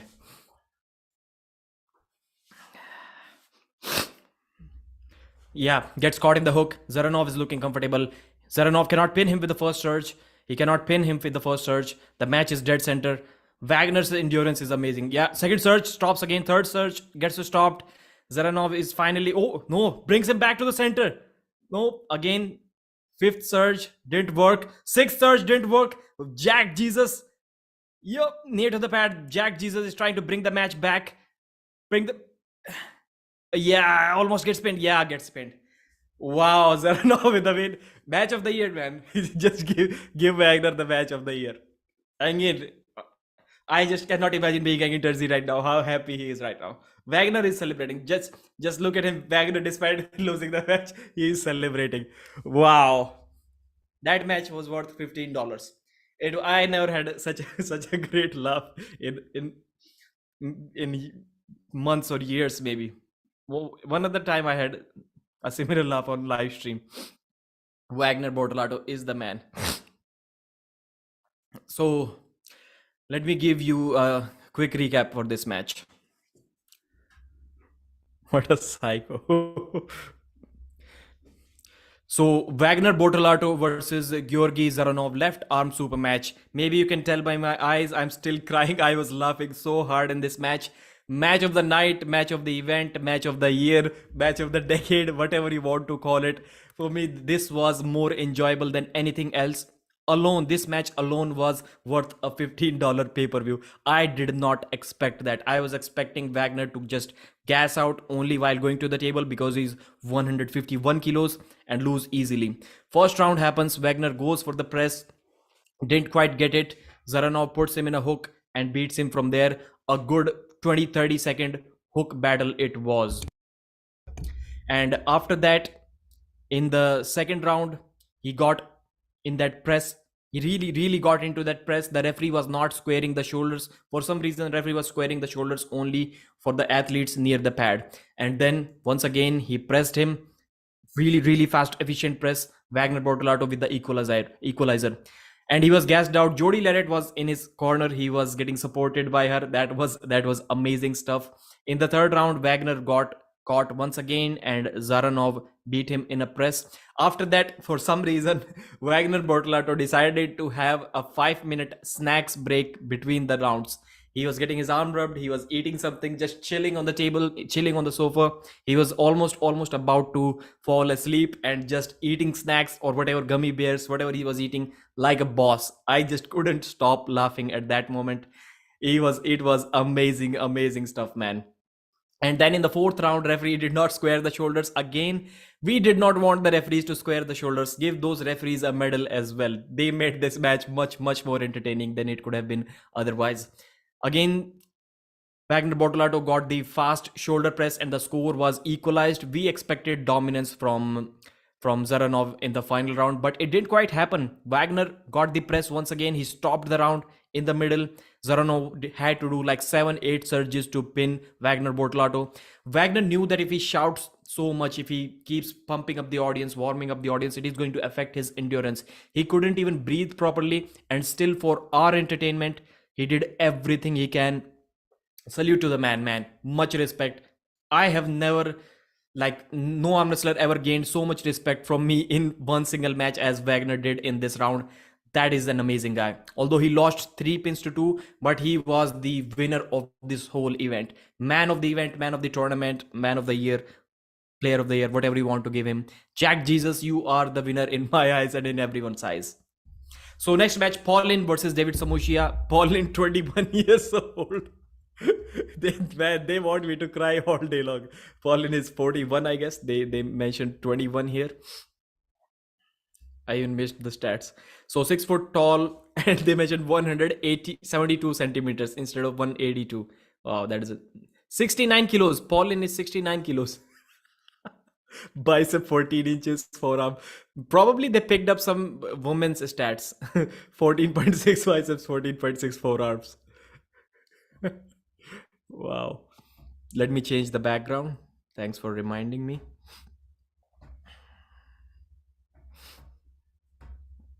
How amazing is that? Jack Jesus having a casual snacks break between the matches, between the rounds. Background change, thank you.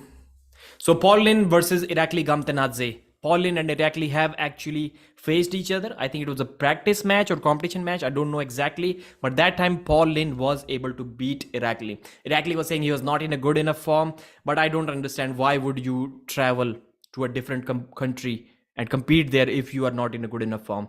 From Georgia, Irakli Gamtanadze, 34 years of age, 5'11", 95 kilogram of weight. I thought he was bigger. I think he's making a comeback after some time. We have not really seen him being active. But this guy in the past, when those legends were lighter, has wins over Vitaly Laletin. He has wins over Onger Bayev and many more. Paulin looks like a human pit bull. Paulin is ripped. But the stats, man, Paulin, 21 years old, 72 kilograms in weight. Yes, Irakli Saginashvili. Irakli. Devon Saginashvili. Did I say something weird? I don't know what is happening.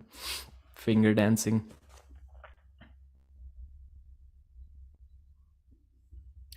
So we are setting up for the first round to happen. Paulin is 21.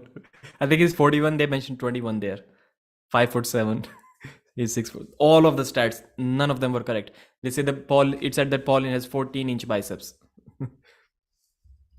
So Paulin is completely leaning forward as usual. Referee do not know how to square the shoulders. Usual common thing. This is the same way that Paulin was able to beat David Samushia. He had his shoulder all the way here, and then he blasted into the hook sideways. He said shoulders to Irakli, but not Paul. Yeah, correct. He's only squaring the shoulders. Maybe it is a new rule change or something that I'm not aware of. That the head referee needs to square the shoulders only the athlete who's near to his side, the shoulder that is touching him. How much time till Larratt match? 2 hours maybe.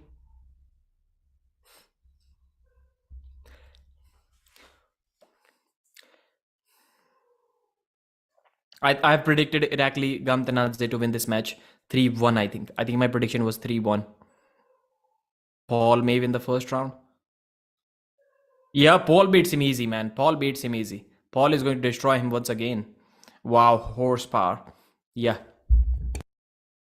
Paulin is the man. He looks like an athlete. I don't really like it when the arm wrestlers, they do not even look like strong, physically fit athletes. Irakli may be one of them. He doesn't look like an athlete. Paul looks fit. He looks professional. Like too much hook power. I cannot even imagine telling myself that Paul Lin used to be a great top roller one day, and now he's all inside, all hook power. As soon as he got the years down, 5-6 years into the game, his elbows got conditioned maybe to the hook power, and now he is utilizing that hook power against some of the elite hookers like David Samushia. He beat David Samushia. Did Devon pull yet? Bro, Devon is the main event. Why would Devon pull before Paulin and Irakli Gamtenadze? What are their weights?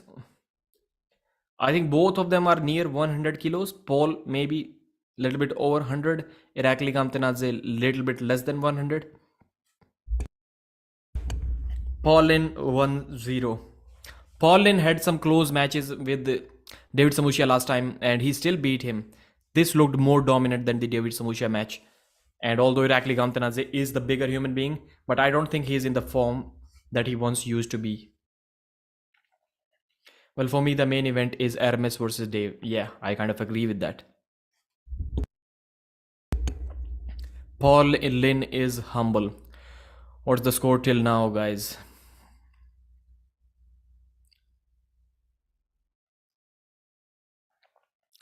It looks difficult. Like if David Samushia lost to Paulin even after equalizing the score 2-2, I don't think there are much chances for Irakli Gamtenadze to make a comeback.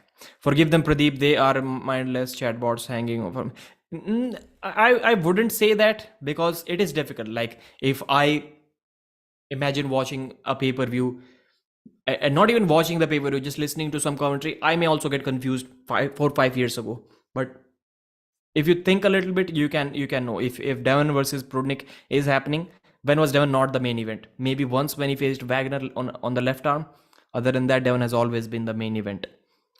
Is John Brzezinski match next? I think so.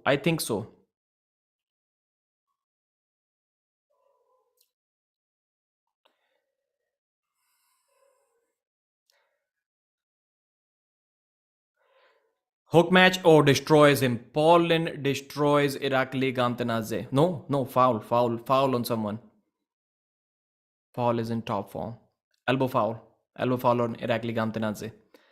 I wanted to say Paul Lin, but man, I fell for Irakli's confidence. I thought that he lost to Paul Lin once. Now he's so keen on getting this rematch. Maybe he figured something out. Maybe he was not trained. Maybe he got on the sauce or something now. He's feeling confident that he's going to win. That is why I predicted him to win. And looks like there is still a big gap between these two. Different power levels, yes. So Ryan Bowen in my earphones and Andreas on the comments and I myself on the microphone. All three of them said the same thing, strength gap, at the same time. Exactly at the same time. Let's see if Irakli can do something. It has to come in this round. If this round is over, the next round is going to look even worse. Irakli's final chance. Nope, he gets destroyed by Paulin in a hook. He gets destroyed by Paulin in a hook. Paulin is just ripping through his arm. Irakli's arm, his elbow is going to hurt the next day. Holy F, Paul. Paulin is undefeated at East versus West now. Man, give Paul a title or something as well. He just doesn't get beat here. Paulin versus Levan when Powerhouse City 69 of raw power. So I think this is my third prediction that has gone wrong. And how many matches so far? 7 or 8? Bowen now knows the levels. Paulin is just way too much. Imagine Paulin versus Ryan Bowen. I think Paul is just going to blast Ryan Bowen. Flash pinch 3 times. And he is only 21 years old. Paulin needs heavier opponents. भाई आपकी बहुत सी prediction गलत जाएगी. Yeah, possible. I am just hoping I get 10 correct. I've already got 3 wrong, including this one. So I can only afford to have 2 wrong, which is very difficult. I don't think I'm going to get 10 right. Paulin versus Schoolboy. Yeah, good match. I see it as a good match. Paulin, impressive, only 152 pounds. Imagine if he's 200 pounds. So final round, Paulin's shoulders are like this, like he's facing towards the referee. Referee's telling him to square the shoulders. Is he going to do that? Nope, no he isn't. Nope, he isn't. And he's going to destroy Irakli Gamtenadze. The referee is about to say go. Expect a blast inside a hook from Paul Lin. Yeah, the match gets stopped. No! Elbow foul from Paul Lin. Irakli found something. In that hook. Even when Even when his elbow was 1 inch away from the pad, even his elbow was 1 inch off the back of the pad, still Irakli didn't look like he got pinned there. Maybe Irakli has got something. Maybe he just needs to stop that match. Paul Lynch's explosive strength is too much that we are forced to believe that there is a strength gap between these two. Maybe there isn't. What if the match stops? I wish. Like, it is good. Like, Paul looks like he deserves to win this match, but what if we get to see the actual strength level if the match stops, like the endurance level, not the strength. Opana, find the spot, come on. David Gambarashvili supporting his countrymen, hoping for a comeback, a miracle. At this point, it would be a miracle if David Samushia, if Irakli Gamtenaze makes a comeback. Shoulders not squared. Once again, shoulders are completely not squared. All right, the go happens. Yeah, Paul Lynch destroys him in a hook. Nope, not close. Just way too much strength. 3-0. All over. Paul Lynch continues his undefeated streak, or creates an undefeated streak at East versus West. He's 2-0. He is the man. You don't mess with Paul Lynch. That is correct. So let me give a brief recap. So Paul Lynch from USA versus Irakli Gamtenaze. That match was explosive.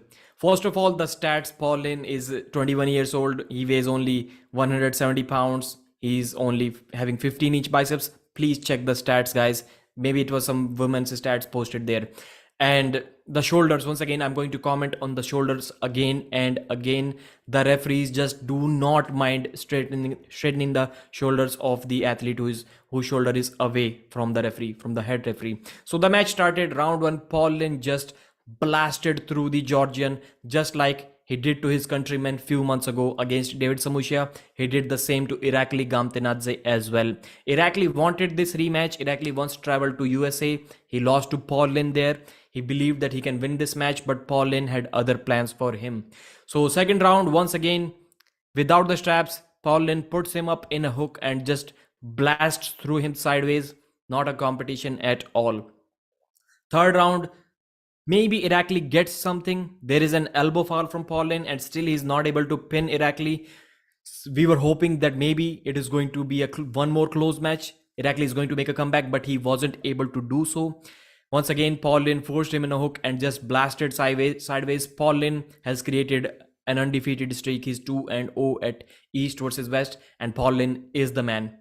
Hook match, explosive hook match. There was a time when Paul Lynch used to be a top roller. Not anymore. He has a nasty hook right now. I think that's about it for this recap. Can someone tell me the result between Wagner match? Wagner Bortolato won Player of the Night. Wagner Bortolato won the hearts of the entire arm wrestling community. Yes, he lost 3-2, but he won. If you know what I mean. Adam Silver looking at Paul like, why can't Larry be like you at arm wrestling?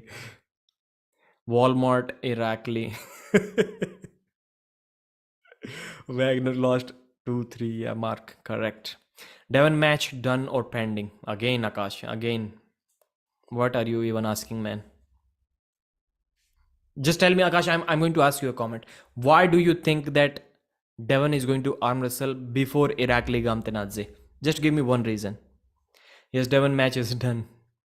Devon is pulling last. John is in big trouble. John the Goat Brzezinski versus Oleg Petrenko. That match is something. Let me change the background. Neil Pickup is welcoming the GOAT, John Brzezinski. He's inviting him to the stage. John Brzezinski from the red light, from the smokes, approaching the table, approaching the match as the GOAT of arm wrestling. High expectations still on his shoulders, even during this phase of his career when he's almost 60 years old, 58 years of age. I think this match is going to go USA 58, 7 years, again, incorrect stats. He's 58 years old, 189 centimeter. Nope, John Brzezinski is not that tall. It mentioned 6'2", 104 kilos, 17.5 biceps, 16-inch forearms. Petrenko has huge hands. Yeah, he has thick forearms. So either Petrenko is going to win 3-0 or John Brzezinski needs to make a comeback to win this match. I don't think there is any way John Brzezinski dominates the first round. Very difficult, very difficult. Oleg Petrenko is the top guy. I have a is he the top guy? I'm not sure. I have a feeling that John Brzezinski at this age cannot be top 3 in the world above 100 kilos. And if Oleg Petrenko is there, if he beats him, I think he is in the top 3 in the world. But is he? That is the question. The Ukrainian is only 26 years of age, 5 feet 11 inches tall, 104 kilos, exact same weight. So he's smaller. It means he's physically bigger, like bigger built than John Brzezinski. 18.1 biceps, huge 17.3 forearms. John Brzezinski versus Ryan Putin. Wagner Bortolato versus Sheikh Majid. Timing, how do we know the time? This is not Olympics yet. Like we have scheduled timings for every match. How do we know which match is going to take how much time? I would say 100 minutes from now. John has under the shirt WTF. I don't know. Did you see anything? So can I change the prediction? It is on Oleg Petrenko's side. No. Do I want to change it? Man, I'm going to change my prediction. 3-2. I was going with 3-2. John, I officially changed my prediction to 3-2 Oleg Petrenko. Although he's on the bad side of the strap, he may get top rolled by John Brzezinski. But I'm still going with 3-2 Oleg Petrenko. I think Petrenko is looking thick. He's looking really thick in front of John Brzezinski. His hand is looking massive. And he's already like fully cupping, trying to tire John Brzezinski out, not letting any gap there. He wants the perfect start. Good for him. I've changed my prediction. Oleg Petrenko is going to win this match. Because I trust this guy. He's saying he's 30% stronger than what he was when he won Zloty. I'm assuming he's 15% stronger. Even 15% stronger from the position where he's already a Zloty champ, I think should be enough to beat John Brzezinski. The first round, let's see if he can force the hook. The only way for John Brzezinski to win, and that is going to be tiring his hand out and then beating him in the end. Brzezinski is running. Petrenko is holding the fingers. John Brzezinski slips underneath. It was not a very easy slip for John, but yes, he slipped. Petrenko win 3-0. From this, it looks really difficult. Like from the slip, what I can tell you, I think with certain that Petrenko is trying to cup really hard. John Brzezinski is going to try to post really hard to pull back, and the match is going to stay dead center for at least 5 seconds, just like the Ongerbay versus John match. But in that match, both were top rolling. In this match, one will be cupping, dragging back, and one will be going back. I think we'll see a dead center battle for 5 seconds, and John may just slightly crack Petrenko in this round. Johnny Boy will get flashed 3-0. I don't think from the slip, yes, Oleg's finger containment looked much better than John's pronation, but inside the straps, I think it is going to be dead center. He's not going to immediately force him into the hook. So official prediction, Petrenko winning this match. Oleg is insane. He looked good. Like from watching this first start, Oleg Petrenko looked good.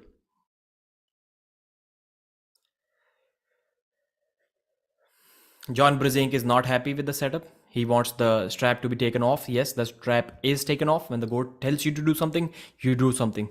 Because we know that John is not going to try to cheat in the strap. There was one referee, I forgot his name. He once claimed that John's career is what it is because of cheating in the grip.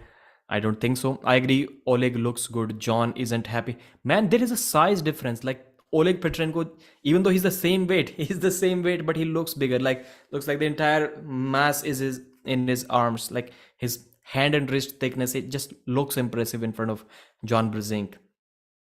Oleg looks so strong on this day. But if John cracks his wrist back, can he arm wrestle without his wrist? I'm not sure if we have seen Oleg arm wrestle without his wrist. And I don't think there are any arm wrestlers, not many at least, who can beat John without their wrist. I don't think it can happen. Oleg Petrenko top rolls John Brzezinski. Wow, elbow foul from John. Oleg Petrenko was almost top rolled John Brzezinski, and I think it is going to be 3-0. I think it is going to be 3-0 for Oleg Petrenko. If John cannot top roll him, he's getting out top rolled while Oleg has the buckle. John minds the buckle very much. He does not like the buckle on his hand. The young stud. So it looked good. Even after the elbow foul, if the match didn't stop, it looked like John's wrist was almost about to go. It didn't, sadly. John will win. Mohammad Sajid Abbas, I don't think so. John 3-1, Pushkar's finest student. Because if the match is even close on this side of the table, even close, like just imagine, just remember how badly John dominated Ongarbayev in the first round when he was on that side of the table and he still lost. This time Oleg Petrenko is on this side and still the match is looking on Petrenko's side. Most of luck to you. Let's see a war. Let's see a hand battle. Cupping versus top roll. Yep, John stops it in the middle. John cracks his wrist. John cracks Oleg Petrenko's wrist. The match has stopped in center. Elbow foul. Oleg Petrenko just lifted his elbow. Oleg Petrenko got in big trouble. Both of them, they do not have a great endurance. Like in other matches, John would get tired out against a young guy if the strength is close. But in this match, I'm not sure, because Oleg Petrenko, we saw he was completely gassed out against Raimund Antonovich when he arm wrestled him. Maybe that can happen once again. Maybe I shouldn't have changed my prediction, but I have now. I cannot revert back. Let's see. Amazing match. Brzezinski is in it. If I had not seen that match, I would still say that John is getting beaten really bad, even if he wins the first round, which he may win looking at this position. They were flat wristed, but whenever he was going sideways, Petrenko was going sideways. Will you, doubting John and flipping last moment, will you, R-U-E? Rue? Is that a word? I don't know. Regret? Yeah, for sure. John pissed. You should stick with the GOAT. No changing now. Yeah, agreed. Let's see. As I was saying, okay, the round is about to undergo. Petrenko may look for the hook now.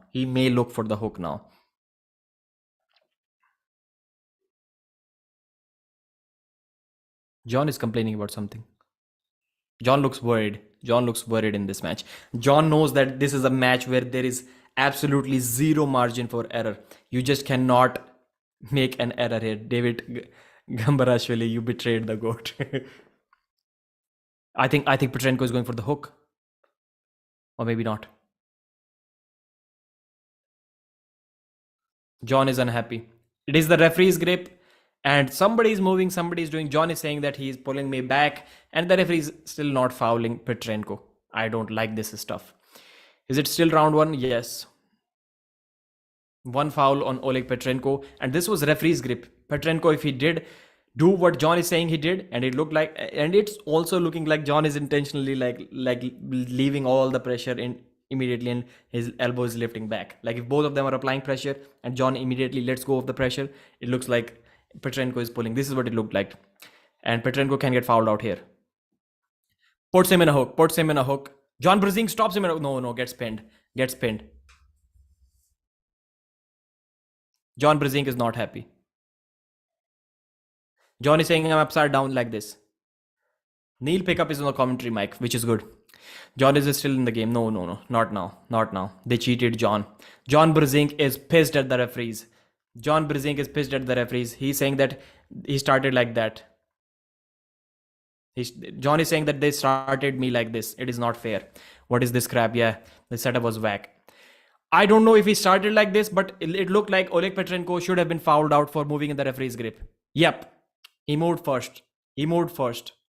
This is why he got the match. Yeah, replay. I'm seeing the replay. The setup looked fair. The setup was awkward for John because Oleg Petrenko moved before the go. Oleg Petrenko is the new Devon Larratt, ladies and gentlemen, moving 1 second before the go in a referee's grip. Wow. Yeah, clearly. The first time he moved early, he should have been fouled out. It would have been a second foul movement in referee's grip. But man, we asked for loose rules. We are getting loose rules. I am disappointed. I'm disappointed. I do not like, no matter what Devon says, like referee's grip is crap. I think referee's grip is important. And moving in referee's grip, this is why it shouldn't be allowed. He moved first. Then again Oleg Petrenko. Second time he moved first again in the referee's grip. Still the referee didn't foul him. And he is the winner. Engin! Holy. Engin. Referee's grip is not suited for the system. Then you will have moments like this. Then just expect Devon to move 3 seconds before the go in referee's grip. Just Devon is standing right there. He was talking to John. Devon knows what he needs to do. Who is winning? Oleg Petrenko is winning 1-0. 0-0. They reversed the call. Yep, they reversed the call.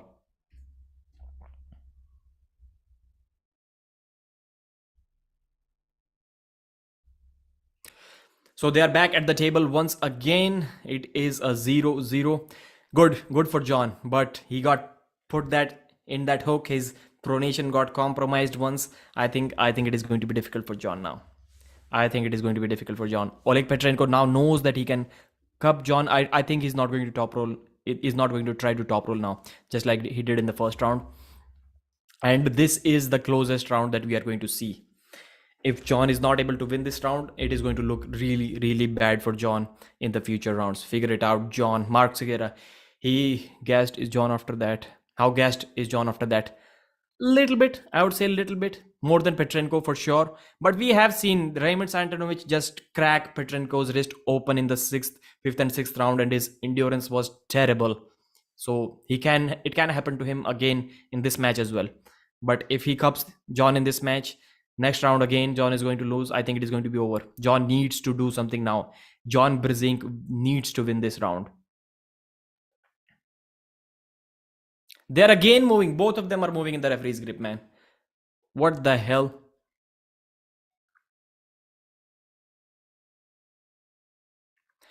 The referee is closing the hands once again. Petrenko moves way before, and John is trying to pronate. John is confident. John cracks him. John is confident. Second foul from Petrenko. John Brzezinski was trash talking Oleg Petrenko during the match. John Brzezinski trash talked Petrenko during the round, and I think that signs are coming to show up once again. Petrenko's wrist may be getting gassed as early as in the first round. He's getting his blood flow managed. John Brzezinski can false start plus loss. Yeah, Alberto, great comment. False start plus a L. John knew, like immediately John knew that he got him. He got Petrenko. Oleg starts way before Go refs wake up. Okay. I thought I was crazy. That was the biggest false start ever. Yes, biggest false. I think this round, if Petrenko is smart, he should try to top roll John Brzezinski. Massive false start, and Oleg Petrenko is not a fighter. He kind of got beat by John 2-3 times in that round. First he did a false start, did not get called. First he did intentional elbow foul, which is within the rules, but he knew he got messed up. He would have lost that round. He did an elbow foul, got a restart. Then he did false start, did not get called. Then once again he did false start and still got pinned. So John has technically beaten him almost 3 times in that first round. And this is one match where John Brzezinski's endurance may be better than his opponent. We may see the GOAT win. This round, now that the tables have turned, now Oleg Petrenko needs to do something in this round. If he doesn't win this round, it is going to be over. Gets a slightly better start. John's wrist is... John had to do this slip. Where are you going, buddy? He wasn't trash talking. It was in good spirits. Old man strength. Straps. Yeah. John Brzezinski is the man. Both of them are looking quite fresh. Oleg Petrenko is not sweating. John is sweating heavily. Slightly breathing heavy as well. I hope that wasn't too loud.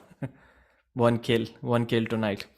He's the GOAT, our hero. Just imagine that hand in 2006. Wow. I wanted to ask this question to John Berzink when I interviewed him. That do you ever feel like when you give these young, talented guys a great match now when you're 58, do you sometimes imagine, man, I would have been smacking these fools around when I was 40 years old? John must think like that sometimes. After the Ongarbayev match, John must have been, at least once, he must have been, man, I would have smacked that fool around 3-0 if I was in my 40s. The same thing must be going on John's mind after this match as well. Avoiding getting gassed out, Petrenko. Yeah. Petrenko top roll, John Brzezinski. John comes back. John also takes his wrist. Petrenko, no. No, John is saying no way.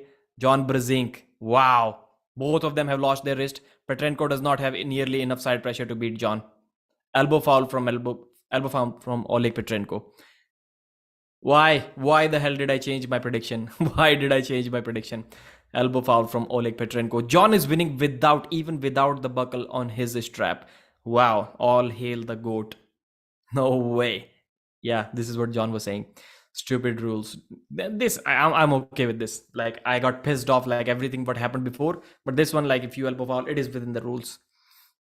Thank God you changed. John lost wrist, then got it back. Yeah. Both of them lost their wrist. Petrenko was in the offensive position, but John maintained side pressure. Without the wrist, it is clear that Petrenko's side pressure is not enough to beat John. He did the right thing. He needed to top roll. He tried to top roll. Didn't work out. He needs to try to hook now. Otherwise, he's going to get beat pretty bad. 3-0. I think he's going to lose 3-0. The score is 1-0 so far, but John Brzezinski is clearly he's almost already beat him 3 times. He's almost already beat him 3 times. And Oleg Petrenko is gassing faster than John Brzezinski. Pradeep, are you going to do Monday podcast with John? Let's see. Previous scores, remember, John doesn't have the best endurance. Yeah, but he somehow needs to, like, always outlast everyone except Devon and Kidragali Ongarbayev. John's figured him out. He has this. I think so.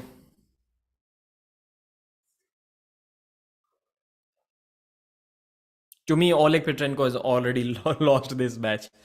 But yeah, whatever the referees say, that is the final decision. 26 years old. Again, he tries to top roll, tries to flop press. Nope, not working. John is shouting. John is saying, "Woo!" John is trash talking Oleg Petrenko. John is in trouble. Nope. Oleg Petrenko doesn't have enough to get behind his shoulder and press. John Brzezinski looks in trouble. No, Oleg Petrenko looks in trouble. John comes back. Oleg Petrenko with the flop press. John can hold Jerry Kedret in this position. I don't think Petrenko can do anything. John can hold Jerry in this position. John is trying to transition. John is trying to get behind his shoulder. John is climbing. He's already on his fingers. John comes back and presses Oleg Petrenko to the pad. That match is going to end 3-0. Wow, John Brzezinski just dominating Oleg Petrenko.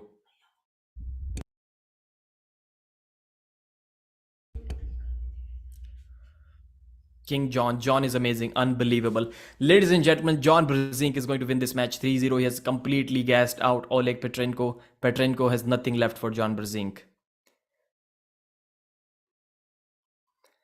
He's a GOAT for a reason. That's our American star. John Brzezinski is the man. Still beating the top 26-year-old top guys, like the Ukrainian champion. After Andrei Pushkar's death, I'm not sure if anyone beats Oleg Petrenko in Ukraine, and he's dominating him. Wow, Ongarbayev must have been crazy. Yeah. Did Wagner win or lose? No, Wagner lost, and Oleg Petrenko is gassed out now. Oleg does not have anything left in his wrist. He cannot flop press John. He cannot hook John. He cannot top roll John. He cannot do anything with John Brzezinski. John Brzezinski is having a laugh. He's enjoying this right now. He's icing his hand. Bro, you stop making predictions. Akash. I knew John would win the whole time. Yeah. Gary G on the screen. John is enjoying this right now. He was pissed off after the first round, rightfully, but now he's enjoying this moment.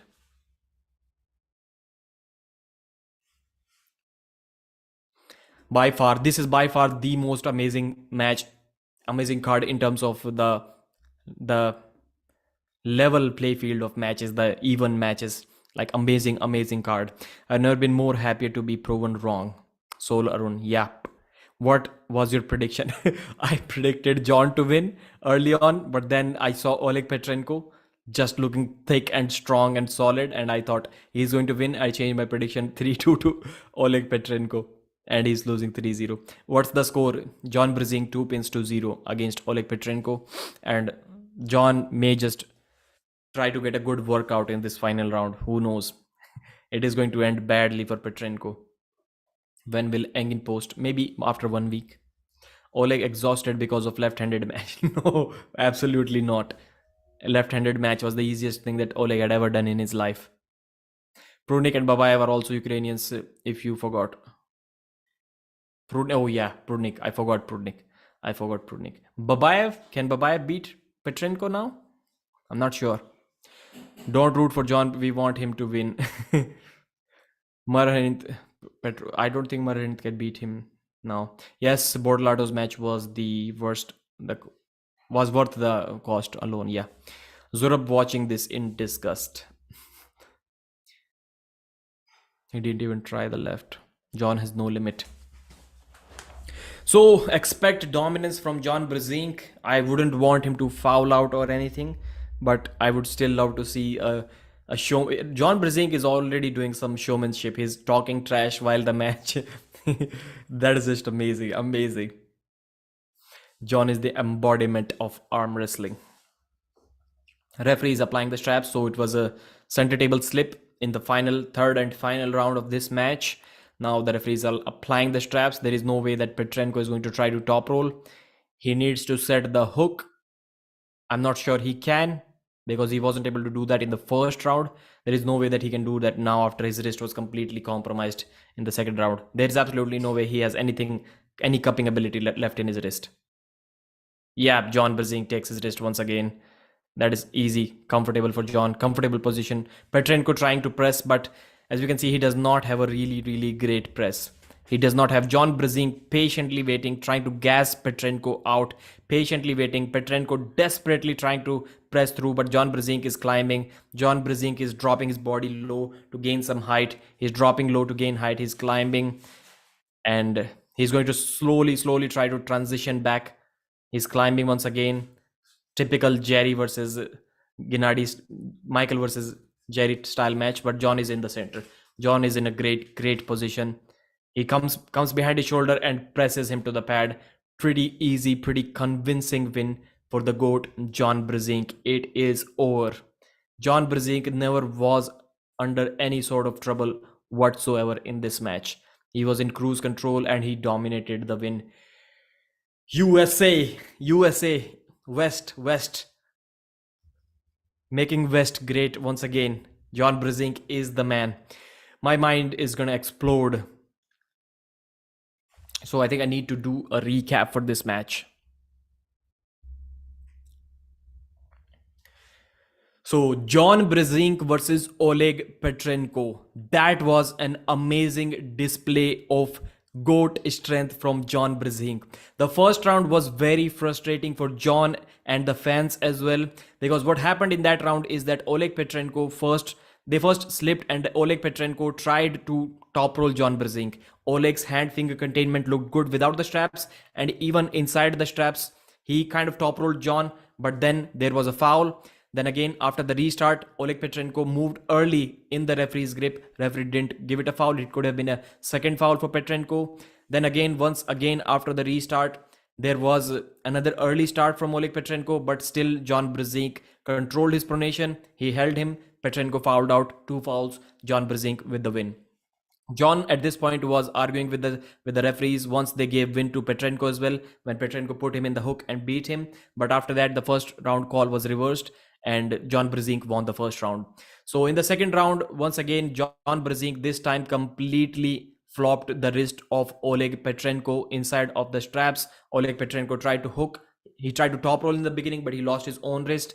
John Brzezinski stopped Petrenko and started trash talking. John Brzezinski started trash talking in the mid of the match, and you know it was going to be over after that. Petrenko's side pressure without his wrist was not sufficient enough to beat John Brzezinski, and after that, John got behind his shoulder and pressed him down to the pad. Same thing in the final round. Once again, inside the straps, John was in cruise control. Petrenko lost his wrist immediately. We have seen that this is the weakness of Petrenko. His wrist can be taken, his wrist can be gassed out, and John Brzezinski capitalized on that. John did not make any mistake in this match. In the final round, again took his wrist, kept patience in this position, then transitioned, went behind his shoulder and pressed him to the pad. John Brzezinski, I sometimes wonder, John must be thinking that, man, I'm 58 and I'm beating these guys now or giving them good matches. I must be smacking these fools around when I was 40 years old. John is beating Ukrainian champions, 26-year-old champions at 58. John Brzezinski, you are the man. 3-0 dominant win. Engin is on the table. Engin is at the table and is saying this guy is the GOAT. Engin rocking the old school Labs t-shirt.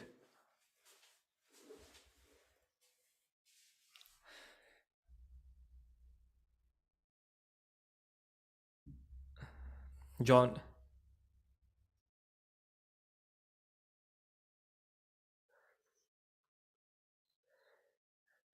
Man, Engin is almost about to cry. Engin is almost, yeah, Engin is laughing now. It looked like Engin is also going to break down.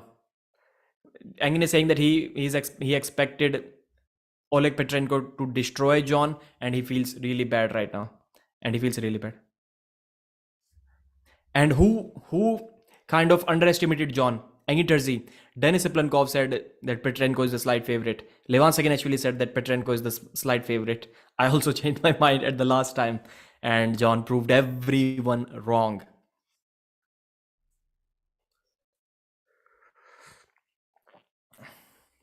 How are you feeling after one more wrong prediction? Amazing, amazing. How many have I gotten wrong? 4 or 5? 4 wrong, I think. 4 wrong out of 9.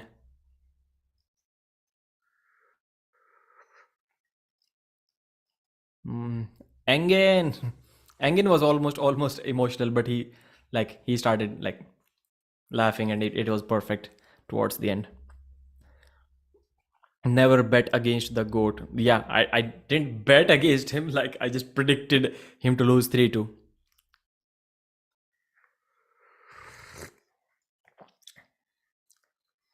It has been the second time when I changed my prediction about John Brzezinski's match at the last time, and I got it wrong. I got it wrong. Second time it has happened with me. Actually, almost all of the times whenever I changed my mind at the last time, I've been always wrong with the prediction. 1.1 thousand people watching. Don't forget to like and subscribe to the channel. Wow, I did not know about that. 1.1 thousand. That is amazing. Now up to the table is Revas Lutidze from Georgia, 35 years old, 6'5", 145 kilos, 19.6 biceps, 17.3 inch forearms. Revas Lutidze is a giant. And from Kazakhstan, the rock star, 24, 25 years old, Artem Morozov is going to make his way to the table.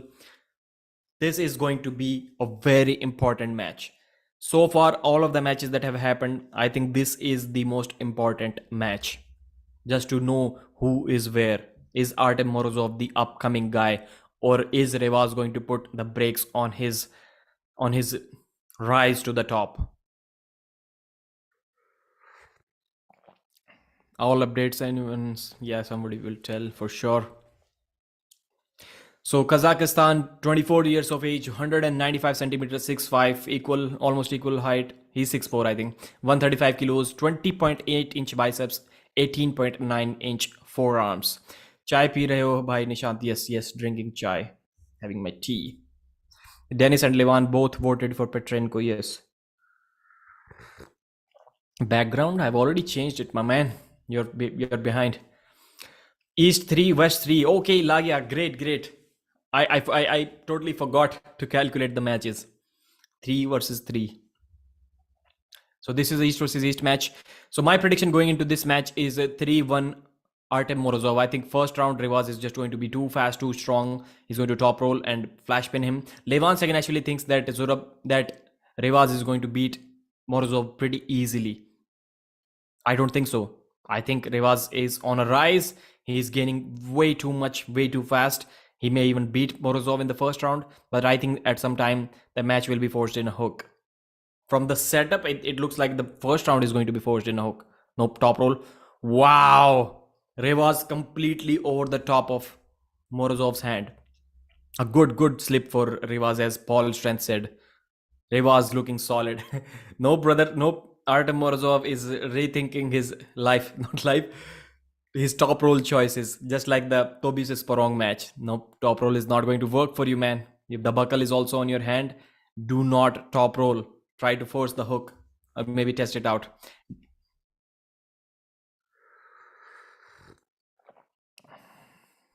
Man, how good is Revas? If he beats Morozov, how good is Revas Lutidze? Flip-flopping again. J.R. Williams. Where can we watch for free? You can listen here for free, but I'm not sure if you can watch it for free anywhere. Hey, once again, man, big shout out to my wife, who is also editing some of the videos, and my brother. I have bought like 3 pay-per-views and they are doing the editing on my videos right now. So the videos hopefully are getting posted as we speak. I think maybe 4 videos are already posted, maybe 5. Pradeep from India. Can anyone tell how many videos are posted on this channel? Big shout out to both of them. Like they're taking the channel forward, really helping me a lot. That Desi Cup.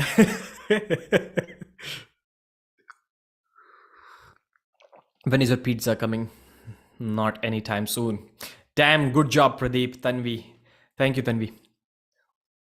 Wife team for the win. Family. So, in the straps, Artem Morozov looking to force the hook. He's not going for the top roll anymore. He has quickly realized that Revas Lutidze's hand is way too much. He's going to force the hook. The setup looks extremely good for Artem Morozov. Looks like the match is going to hook, but Revas may surprise everyone. Yeah, the force the hook. Revas is beating him in a hook. Revas almost pinned him in a hook. Got the pin. No, just 1 inch from the pad. Revas Lutidze is beating Morozov in a hook. Nope, Morozov has gotten to the center. He cannot pin. Morozov gets behind his shoulder. Elbow foul. Nope, not called. It looked like an elbow foul from Hook War. We did not expect that. And Artem Morozov pins Revas Lutidze. Wow. Please, someone take a screenshot. Someone take a screenshot. If someone is listening, that roar, best roar by far, best roar. Like the way he beat him inside the hook and just shouted like Brock Lesnar. This is the best screenshot. I think that photo should be on the newspapers tomorrow, everywhere. That photo should be everywhere tomorrow. Perfect. Wow, that was a hook war, man. We did not expect that from Revas Lutidze. Revas Lutidze is giving a good fight to Artem Morozov in a hook, which Dave Chaffee was not able to do. Man, Artem Morozov is like funny off the table, but on the table, like damn, that man is aggressive. I'm just telling you guys, when you see that screenshot everywhere on YouTube tomorrow, just you'll be mesmerized. That perfect, one of the best arm wrestling photos ever. That screenshot. Revas will be gassed now. Yeah, it is going to be difficult for him. If he was not able to top roll Morozov when the buckle was on his hand, he's not going to be able to do that now.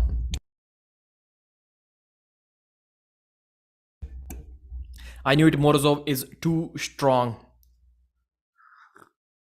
No, I'm in West Bengal now. So Artem Morozov takes this match, but Revas Lutidze, I think, man, this was stylistically a bad match for Revas Lutidze. I'm not saying he cannot do anything now. Maybe he can still pull out something, but it is going to be difficult for him. You're not beating. Trust me, you are not beating Morozov in a hook now, unless you're Prudnik. Prudnik has a really good hook. I think he can still beat Morozov in a hook, maybe. And very few people in the world are going to beat him in a hook. Denis Siplankov will crush Morozov even in a hook, even now. But very few people. Maybe 3 or 4 in the world. Dave beat Morozov in a hook. Dave beat Morozov in a hook. No, he didn't. No, he didn't. Yeah, one round, one round. Yeah, extremely close. Like it was almost a king's move. Almost a king's move. He is like that. Are you in Kolkata? Yes. One elbow foul. Okay, so one elbow foul. I don't even know what happened there.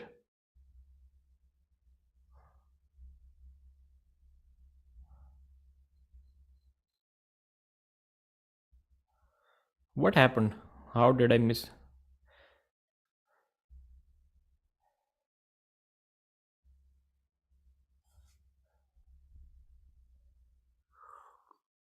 I think you changed your prediction at the last moment, Pradeep, because you think whenever you predict John to win, he loses. Yeah. So is it the round? Is it the foul in the first round? What happened? 0-0. Yeah. I was trying to rewind again and again. Like, when did I miss the start? When did Morozov get an elbow foul? So restart for the first round. Restart for the first round.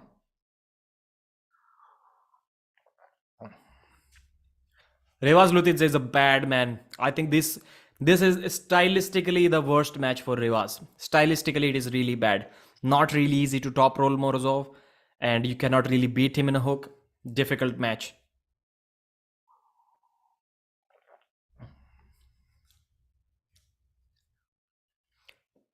What are Larratt versus Evgeny? 1 hour. That was one of the rawest roars I have ever witnessed. I've already told my wife to take as many screenshots as she can at that moment, and that needs to go down in the thumbnails.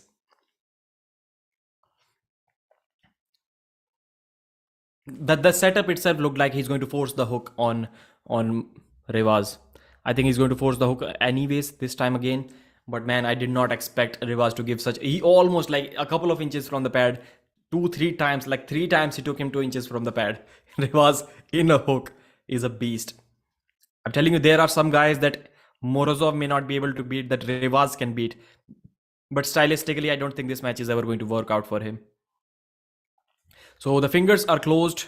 The match is about to start. Expect aggression once again from both of the athletes. Expect aggression. Revas is looking for the top roll once again. He may get forced in a hook. The referee is straightening the hands. Force gets in the hook. Morozov.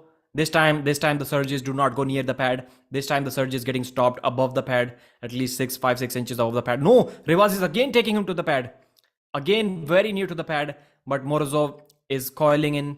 He's coiling in. He's back pressuring his arm. Elbow foul on Morozov again. Looks like no. Revas is shouting elbow. It looked like an elbow foul. He's leaving the peg. He left the peg a couple of times. No, man. Revas got robbed. Yeah, Revas is also mentioning he left the peg twice. He left the peg a couple of times. Bad decision, man. Bad call. I know there is a rule. There is a rule that there needs to be some advantage gained. If you cannot balance yourself, like you somehow lost grip of the peg, I think it should have been a foul. Second elbow foul. Okay. Second elbow foul is given. Second elbow fouled. The winner is Morozov. Again. Yeah, it deserved to be that moment. Revas is gassing. Looks like Morozov. Man, Revas is holding him in the hook, beating Morozov in the hook. Wow. Revas is a bad man. And Morozov is tight, extremely tight. Still cannot beat him. Still cannot beat him. Replay, please. So in the replay, Morozov is in a good, like it was clearly, I don't know how the referees can miss that. I can clearly see the referee is like literally in front of the elbows, and I can see it is an elbow foul, and referee saying no. He's literally telling Revas, no, it is not an elbow foul. Clear elbow foul. Revas was frustrated after that. And that like he kind of laid down. He himself laid down. Revas knew that he cannot come back from that completely coiled position of Morozov, so he himself laid down. Reffing is horrible. Yes, I have to agree with you. That was a bad call. They gave win to Revas. Yes, 2 fouls. Revas Lutidze is up 1 pins to 0. Morozov is gassed out. He's breathing heavy. He's doing his squats. So Engin paid everyone except the refs. Referees have weird calls. I just cannot imagine if the referee was right in front of the elbow, and we can clearly see it on the camera. It was not even a good camera angle, by the way, and we can see it that it is an elbow foul, and the referee is Revas is shouting the elbow, and the referee is saying no, it is fine. Morozov crushed prime Devon. Morozov's ability to get in a hook is looking good. Is looking good. First round, kaun jeeta? First round, Revas Lutidze. I cannot afford the live stream. Paul, you can watch the commentary. Morozov's arm is looking absolutely jacked, like huge biceps, veins are popping out. Who won on Prudnik or Devon? Who got foul, Revas or Morozov? Morozov, a couple of fouls. Revas is nowhere near fouling out. He's like great arm wrestling.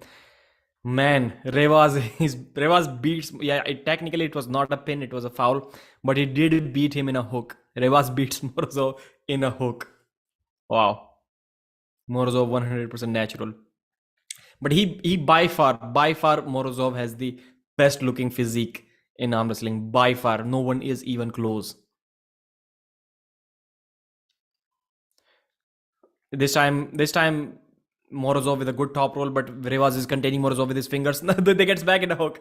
They decides to go back in a hook. Elbow foul from Revas Lutidze. What was that? So Morozov with a good hit. Then Revas caught his fingers. Revas was onto his fingers.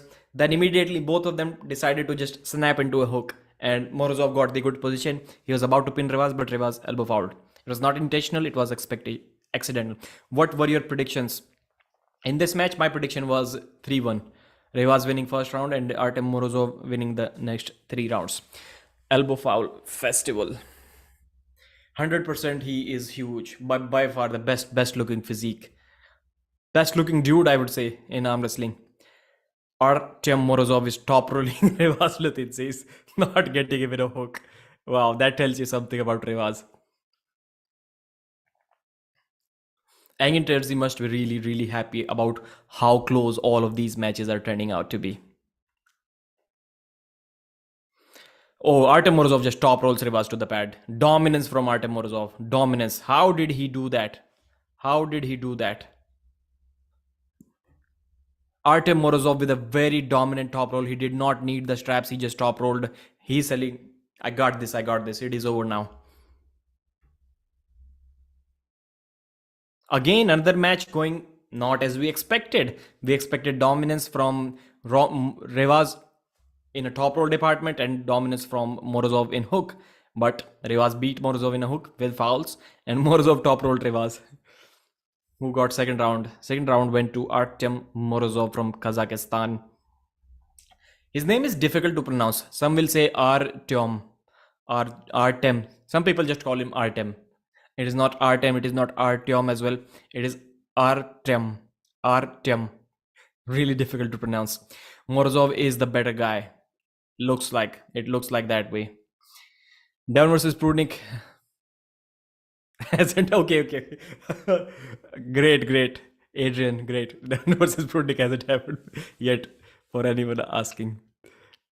Mike Ayalo has a good physique, maybe not as the same level in terms of arm wrestling. Yeah,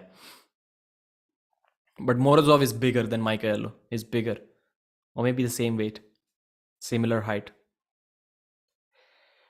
Morozov looking like a young Brock Lesnar. Yeah, same, absolutely, like almost the same weight, slightly taller.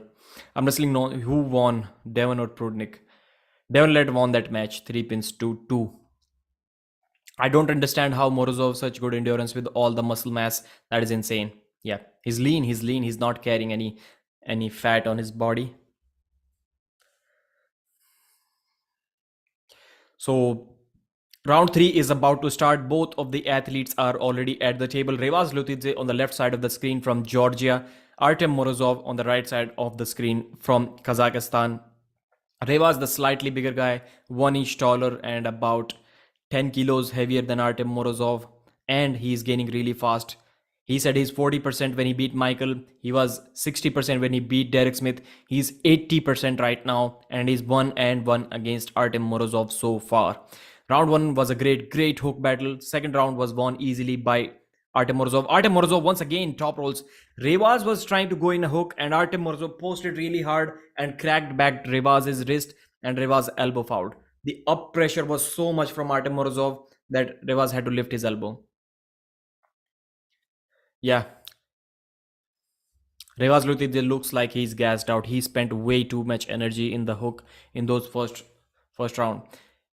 I wouldn't say it is because of the reffing, because of reffing, it was extra 3 seconds maybe that Revas had to fight. A couple of seconds. You cannot say you lost because you had to fight 2 more seconds in a hook.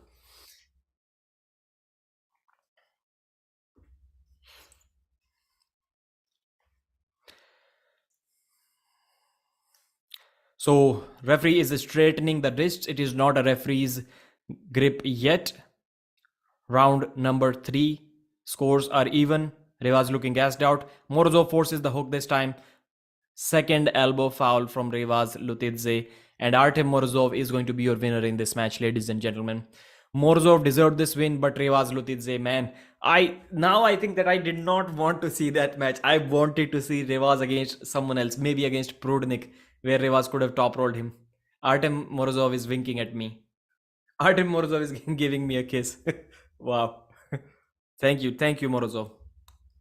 Same for you as well. Morozov is better. Shoulder press, lol. Prudnik destroyed Morozov in a hook. Crazy. If Devon can beat Prudnik, he can beat Morozov. Yeah, style. It is about styles, but Prudnik's ability to get where he wants is amazing. Like when he tried to top roll Ongarbayev, he couldn't, and he forced him in a hook pretty easily. But he top rolled Morozov. He forced him in a hook. He did whatever he wanted to do with him. I expected him to be more technical. Revas overrated. I don't think so. Yeah, from the Georgian team, yes. I think only the Georgians are overestimating Revas. He beat Morozov in the first round in a hook. That tells you something. So maybe he's not overrated.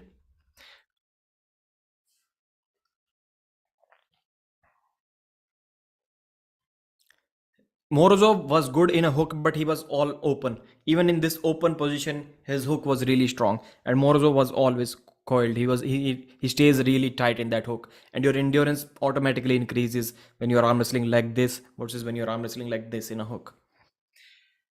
Pradeep, do you think Morozov will force Ernes in a hook? No. You ain't forcing Ernes in a hook. I don't think so. I think there are levels, and Ernes is a level above. I think there is a big gap between Ernes and Morozov at this time. Big gap. I think Morozov is going for the top roll. Yes, he flash pins Revas Lutidze. Revas Lutidze was gassed out. He did not have enough endurance.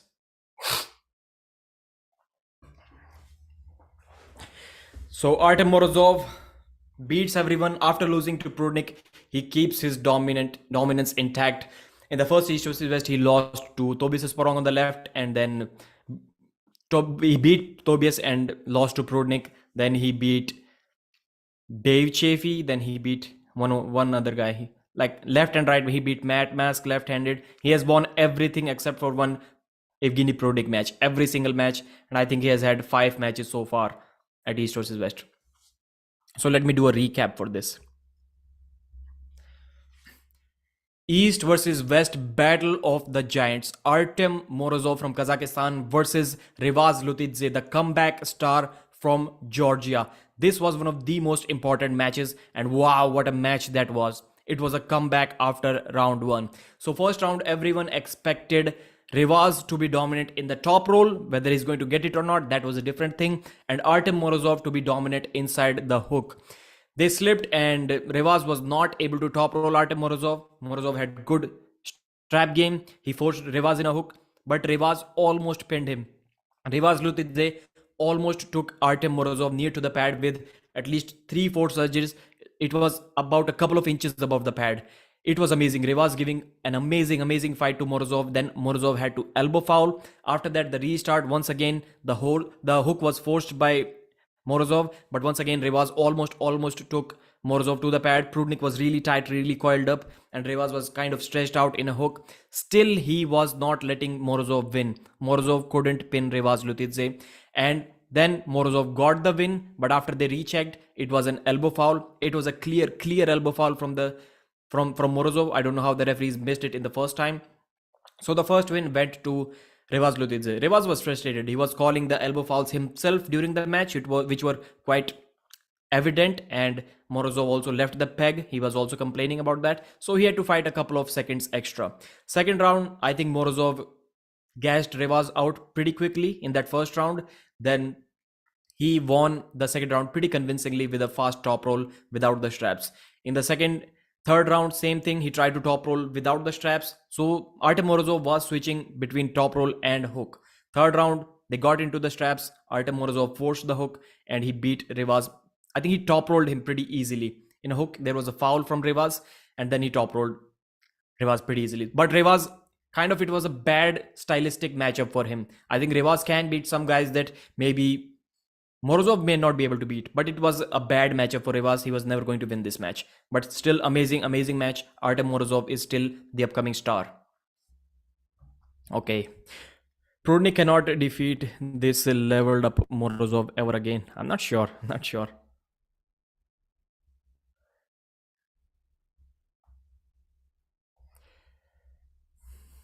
So Babkin and Denis Siplankov picked the strategy for Artem Morozov, how he needs to beat Revas in this match. I love Morozov's energy. Devon lost it drastically. Giga Chad.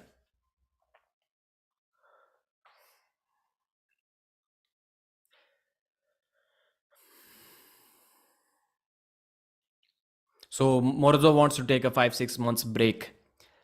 And then West Bagdogra, Cyrus Francis. I'm in Bagdogra, Siliguri.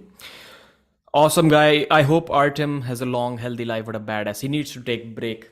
Maybe he needs to lay off the pancakes for some time, and he deserves this break. He's been dominating the right and left-handed competition for a long time now. Like he has won 6 out of his last 7 super matches, something crazy like that. The biggest match to me, the main event of this evening, we have Dave Easy Money Chaffee versus Ernes Gasparini. Ernes G, the top G. I love this guy. I love this super match. Dave Chaffee is a warrior. He's the American hero. To take up a match against a well-prepared, well-bulked up, well-pancaked up Ernes Gasparini with just 2 weeks of notice, 3 weeks notice, that is just crazy stuff. After the war Dave Chaffee had with Vitaly Laletin, there is no way that he could be 100% for this match. But just 3 weeks notice and he says, yes, Engin, I'm flying to Istanbul and I'm going to have a crack at Ernes Gasparini. That is why they call him, I started calling him the American hero. He's not easy money, he's the American hero, Dave Chaffee. Dave Chaffee, USA, 45 years old, 6'2.5", 124 kilos, 20-inch biceps, 18-inch forearms, gorilla arms, as Michael Todd was saying earlier on in this live stream. Long arms, perfectly built for arm wrestling. Easy money, baby. Let's go, Dave. A gladiator, Ernes Gasparini. Change background. Thank you very much.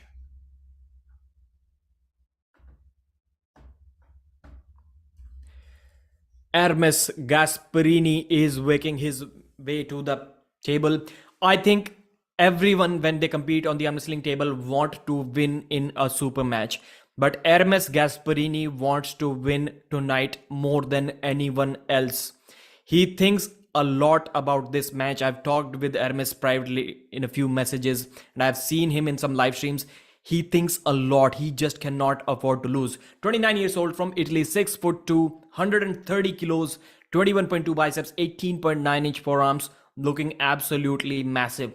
Nobody would have expected 3-4 years ago that Ernes Gasparini is going to outsize Dave Chaffee. He's going to look bigger than Dave Chaffee. He is, well, right now. Dave Chaffee looks more ribbed if we compare him to Ernes. But wow, the match is on. Ernes Gasparini has prepared his ass off for this match. He's going to have the buckle on his hand, which is going to be a disadvantage for him. But let's see what happens in this match.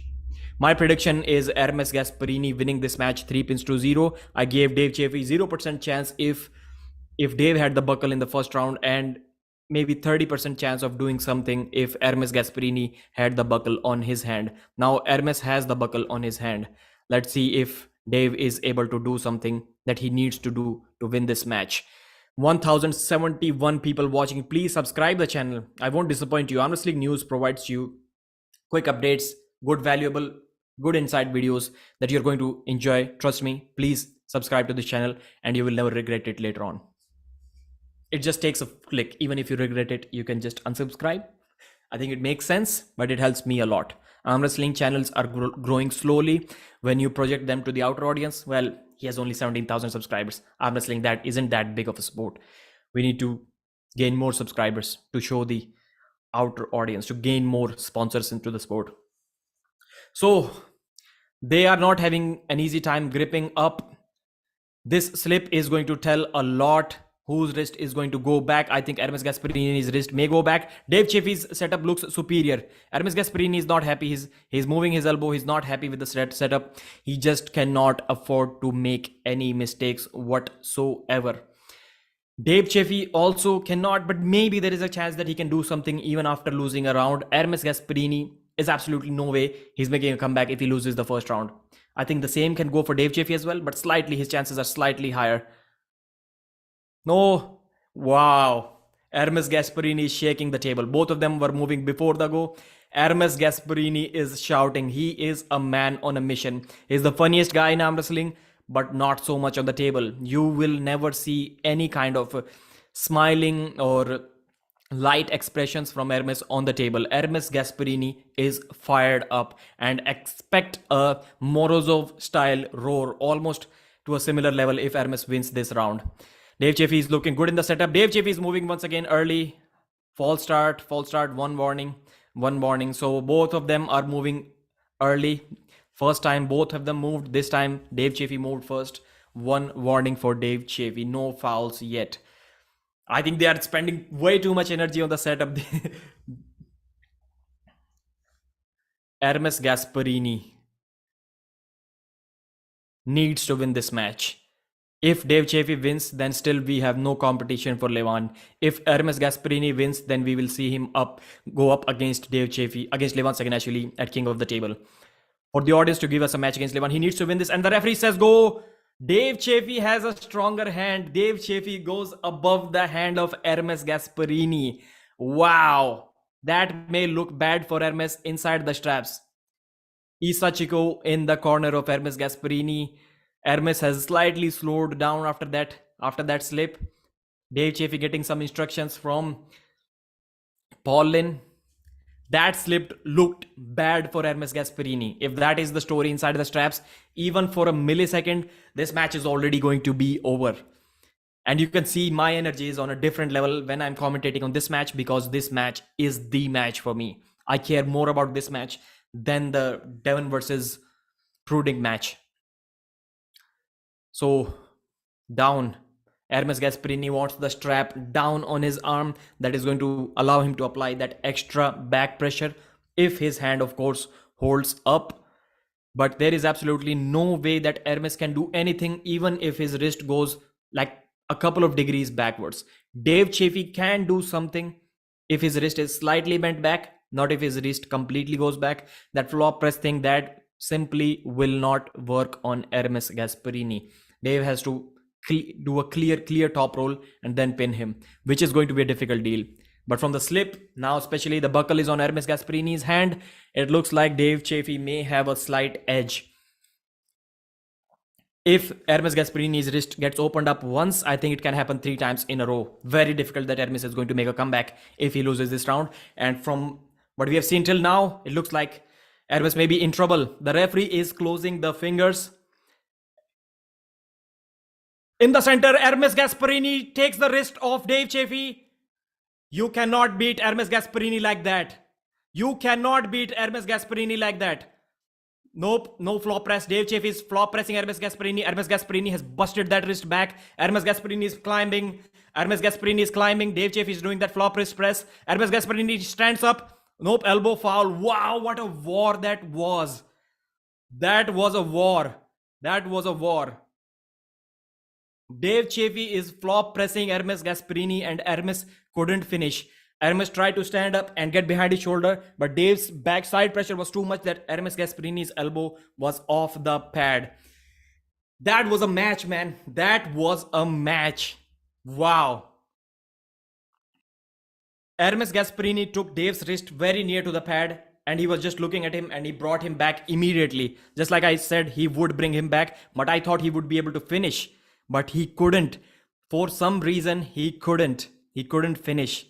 Still, I still believe maybe Ermes will foul out, but I don't think Dave Chaffee is doing that flop press thing on Ermes Gasparini. It just doesn't work. It won't work on Ermes. It won't work on Ermes. That round was close. Ermes was looking confident, but man, Dave Chaffee is the new Jerry Cadret. Dave is going to make you foul out if you try to finish him. Like Ermes was good. It looked like there was an elbow foul before as well from Ermes, but it was not called. To me, it looked like an elbow foul. It should have been given. But then when Ermes tried to get behind his shoulder, Ermes was looking confident. Yeah, I'm going to get behind my shoulder. But Dave's pressure to this side was too much that Ermes Gasparini's elbow went off the pad to the right side of the pad. भाई Dave tennis के hook को खेल लेता था. ये तो एर्मेस है. But Ermes, I think Ermes is going to flop Dave's wrist once again. He's going to flop Dave's wrist once again. And Ermes doesn't want to waste any time. Like, look how quickly he went behind his shoulder to press. Maybe it was too quick. This is why Dave had too much of side pressure and Ermes fouled out. He was too quick for the transition. Ermes Gasparini is not scared to like dive deep in with his shoulder. Score is 0-0, one foul on Ermes Gasparini. The first round is really, really close. Whoever wins this round may win the match. I think Ermes Gasparini is in a slightly better position. He's in a stronger position.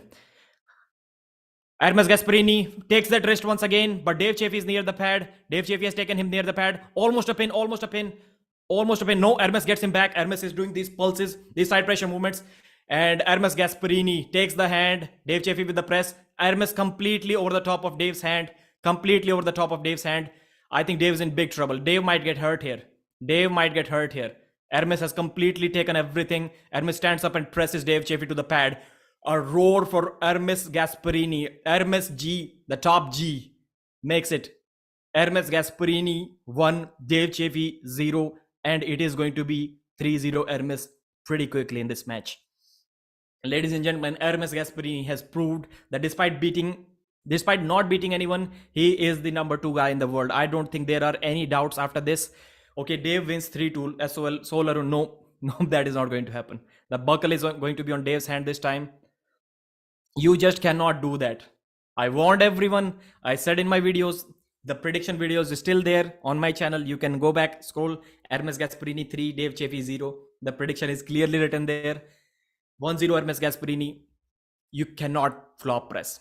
Unless you are Jerry, no one in the world can flop press Ermes Gasparini to the pad. It just cannot happen. Only Levan and Ermes could take the first round from Dave. Yeah, Michael Todd as well. Michael Todd, Levan, and I'm not sure if Michael can do that right now. I don't think so. Ermes is chilling. He's tired. He's like exhausted. You can see it on his face. But Dave Chaffee's wrist is compromised. Dave is diving straight into that press. And this time, Dave's shoulders are going to be squared. So that is going to be an even bigger problem. I think expect a easier win from Ermes this round. Bro, you don't talk about predictions. But why not? It is the 11th match and I've got 4 wrong. So how many right? 7 right, 4 wrong? Why not? Or is it the 12th match? Maybe 5, 4 or 5. Yeah. Ermes Gasparini, Italian G, maybe. Dave needs Jody's treatment. Easy money. His wife is wearing easy money t-shirt. Ermes would destroy Dave 3-0. Jody's number 1 Loki. Mrs. Easy Money. Yeah, Mrs. Easy Money t-shirt. Ermes the top G. Dave Chaffee has only one option. His wrist is going to get busted back really fast this time. First time it was kind of this much for Ermes in the beginning in the center. Then slightly. Ermes was really composed. Even when he was like almost an inch above the pad, he knew that I've taken his wrist and I can do something from here. He was really patient. He waited. And when he saw the slight opening, he just did this. This small pulses With a couple of pulses like that, he was able to take Dave Chaffee right to the center of the table. Vitali cannot even move Dave Chaffee from this position once Dave got into that flop press. But Ermes just needed those couple of those pulses, and then he got behind his shoulder. This shows that not only back pressure, but Ermes Gasparini's side pressure is also insane. And his record maintains. Ermes Gasparini has not lost a match if he has taken the wrist of his opponent. Not ever in his career. There was one round against Gennady Kukuinia in the finals where he lost, but it was because he got injured and he kind of conceded after that. But he has not. Ermes has never lost when he has taken the wrist of his opponent, and he is going to take the wrist of Dave Chaffee for sure in this round as well.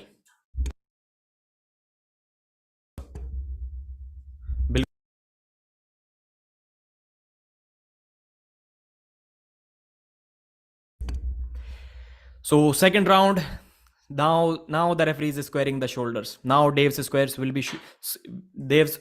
will be squared. He will not be able to get behind his shoulder for a flop press easily. He's pulling back. Dave is pulling back. The referee's grip. APD Indian is the biggest Ermes hater. I'm the biggest Ermes fan. APD Indian, yeah, maybe he's Zaur. Ref is pissed. Poor Dave needs that O2. Hermes Gasparini, he prepared his ass off for this match. You can just look at him talking during the interviews. Like when he was facing Jerry, he was like talking with Engin. Engin, I cannot imagine how can I lose if I take the risk like this. I never lose like this. He was worried. He was genuinely worried. What if I lose to Jerry Cadret? That man does not want to lose. I'm quite sure if you paid Hermes $1 million to lose this match, he still wouldn't have laid this match down. Though Hermes can't hold Levan. Yeah, from this position, it doesn't look like it is. But Hermes Gasparini's wrist never looked in any trouble. In any trouble. Okay, this time it looks in trouble. Dave Chaffee with a good hit. Dave Chaffee with a good hit. Hermes Gasparini, still he got the pronation towards the end. In the beginning, Dave Chaffee looked good. He looked good. Hermes goat when Devon versus Prudnik match started. So I think there is a couple of more matches after that. Chaffee versus Gasparini is going on right now. Dave Chaffee 0, Hermes Gasparini 1, and Hermes Gasparini has the better side of the strap this time. They're coming back to the table. They're buying some time, both of them. But the way Hermes showed patience, he could have fouled out in the second round as well. It was close to elbow fouling. Whenever somebody's doing this flop press on you and he has good arm power, there's a very good chance that you are going to foul out somehow. But he kept his composure and he didn't foul out. Dave is not 100%. This is one of the big reasons why I predicted Hermes 3-0, because no way Dave can be 100% and no way Dave can beat Hermes when he's not 100%. Dave is still king of center table after Leval. Yeah, that we can say. He took Hermes almost to the pad. But Hermes Gasparini always had that hand control. He always had that. If we talk about off center, even Arif Artem took Hermes slightly off center, like 2-3 inches to the winning side. Then Hermes took his wrist and then just smashed him to the side. Hermes Gasparini looks really good in this setup. This time his setup looks really, really good. Potato छोड़ के चली गई यार. Chaffee tank is empty. Dave is complaining about something.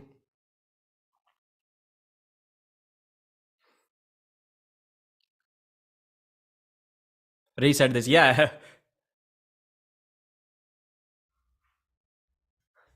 Hermes has a point.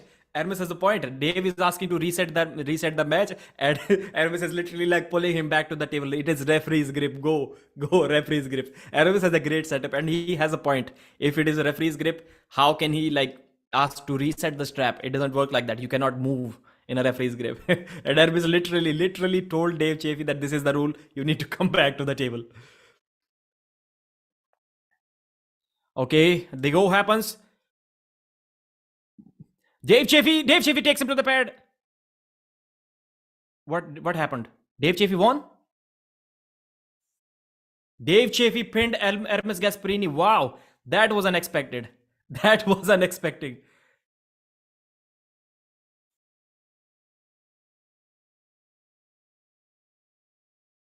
What happened there? Hermes is bleeding. I don't know what is happening over there. Like Dave pinned him quite easily. It didn't look like Hermes did anything in that round. I don't know what happened there. Dave Chaffee makes a comeback. 1-1, pin. Man, all of the matches are amazing. What is happening? None of the matches one-sided. Not like a couple of them, but man, everything is close. What a card. By far the best arm wrestling event the world has ever seen. Dave broke G. It looked like Hermes didn't hold. Something weird happened there. Hermes saying he closed the thumb like this. I don't know why he's complaining about what he's complaining. Maybe he should have let him reset the straps. It backfired on him. And they start both of them like started redlining in the referee's grip a couple of maybe 2-3 seconds before the go. Dave is laughing. Dave is confident now. Dave is also confident now. Pradeep shocked. Yeah, everyone should be shocked. Everyone should be shocked. Engin Terzi is having the laptop in his arm. He's reviewing the footage. Roman is filming. 3 referees. The entire referees team is there. 4 referees, I think. So it didn't look like a pin. To me, it was not a pin. Maybe some of you watched. Did you see a pin? Pradeep making excuses now. When did I make any excuse? But the referees are reviewing it. To me, it did not look like a pin. It did not look like a pin. Hermes been robbed, not a pin. Peter is saying not a pin. Gast, not a pin. Not a it. It's close, Pradeep. I don't know. Yeah. Prediction, Levan लेके चला गया. Engin is IT employer, the man, the myth, the legend, the hacker. He's saying he got pinned there. Like, how can you get pinned from there? It is from wrist and above. If it touched there, I don't think it is a pin.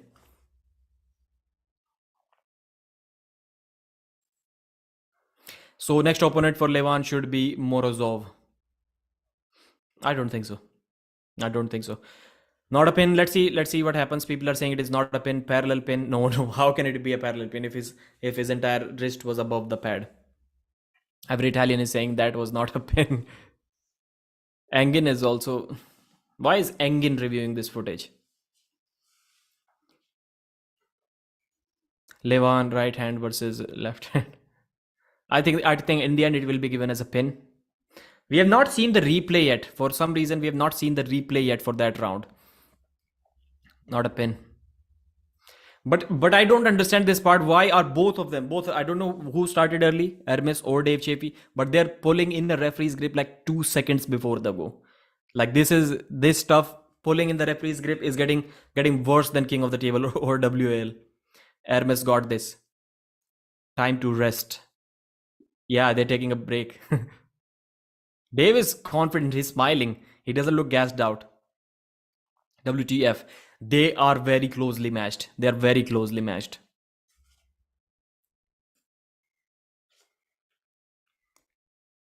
Takla. Dave GF, hot GF. It is his wife. Hermes Gasparini. Gasparini. Just got back. Sounds this is a good match. Yep. Dave Chaffee is sweating heavily. So they're going back to the same side of the table as they were before, and it is not a pin. I think the call has been reversed. Rightfully so, I guess. Rightfully so, because it didn't look like a pin. It was not a pin. Both of them are bleeding once again. They're going to leave it all on the table. They're going to leave it all on the table. Hermes got lucky. Wow. Always fucking harder. What is Jody saying, man? Current score, Hermes 1, Rave 0. Yep. So Hermes gets another chance. The Dave was asking Hermes to reset the strap the referee, and Hermes was like, no, referee's grip, come back, pull my friend, referee's grip, no, come back.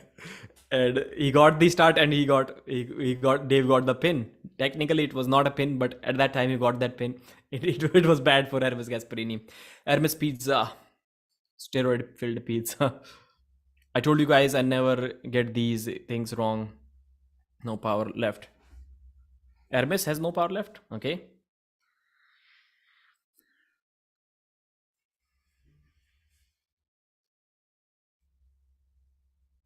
So it was given a foul for both, coincidental foul or something.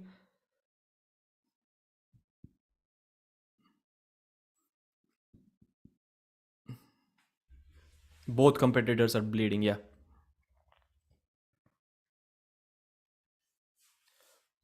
All right. Dave Chaffee is again not happy with the strap. Dave Chaffee is not happy with the strap. I think they should be in referee's grip once again. The press might work if he's gassed. Make it in this round. No, for sure it is. They're applying a bandage on the thumb of Dave Chaffee. So was it Dave's blood or Ernes Gasparini's blood, or both of them are bleeding? So second round, ladies and gentlemen, we are already at least 10-15 minute into the match. Only one round has ended. Ernes Gasparini versus Dave Chaffee, the Italian superstar versus the American hero. Who is going to take the win? Is it going to be East with Ermes? Is it going to be West? The referee is closing the fingers. Hermes, they're not. They're just disrespecting both of them. They're just disrespecting the.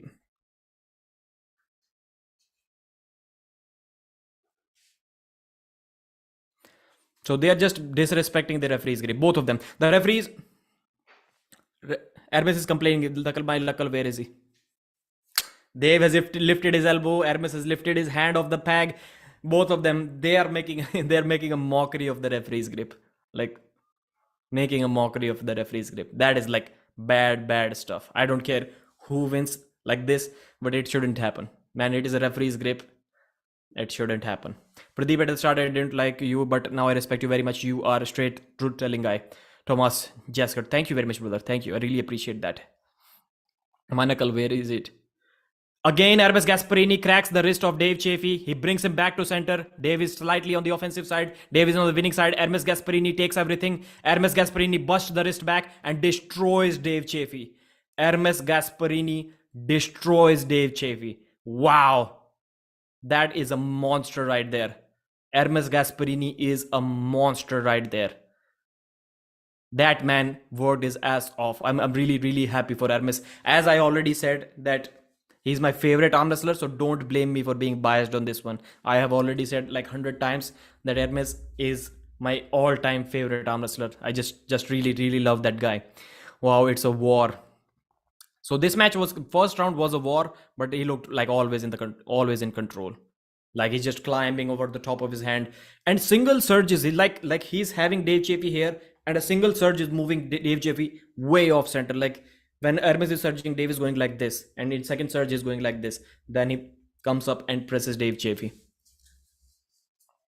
Ermes Gasparini versus Levan Saginashvili, February, third week of February. I think, guys, book your tickets. King of the table. We are going to see that match. Ermes versus Levan. We're going to see that match. Ermes is not ready for Levan. Georgie is saying, yeah, I also think so from watching this match. But his hand is good. His hand is looking good. If your hand is not getting compromised against Dave Chaffee, it means your hand is good. It means your hand is good. So I think he's still going to beat him. Levan is still going to beat him 6-0. But we may see a first round battle once again, like we saw Vitali versus Levan. I think that much maybe Ermes can do against Levan, but not more than that. Not more than that. All right, Dave Chaffee is thinking what he needs to do now, sitting on a sofa, very composed, talking with Devon. Devon is giving instructions to Dave Chaffee. If Devon is giving instructions to Dave Chaffee, those instructions do not have to do anything within the rules limit of the match. I can tell you that. $50 shake. $5 shake. Thank you very much for the super chat, brother. How about we throw some dollars at Pradeep? I'll go first. You're the man. You're the man. How long have I been going? 5 hours 38 minutes. 1,463 viewers watching. I think this is the most I have ever gotten on my live stream. Thank you very much. You guys are legends. My commentary was low for the previous matches, but the importance of this match, the energy of this match, that is just amazing stuff. Especially the match before this as well. The Morozov match was also really great, amazing match. And now we get to see another war. Ermes on the right side of the screen, Dave Chaffee on the left side of the screen. These two have been by far the most difficult athletes to set up, just obliterating, just shattering the rules to pieces. They do not care about, and I cannot blame anyone. Both of them are just literally destroying the rules as much as they can. The match starts and Ermes is top. Oh, Ernes is frustrated. He's like this. Ernes almost got Dave Chaffee's wrist without the straps as well. He almost got it, but then he slipped. His fingers opened up. Dave had too much back pressure, and it went to the straps. Like almost, it was looking like Dave's wrist was about to go, and he could have pinned him, but no. Okay, I think Pradeep wins this. Dave gassed out, and Ermes knows how to overcome the flop press. He was training to beat the king of flop, Jerry, anyway. That is a great point, Solarun. That is a great point. Top G, slip. Paul, Dave beats Jerry easy. I'm not sure. I'm not sure if Dave Chaffee beats Jerry now. Dave Chaffee used to hook him and beat him. When was the last time you really saw Dave Chaffee hooking and winning a match against Krasimir Kostadinov, 2018? Now Dave is trying to top roll. He will try to top roll Jerry. I'm not sure if he can top roll Jerry. I don't think so. This is why I've been saying right after the Jerry versus Kennedy match, I've been saying this. I want to see Jerry versus Dave. I'm not sure if Dave can beat Jerry once again. I don't think he's going to hook him and beat him just like he used to. I just don't see that happening now. And top roll, I don't think he can top roll him as well. So Ermes Gasparini versus Dave Chaffee. The score is 2-0. Ermes Gasparini is leading. Jerry fouls Pradeep. Look at his elbow. Yeah, Jerry will foul himself and he will force you to foul as well. It is not a choice. You go up against Jerry, you have to foul. And you go up against Jerry. So the round is about to go. Ermes Gasparini cracks Dave Chaffee's wrist in the center. Wow, this time it is good position. Wow, Dave is getting good position. Nope. Ermes is patient. The wrists are flat. Dave Chaffee doing something. Ermes Gasparini is patient, waiting for the break. Ermes Gasparini is low. Oh, Dave Chaffee tried to flop press. Ermes brought him back. Wow, that is the best round. Dave Chaffee is near the pad. No, Ermes Gasparini just breaks Dave Chaffee. Ermes Gasparini breaks Dave Chaffee. Wow, Ermes is angry. Ermes wants to hurt winner. He's calling winner. He doesn't want an elbow foul on. Like, Dave did an elbow foul, but at the same time, Ermes pushed him to the pad. Even with a massive elbow foul, Ermes just flashed Dave to the pad with a press. He flop press. Ermes gave his wrist and just flopped and just drilled him to the pad, even with a foul. Winner. Yeah, Andrea says it was the exact same situation. Winner. We saw with the situation. Oh, elbow foul. Elbow foul on Dave Chaffee. So no, it is not a win. Even okay, so they've said that it was an elbow foul in a losing position. Slips in losing position are okay, they are not fouls, but elbow fouls in losing position should still be a loss according to the rules. But it was not given a foul, and this time Ermes was not able to gain hand control. For some reason, Ermes did not have hand control this time. Ermes looks like he's hurting. Yeah, his facial expressions have changed. This is why he wanted that match to end immediately, but it didn't end. He did not gain hand control. Man, what happened here? There is still a good 30% chance that Dave might turn the table around. Like he might pull this off. Dave might pull this off now. Ermes Gasparini did not have enough hand control. His hand control was for sure better than Dave, but not enough to just beat him once again. He had to dump his own wrist and then flop him. But immediately, the good thing for Ermes there was when he decided to let his wrist go. Like, it didn't even take half of a second for him to put Dave down to the pad. So I think it is going to be opposite. Maybe Dave takes Ermes Gasparini's wrist and Ermes beats him without a wrist. But that needs to be on the offensive side. Ermes cannot flop press in this losing position. Dave apply what Devon said to him. Yeah, good point, Mr. David. Devon is awesome. They won't be able to beat Ermes. Let's see how it happens. So even if Ermes wins this match, yes, he did technically beat Dave even in the first couple of rounds. But to go up against Levan, man, you need to dominate Dave. You cannot be near the pad, bring him back, beat him, and then go against Levan. Doesn't work that way. Dave got very good advice for sure. Yeah, maybe Devon advised to slide his elbow. Yeah, this is what Dave did. He's just slid his elbow off the back of the pad to gain the restart. Dave looks good. Dave's setup looks good. His shoulders are not squared. Oh, okay, great position for Dave, for Hermes as well. Neutral position. Dave is taken him to very near to the pad. The match is very near to the pad. 1 inch from the pad. 1 inch from the pad. Hermes gets his back. Hermes gets the back. Flop press. Wow. What was that? My God, what was that? Hermes was less than an inch from the pad. From there, he brought him back, got behind his shoulder, and pressed him to the pad immediately. 3-0 for Ernes Gasparini. I did not expect it to end that way. Ermes was 1 inch from the pad. He brought him back with the single surge and immediately got behind the shoulder and pinned him, pressed him. Ermes Gasparini looks happy, looks exhausted as well. So 3-0 win for Ermes Gasparini. I told it Hermes eats Dave for breakfast. So when I made a video, a prediction video, Hermes 3, Dave 0, I started it with saying Hermes wins 3-0 in this match, and I'll tell you why. My brother was saying, man, you're making this video, it is going to end bad for you if this doesn't happen. And I was like, no, trust me, it is going to happen. It is going to happen. Trust me on this one. So yeah, I am deleting my stakings accounts, nice knowing all on there.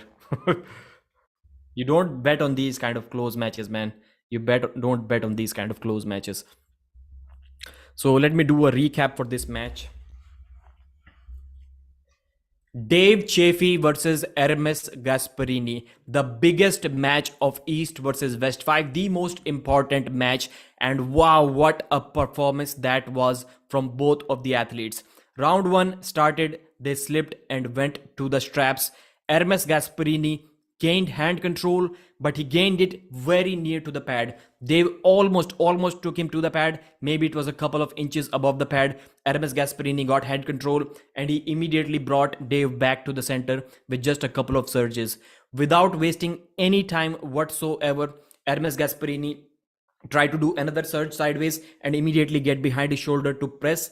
Then Dave's side pressure was way too much. Ermes Gasparini's elbow in this position was sliding off the back of the pad to the side of the pad, and it was an elbow foul.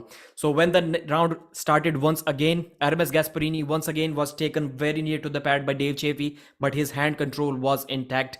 And as I said earlier, you cannot beat Dave Chaffee. You cannot beat Ermes Gasparini if you have not taken his wrist. Ermes had the hand control. He brought Dave back once again, and this time he got behind his shoulder in a good position. His elbow was planted on the table, on the pad, and he pressed him to the pad. Second round started once again. Good hand control this time by Dave Chaffee. Good slip for him. And after that, the restart happened in the straps. And inside the straps, Dave Chaffee and Ermes Gasparini, both of them were absolutely making a mockery of the rule system. They were going 2 seconds before the go in the referee's grip. Dave wanted the strap to be resetted, but Ermes said, no, you cannot reset it. You have to come back. It is a referee's grip. And it kind of backfired on Ermes Gasparini. And now I'm seeing him. He's wearing the helmet on his hand and shield on his head. So when the second round started, in that round, Dave pinned him. It didn't look like a pin. His hand touched from here, but the rule says that your wrist and above should be below or parallel to the pin pad. So they gave him the pin. Both of them went 2 seconds before the go. It was not a pin. The referees rechecked the footage. Engin also rechecked the footage, and the call was reversed. The round started once again. Again, Dave Chaffee took him closer to the pad, but with a single surge this time. Ermes brought him back to the center and then got behind his shoulder and then pressed Dave Chaffee to the pad. 2-0 for Ermes Gasparini. Round 3 started, and this time Devon was giving some instructions to Dave Chaffee. I don't know what that was, but when the round restarted, this time Dave had better hand control. Like, none of them had hand control. Ermes was slightly pronated, but he didn't have his wrist cupped. So Dave took him almost to the pad, like literally almost to the pad. Ermes brought him back. He brought him back to the center with a couple of surges, and Ermes was losing his own wrist. He dumped it, and immediately, I was surprised how fast that flop press was. Ermes gave his wrist, and it took him like half of a second to flash pin Dave to the side, but Dave slid his elbow off the back of the pad, just like Devon did against Matt Mask, at least 3-4 inches, and he got the restart. Ermes was mad. He was shouting at the referees, winner. He was announcing winner just like Jerry, but that was not the win for him. But then the round restarted. Again, he was taken very near to the pad, less than an inch from the pad. But this time, again, with a single surge, he brought him back. And this time he got He gave his wrist again, once again, intentionally gave his wrist, and the flop press were working like a charm. Like, I was amazed at how fast Dave's arm went to the pad, even after he did elbow fouls in both of those rounds, and Ermes Gasparini won this round. So it was amazing. The energy that Ermes Gasparini showed in this match, the amount of effort he put into this, he thought that he just cannot afford to lose. It was the most important match in his career because he's going to face Levan Saginashvili now in February in King of the Table. So Hermes Gasparini, the top G, you deserve this win. You have proved that you are probably the number 2 arm wrestler in the world. Before that, Hermes had never defeated anyone in the top 10 except for Prudnik. Now he has a win over Dave Chaffee. Beating Dave in the first couple of rounds is a big deal. Hermes is your number 2 arm wrestler in the world. Thank you very much for watching. Like the video and subscribe to the channel. So that was my recap. I hope you liked it. I hope it gets background update, please. Okay, I will update. So before that, I would love to listen what Hermes Gasparini was saying on the microphone. Let me rewind it back. And there is an ad anyways. It is going to take 5 minutes.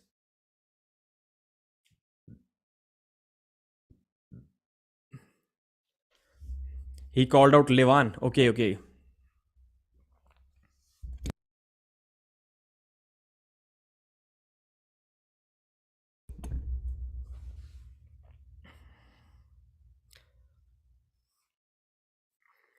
I'm rewinding, guys.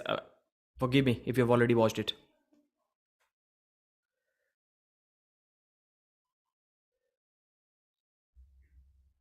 I know my style is good for Dave. Absolutely. Hermes Gasparini, he cannot speak. Like his vocal cords are all messed up after shouting after every single round. He cannot even speak.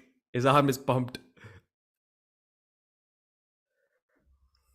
I think Morozov is going to beat like his right arm is looking like a giant pumpkin. Like he has some deformity in his left arm or something. Like his left is looking half.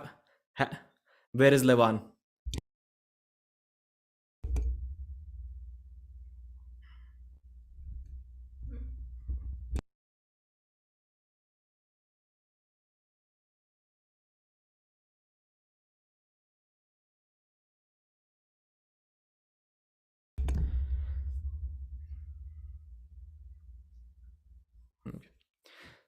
So after winning the match, Hermes Gasparini calls out Levan Saginashvili. He literally searched for him in the crowd and he said that he wants to try next year. From this performance, it looks difficult for him, but he has to give it a shot. He is the closest possibility to having a shot against Levan Saginashvili.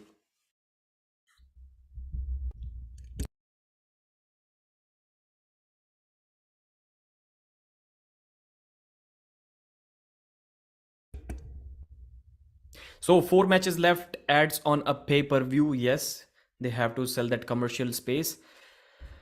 Are there 4 matches left? Really? Let's see.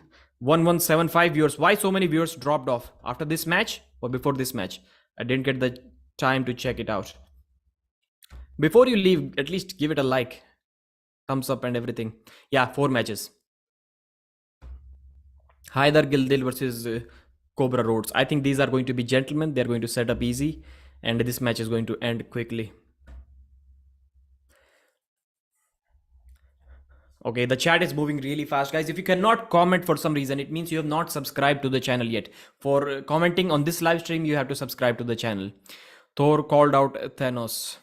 There is no way Hermes can beat Levan. Yeah, from this match, it doesn't look like that. But still, how good was that? Beating Dave Chaffee 3-0. You cannot underestimate that performance. Mask versus Panzer. That match is after this. Old School Labs commercial going on, guys. Old School Labs are my sponsor as well. Well, this is a Monster Factory shirt that Michael brought from USA especially for me. So please check out Old School Labs as well. My link, I don't think I posted it under this video, but you can find it under any other video. If you want to purchase supplements and you can afford them from Old School Labs, please check that out. That is going to help me a lot as well. And the more arm wrestlers buy from them, the more they are going to support arm wrestling community. Holy mother of mole. with a £1 super chat. Thank you very much, brother. People leave after John match always have the GOAT as the main event. I don't think so. So the Legends category match.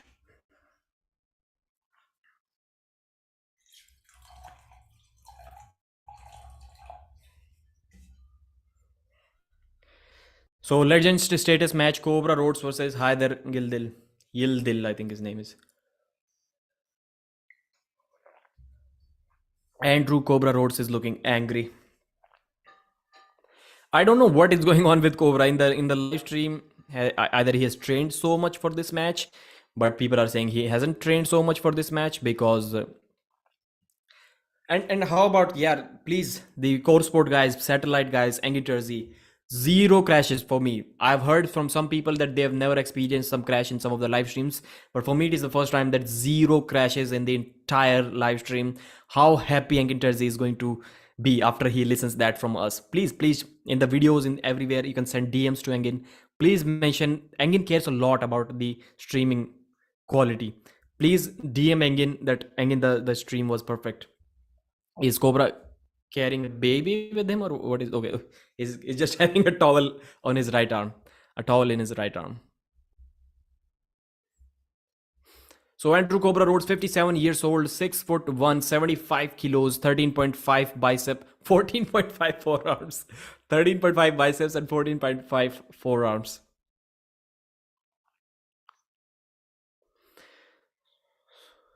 So Haydar Gildil is the first WAF world champion from Turkey. He looks he looks skinny. Just by looking at him, if you don't tell me that he's an arm wrestler, I may think like I may also beat this guy. He's looking like in the worst arm wrestling shape I've seen any man ever be. And for some reason, I've predicted him to win just because he competed and won the WAF Master Grandmaster recently. So they're saying Heather is 6'9", 5'9", 5'9" and a half, 5'56". This is one of the matches wherein I support Brandley. I got Cobra. I got Haydar to win this match for one reason, because I don't think I've heard from people that Cobra also sends me sometimes his photos, his DMs from his movie shootings and stuff. He asked me not to share them, but Cobra is always doing movie shootings. I don't think he has trained enough. This is why I think I predicted Haydar to win 3-1 in this match, because Haydar also started training a couple of months ago only. Elbow foul from Haydar. Elbow foul from Haydar. Who's your top 5 from Ernes now after Ernes?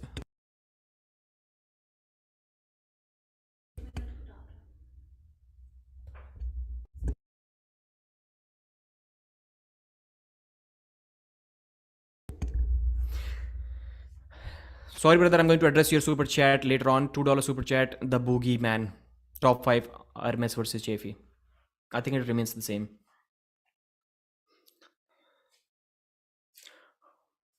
All right. Cobra Rhodes versus Haydar Gildil. Both former world champions. They met in 2000 once, about 22 years ago. Cobra Rhodes won that match comfortably to win the gold at WAF. Haydar Gildil won the silver medal 22 years later. Haydar would love to have that revenge against Cobra. Cobra dominating the hand. Cobra Rhodes is explosive. Cobra Rhodes is explosive. Elbow foul from Cobra. Elbow foul from both. I think it is not called. Okay, it is a foul on both, so it is not going to get called. From this position, Cobra looked extremely dominant. Extremely dominant. But he may be lacking some arm power.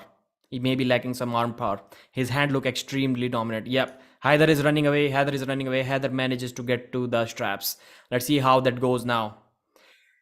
Cobra was saying something in the press conference that amazed me a lot. Cobra is just moving with confidence. He thinks he's got this match. Cobra said that after this match, Engin, you're going to have to line all of them up, the top guys, the Daniels, and I'm going to smack them all. I found it funny. Of course, it is not going to happen, but just to see that much confidence in Cobra. And still, I predicted him to lose just because of the fact that I didn't see great performance from him in 2020 when he competed. He lost against a lot of guys there. And I've been told that Cobra didn't really train for this match. Maybe he's hiding something, but if that is true, it is going to be really difficult for him to win. Cobra is extremely difficult to slip against. Extremely difficult. If he was able to slip, Hajdar was able to slip. Yes, it was an awkward position. Like Cobra was completely over his hand. But if he was able to slip and not get pinned, not get got his hand torn off, then it means he can win this match. Who got winning in this? I video called with Cobra for like an hour before he flew. Okay, I think I got Hajdar 3-1. Let's see how it goes. Cobra never had an arm power, just explosive dominant hand. Yes. Hajdar takes center. Hajdar top rolls Cobra and he wins this match. Hajdar Gildil wins this match. Hajdar Gildil won this super match 1-0. He's leading this super match, not won. But to top roll Cobra Rhodes, to out top roll Cobra Rhodes while having the buckle on your hand, I think it is going to be a bad day for Cobra. It can be a bad day. My uncle just won. YouTube censoring comments. All right. So 1, I got this wrong. 2, got this wrong. 3, 4, 5, got this wrong. 6, 7. I think this is going to be 8th correct prediction. If in fact Hajdar is able to win this match, this is going to be the 8th correct prediction out of 12 matches. Not that bad as someone was telling me not to talk about predictions anymore. That reminded me what dogs are doing. Bro, it's 3 a.m. in the morning. Yeah, 3 a.m. 1 minute. I've been literally sitting on this chair for 6.5 hours. The live stream is 6 hours 1 minute. Oh man, I got a slight cramp kind of thing. It never happened to me. Similar to Larry Wheels. Did Evgeny and Devon already happen? Yes, it already happened, and Evgeny Prudnik won that match.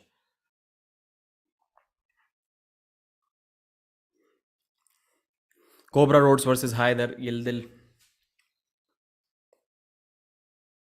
Score check 1-0 Hajdar, getting his revenge against Cobra. The Legends status match, 75 kg is the weight cap for this match. Cobra again dominates the hand control, but the arm strength, yes, as Neil Pickup was mentioning, he gets completely flopped, but then he still takes Cobra to the side and slips underneath in an ugly looking position. Yeah, Hajdar has good arm strength. Cobra is always lacking in the arm strength department. It bothered him in his prime years as well.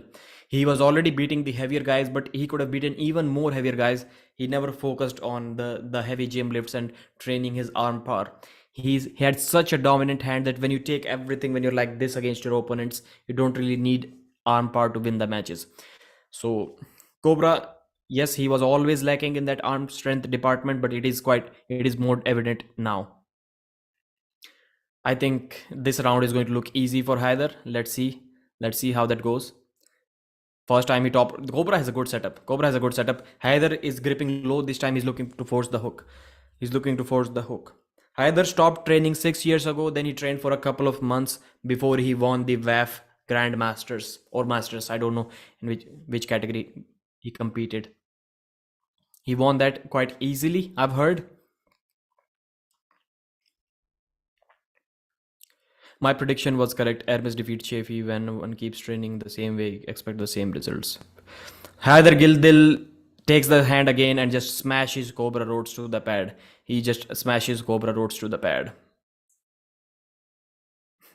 Cobra is saying he's as strong as Richard Lupkis. Not enough arm strength, unfortunately. Not enough hand strength as well. Cobra is getting out top rolled in the strap.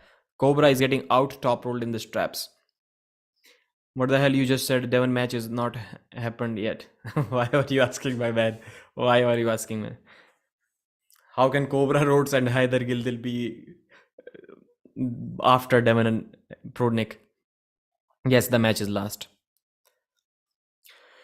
So yes, anyone can say what they want, but I didn't really like that comment. When maybe Cobra was drunk when he made that comment at the press conference that after this match they're going to have to line all of them up and he's going to beat even the Daniel Prokopchuks and all of the top lightweight guys in 2023. I literally even said that in my prediction video that was a big delusional, one of the top delusional comments in arm wrestling history from Cobra Roads. He says lot of mistakes. Devon that was prepared for Levan can beat Hermes. Nope, I don't think so. I don't think so. Because Devon has to go in that king's move, and there is absolutely no way Devon can hold Hermes in that king's move. You saw how fast Hermes, like, even he doesn't even need to take you to this side. He just does one surge and immediately gets behind his shoulder. That is going to be a disaster for Devon. And his flop press was even stronger, even stronger. When he went in the flop press, Dave's entire arm just went flying to the side, like very fast. One of the fastest flop press wins I've ever seen.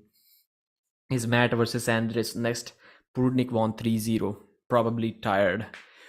Who has Cobra arm wrestled lately? He's out of shape. No one, no one. He competed in a few tournaments in 2000, late 2020, I think, or early 2021. Yeah, 2021, and he lost. He lost all of them. Maybe he won a few rounds, but he lost. So third round. Again, Cobra should have slight dominance, not complete dominance outside of straps, but slight dominance. But Haidar's arm power is too much for Cobra Roads to.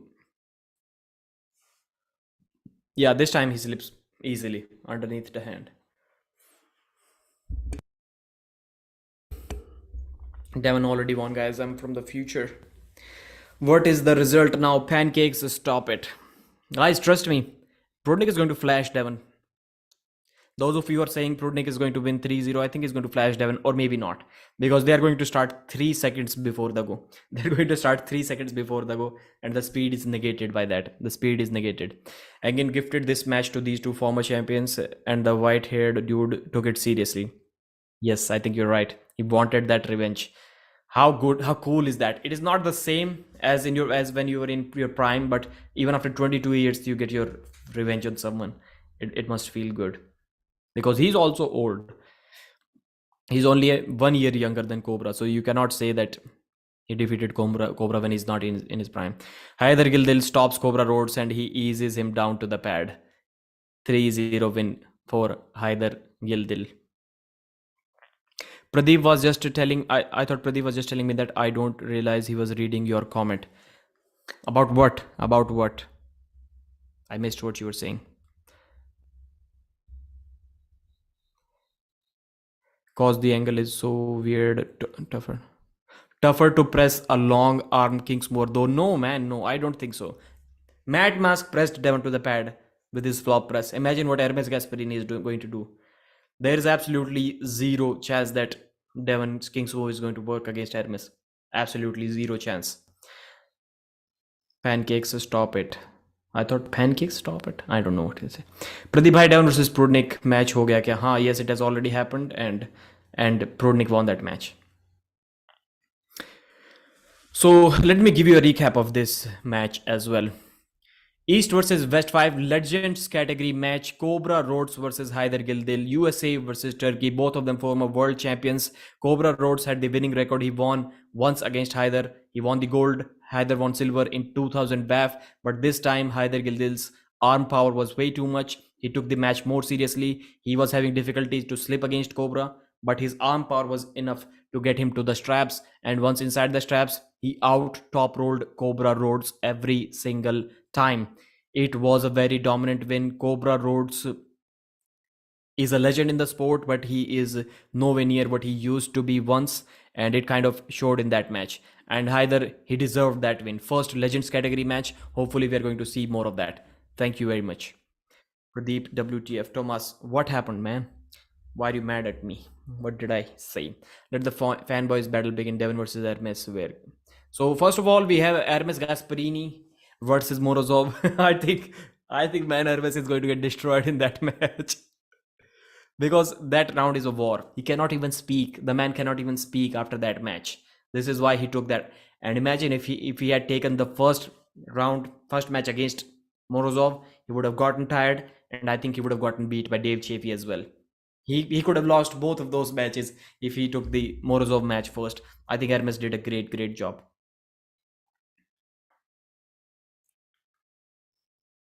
Hermes,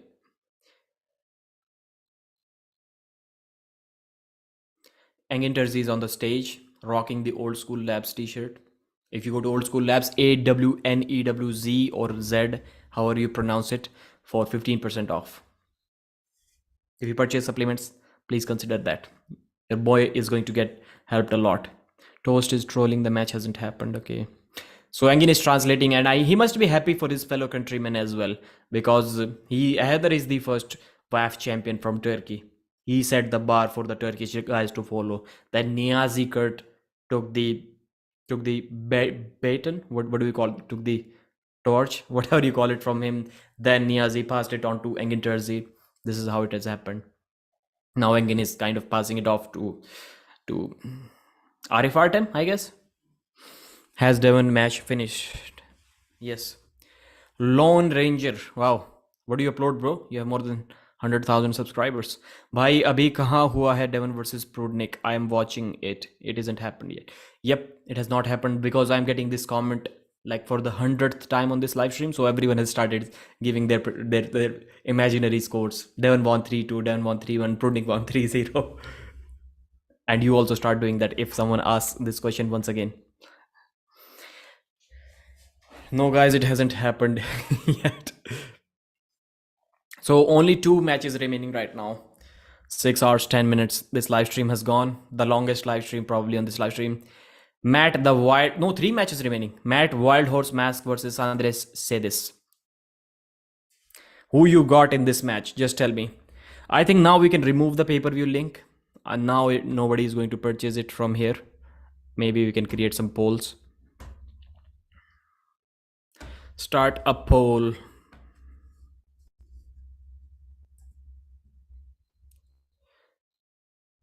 Who?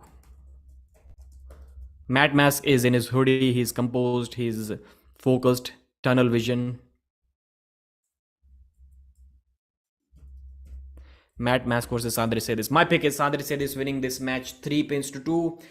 It can look somewhat similar to the Cobra. Matt is already cursing. Canada, 41 years of age, 6'5", 198 centimeters is 6'6", 114 kg, 16.9 biceps, 18.1 inch forearms. Matt's forearms are huge, but I don't think there are 18.1 inches. Dennis is gonna beat everyone inside of 2 years. Yeah, possible. Other than Levan, it is possible. I think it can end similar to the Cobra versus Hajdar match, because I think Matt can have a stronger hand. I think he's going to have a stronger hand, but his arm power may not be enough to finish Sandris off, especially the later rounds. At some point, it is going to stop. And just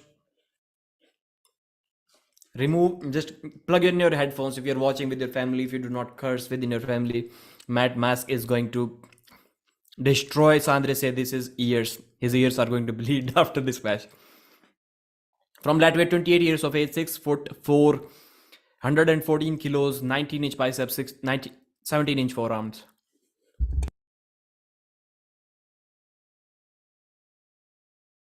Background. I'm going to change the background. You guys are awesome. I wouldn't remember to change the background in half of these because I cannot really see myself.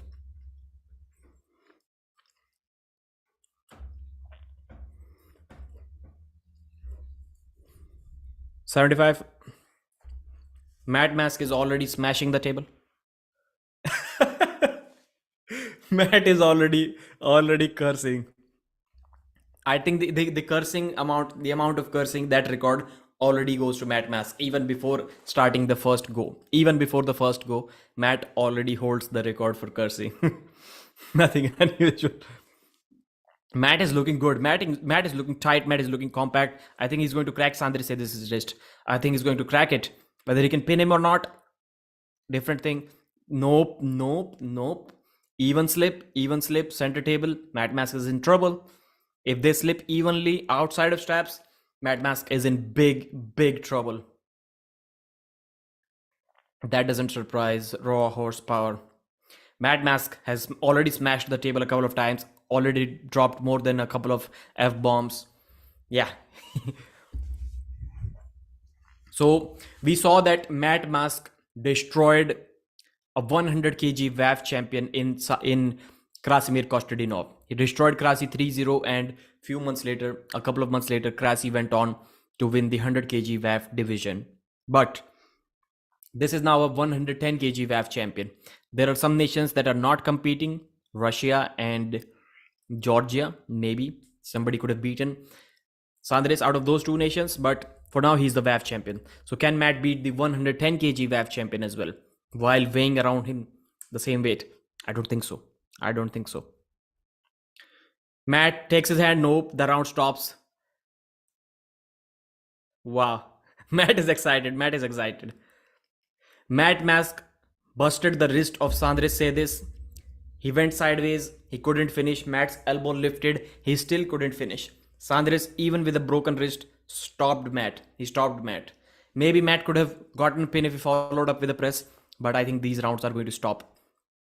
Sandris hooks Matt and destroys him. Sandris Sedis just hooked Matt and destroyed him. Wow, that was some aggression from him. I did not expect that. I don't know what happened to the statement of Devon Larratt that Matt is unhookable. Matt's hand is so great that I have trouble even now dealing with his hand fresh.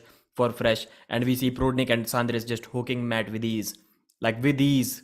That was one of the easiest setup hooks I've ever seen. And Devon claimed that Matt is almost unhookable.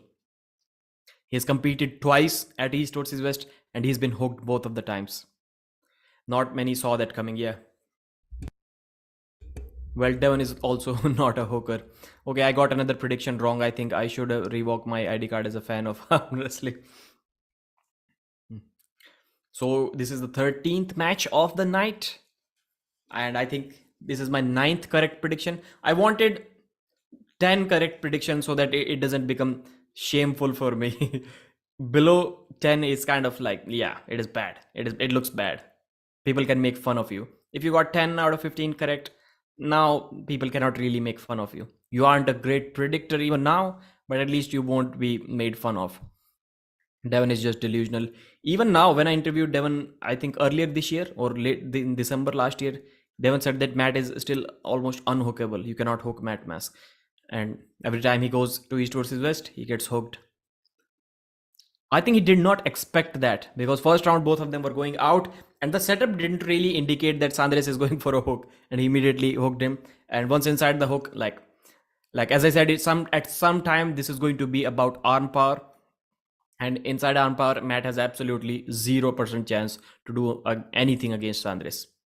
Even though both of them are weighing around the same, but Sandris is looking like a bigger human being. Is much more thicker and solid. I'm no Devon hater. I love him, Master is saying.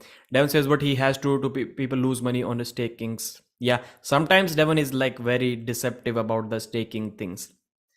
But even when people don't bet on Evgeny Prudnik, he shows he talks about his MRI reports, how effed up his arm is, so that people start betting on Evgeny Prudnik more. He can't. That's for sure. Take your bets, Devon or Prudnik. Still, I have Devon winning that 3-2. Prudnik can also win that match, but for that, they do not need to move in the referee's grip. And from what we have seen in this match, you can move 2 seconds before the go in referee's grip, and you're still not going to get fouled. All right. Second round is about to happen. Matt is moving before the go, not a referee's grip, so it is okay. Sandris say this, just top rolls Matt Mask. He's looking at Matt, laughing at him. Sandris said he's saying it is over. Matt has conceded, but he's not pinning him. Sandris is not pinning Matt. Sandris smashes Matt Mask to the pad. There are levels to this thing. Result summary, please. If you can ask the matches, I can tell you the results, but I cannot. I thought it will be a bigger challenge. This is what Sandris said, I think. Sandris has his headphones on. Man, that is a force to be reckoned with. That is a tough dude right there. Who is next? I was simply wrong on this one. Chanshaw gave Sandris a much better fight. I want to see Chanshaw versus Matt Mask. I think Chanshaw beats Matt Mask. What do you think? That match needs to happen. maybe at Monster Factory or somewhere like that. Chansha versus Matt Mask. Is Sandris also natural? He just won WAF and it is tested tournament, I think. If he isn't, at least he was a couple of months before WAF. This is what I would assume. I don't know. And he's still beating Matt. He's still beating Matt, which is amazing. Amazing. I don't think Matt is going to get invited anytime soon to Turkey. Because who are we going to put him up against? Maybe FA Comic? I think FA Comic would also beat Matt Mask, the Turkish guy. How was John's match? Dominance. One word. Dominance from the GOAT, John Brezink. Stop inviting Matt. Ernes is coming again. Yes. Pradeep, I thought you were going with Prudnik. I remember you saying Prudnik flash pinning. Am I mistaken? No, I'm still saying that Prudnik is going to flash pin Devon, but now I'm seeing, man, they're just going way too much before the pad, and Prudnik's wrist may get compromised in the third round. I think Devon may take this match. Oh, puts him in a hook, puts him in a deep hook with ease. Looking at him, just looking at him. Matt Mask cannot do anything. Matt slips out. Matt rolls out and then slips out. I think Prudnik will win. Dave lost. Yes, Dave lost 3-0 to Ernes Gasparini. Matt's heavy smoking makes him more vascular, but does nothing hurt his performance. Yeah, I've always seen, for some reason, the guys who smoke a lot, they're kind of skinny and they have veins and like shredded body, but they're not really strong. You could just see if a man is really skinny, having veins all over his hand, and not saying that Matt is really skinny. Of course, he weighs more than 110 kilos, which is massive, but you can just tell sometimes by the physique of a smoker. Hermes is that strong. Today he was, like, I would say maybe he was 4% 3% stronger than Dave. Hermes is definitely no what. Matt lost. Yes, Matt lost badly, 3-0, very badly to Sandris. It is still 2-0, but it is going to be 3-0 very soon. Yeah, maybe it doesn't have to do with, but I've always seen this trend. Sandris is different level. Morozov is skinny and a smoker as well. He's not skinny. Morozov is not skinny. Puts him in a hook once again. Puts him in a hook once again. He's doing wrist curls. He's doing wrist curls with Matt. He's doing wrist curls with Matt Mask and pins him. Sandris say this is the man. Like, who can beat this guy? Who can beat this guy? Maybe Devon, Dave, Jerry, Michael. Sandris, I think Sandris is going to call out Monster Michael Todd after that.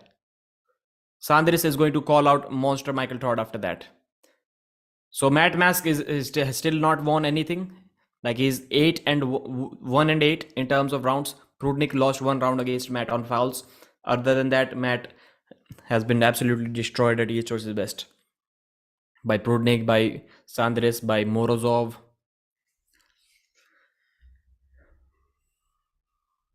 So let me wait if Sandris calls out Monster Michael Todd or not. Then I'm going to record the reaction to this match.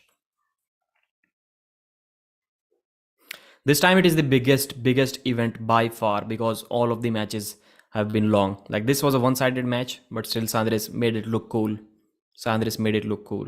And he's been working. He showed us his progress, how he's been lifting the weights, how he was preparing to win WAF Gold. He won WAF Gold, and after that, he won this super match. He's been winning everything. He won in everything in the event when Neil Pickup invited him. He has won everything. Most one-sided match yet. No, Zurab versus Oleg Petrenko was more one-sided than this. Zurab versus Ryan was also equally one-sided. Matt is becoming a sideshow at this point. Yeah. Love Matt Mask. He's one of the most popular guys on this card, but his performances have not been really good. Yeah, Russians cannot compete, but they can be invited as a guest. Weird rules. Yanis did not say he alluded to it. Thank you again for organizing this amazing event.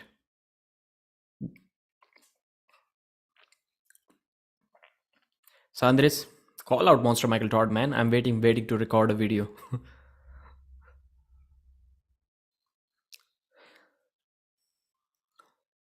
Mask is super cool. I thought Matt will take one round. I thought his hand will be strong enough. His hand was strong enough. He removed the pole, yes. Wow. I somehow reported my own comment where I pinned the link.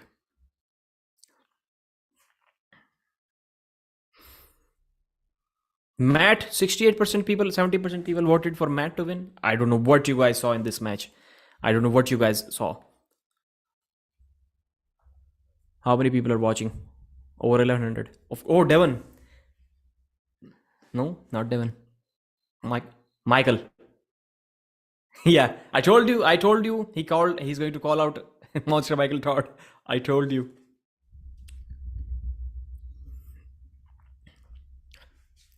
Sandris say this from Latvia versus Matt Mask, the wild horse from Canada. That was a pretty much one-sided event. Matt Mask had good hand control in the first round inside of straps. Then he lifted his elbow and still couldn't finish. Sandris say this. At that point, it was quite evident that Matt is going to lose this match because despite taking hand control, despite doing elbow foul, he still couldn't finish the current 110 kg WAF champion in Sandris say this. After that, Sandris very easily and surprisingly put Matt Mask in a hook and he just destroyed him from there. It didn't even take him a second to beat Matt. And that takes us to Devon's comments once again about Matt Mask. Devon has said many times that Matt is unhookable. I cannot hook him. I cannot deal with his hand. And we saw Prudnik hook him quite easily. Now we saw Sandris just literally playing with Matt in a hook. So after that, Sandris top rolled him in the second round. And in the final round, Sandris put Matt once again in a hook very comfortably. And then Sandris was doing wrist flexion exercise with Matt. Sandris actually did what Prudnik said that he was going to do to Matt Mask. He said he's going to do wrist flexion exercise with Matt. He didn't do that. But Sandris literally did wrist flexion exercise with Matt Mask. Matt Mask has worked better than ever in the gym in preparation for this match on the table, but it didn't quite work out for him. He's no longer at this level, at this elite level, if he ever was at that level. So that was it for this match. Let's see if he gets invited once again or not. But Sandris say this, he's on a tear, man. That man is amazing. He's getting invited everywhere and he's winning everything. So kudos to him. Like the video and subscribe to the channel. All right, Sandris challenges. Okay, no. Once again. Wait.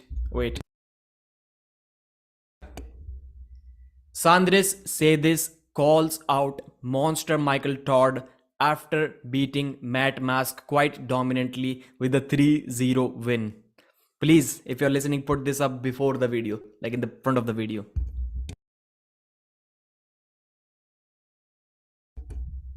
Nice. Okay, so commercial is going on. The next match.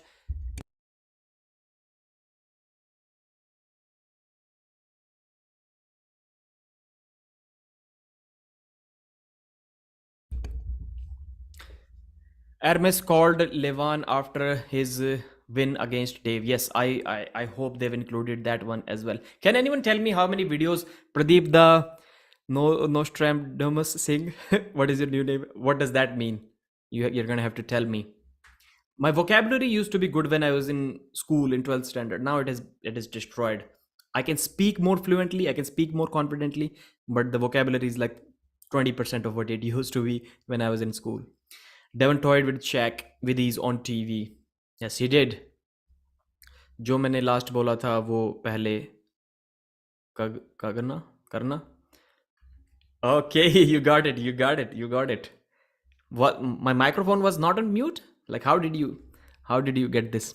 My Hindi is so good I can read Pradeep's lips. Oh, lip reader, amazing. I also feel like myself, I'm also really good at lip reading.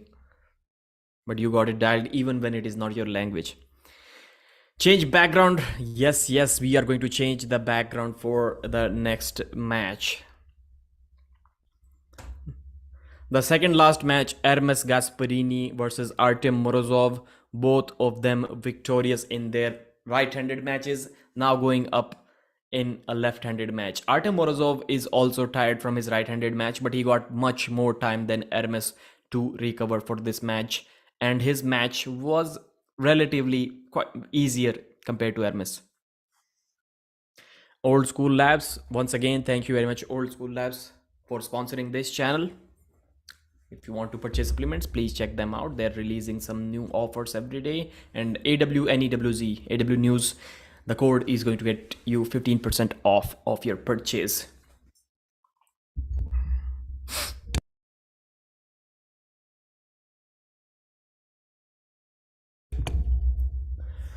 All right, East versus West 5 arm wrestling, Old School Labs. I think we are back with the live stream. Second last match.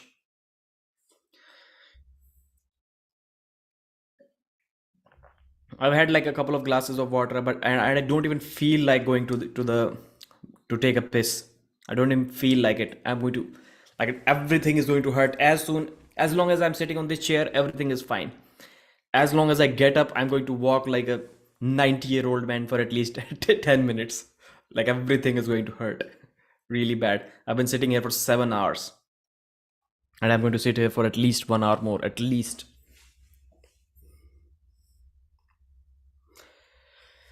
Ernes Gasparini, the top G of tonight, versus Artem Morozov.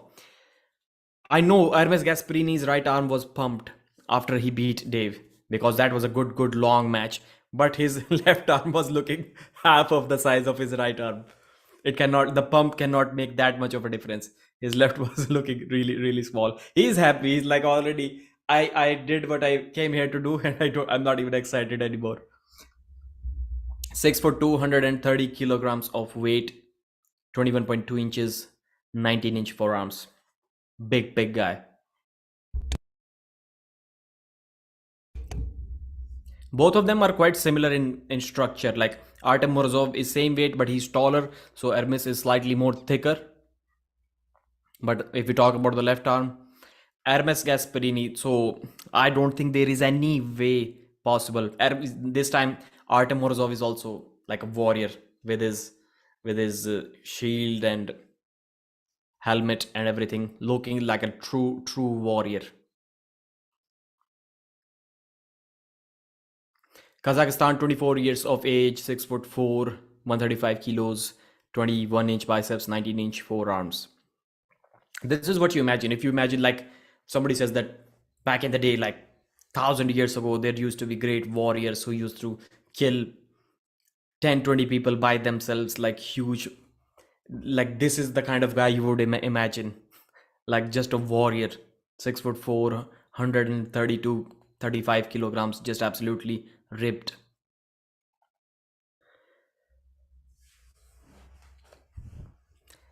I don't think Ermes is strong enough to out top roll Morozov, and if it goes in a hook, I think it is going to end badly. Ernes Gasparini, let's see, my man, what you can do in this match. So the equation here is both Ernes Gasparini and Artem Morozov won their right-handed matches. Ernes Gasparini's match against Dave Chaffee was more difficult than Artem Morozov's match. It was more longer. And Artem Morozov's left is slightly better than his right. Ernes Gasparini's left is way weaker than his left. So this, if we combine all of this, I think Morozov should win this match 3-0. Good. Ernes Gasparini looked good during the slip. Pretty even slip. Ermes is once again fired up. He was not fired up before this match, but he is fired up now. He believes he can do something. The slip was quite even. But the slip against Cody Merritt was also quite even when Artem Morozov beat Cody quite convincingly 3-0. Or maybe there wasn't a slip. Maybe he pinned him without the straps. I think Ermes can still give him a good fight. If he still gives Artem Morozov a good fight, then, my friend, there is a big level gap in the left-handed arm wrestling and the right-handed arm wrestling. If Ermes, being like probably 20% weaker on the left arm, still beats the number 1 ranked guy, or still gives him a good fight on the left arm, then the left arm level is about to be obliterated by Denis Siplenkov in 2023.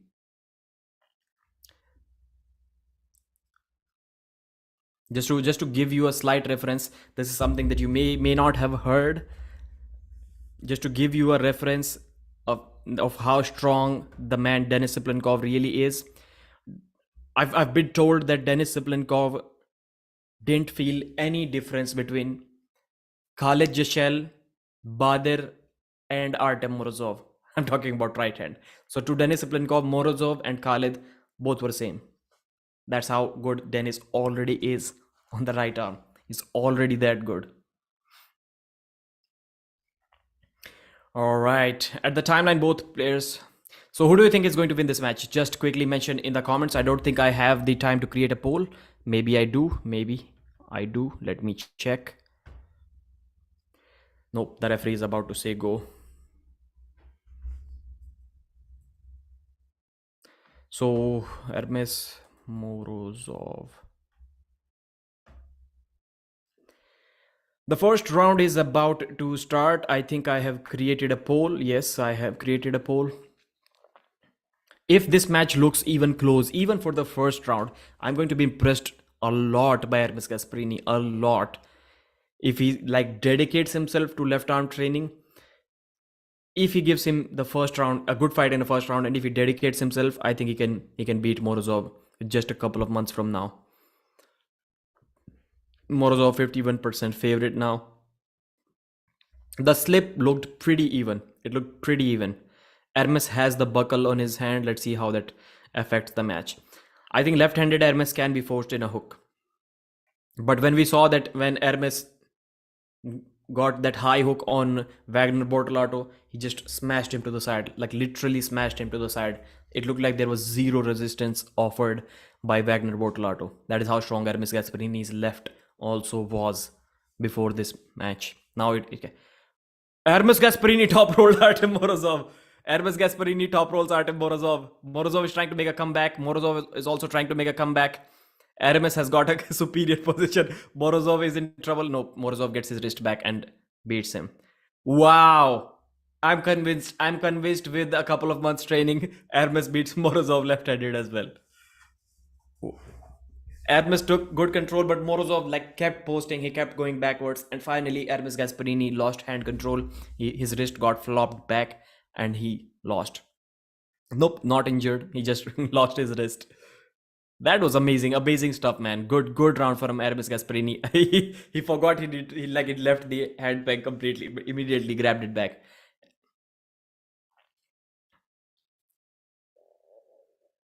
Yeah. Ernes just didn't have enough side pressure to finish him. Ernes took hand control, he took his wrist like he was hanging under the table, but not enough side pressure, not enough arm power. His left hand is great enough, like good enough. That's a reason humanity is moving away from the left hand. There is a reason. Ernes did much better than I expected. Yeah. I think give Ernes. Ernes Gasparini's biceps are also like bruised slightly. They may have been bleeding as well before this. Ernes Gasparini, it looks like he has a small hand. Is it me or it looks like a really small hand? If I think if I measure my hand with Ernes Gasparini, I'm not sure if Ernes has a longer hand than me, and I'm like 4 inches, 3.5 inches shorter than Ernes. How many match left?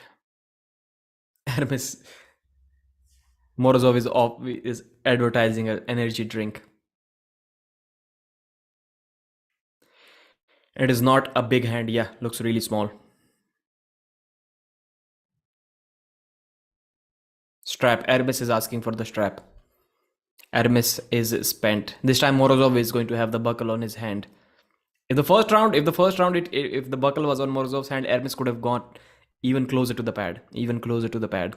Hope it was a bee named Sap. Pradeep, your hands look big. They're the skinniest hands that you're ever going to see, but yes, slightly on the longer side. 1-0 Artem Morozov. Yes, Gabriel, you're correct. Ernes is gassed and he doesn't care about his left hand. Yeah. He's not even interested in talking about the left arm. As soon as you try to talk about the left, he immediately switches the attention to his right arm. They all juicy buddies except Bowen. Second round is about to go. Expect dominance from Artem Morozov, or maybe not. Or maybe not. Ernes has a great hand, even on the left arm, but his arm power, his side pressure is clearly lacking to be able to finish Artem Morozov. Yeah, Morozov just destroys Ernes. Morozov beats him quite easily. Foul, foul. Ernes conceded. It looked like he got injured or something. Like immediately he stopped pulling. Immediately.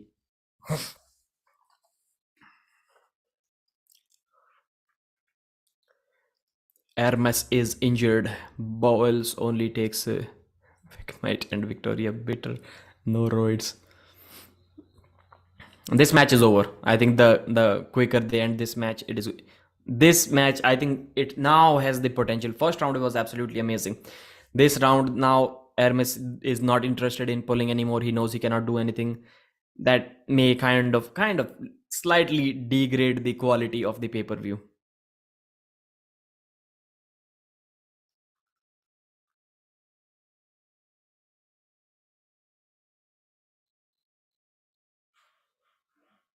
Devon Larratt versus who? Devon versus Larratt. Who won? Devon won against Larratt.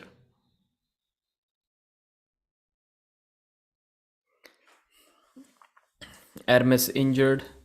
Looks. I don't know. I don't know. Devon won, guys. It was 3-0. Devon won. Okay.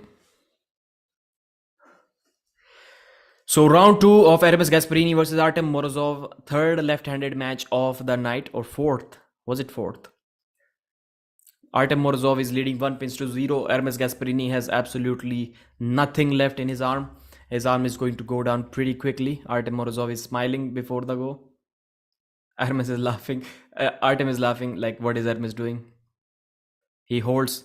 He puts. Oh, Morozov almost puts Hermes in a hook. Hermes is trying to post really hard. Then Morozov just smashes Hermes to the pad. This guy is in fact, when Levan is not there, I think this guy is in fact the number one guy. Maybe that David Tadikian, the Armenian. Man, how good is David Tadikian? How good is David Tadikian? Morozov was trying to top roll and he just curled him in and just smashed him to the pad with a hook. Yes, Artem Morozov won that match 4-3, but if that match was at East versus West, we would be talking about how untouchable David Tadikian is, because he just destroyed him in the first 3 rounds. It wasn't even close. And then Morozov came back and won 4th. If that match happened at East versus West, we would be talking about Tadikian being the number 1 left-handed arm wrestler in the world while weighing slightly over 110 kilos. Yeah. The way he was able to take Morozov's wrist on the right arm while knowing that Hermes has a weaker left and Morozov has a slightly stronger left compared to his right. The way Hermes did in the first round, I think it is going to be a huge mismatch if they face right-handed. Right-handed, I think Hermes may just beat Morozov in a hook as well if that match goes in a hook. Lorenzo Brasca 3-0. Morozov is Hermes daddy. Devon versus Prudnik when brother. Next match. But it was not. Yeah, you are correct, Mikhail. You are correct. I think I heard a wet fart. I don't think I heard it. Maybe some of the guys from the chat. Background update. Nope, this match is still on. It is only 2-0. Hey, he predicted Artem to win. I think I'm okay. I'm happy with. Yeah, I messed up one prediction where I changed my prediction. It could have been 11 correct out of 14. I changed the John Brzink prediction at the last moment, but still 10 out of 14 are correct. I'm happy. 10, 15, even if it is 10 out of 15, I'm okay with it. I'm okay with it. Hermes has 0 to little, interest. Again, Hermes tries to top roll. Hermes tries to go out of the hand. Morozov cups him. Morozov puts him in a hook. Now the match is in a hook. The match is in a hook. Morozov pins him with ease. Morozov pins him with ease. Pradeep, you are so sweet. Thank you very much, OMG.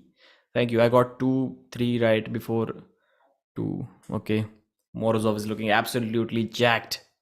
Abs. He's showing his abs. He's showing his bicep flexes.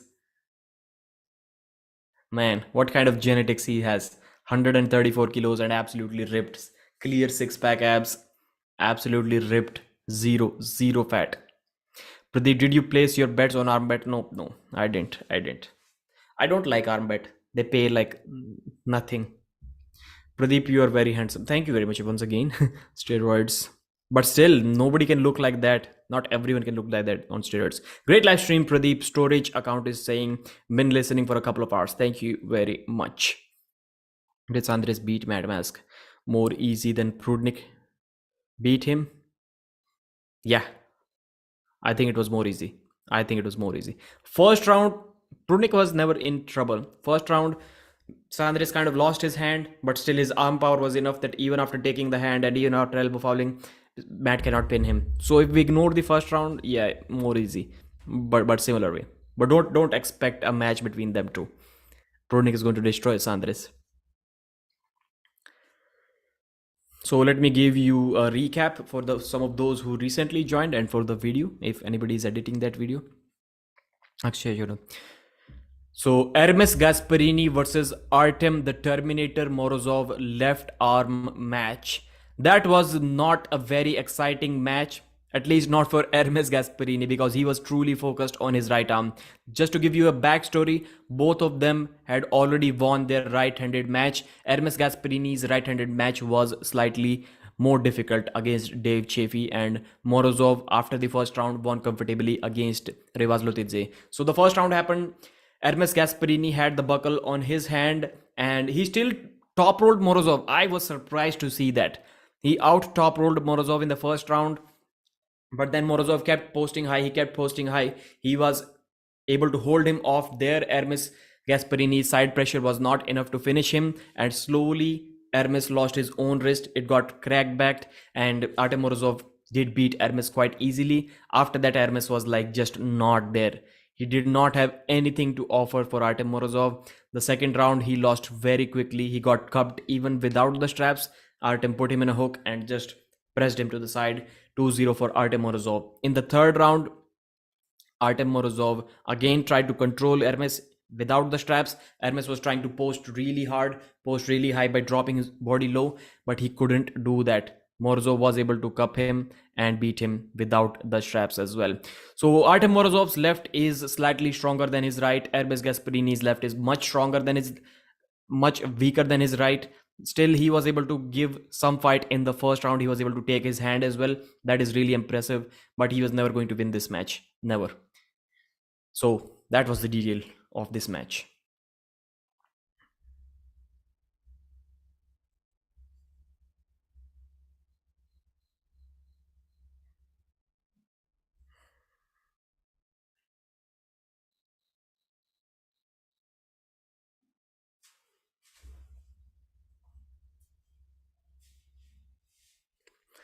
Devon all day. Maybe Devon will lose 100%.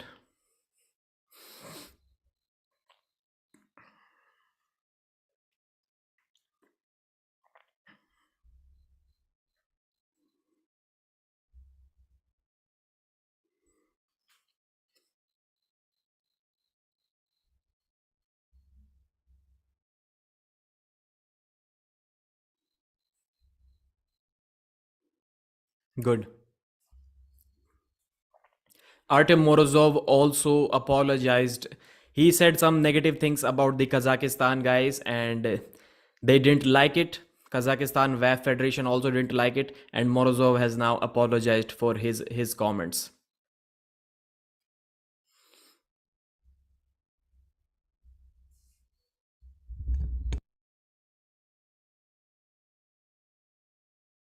How many viewers? Devon might be scared. So John Brizing the GOAT is giving him the shield and the helmet. Manjit ko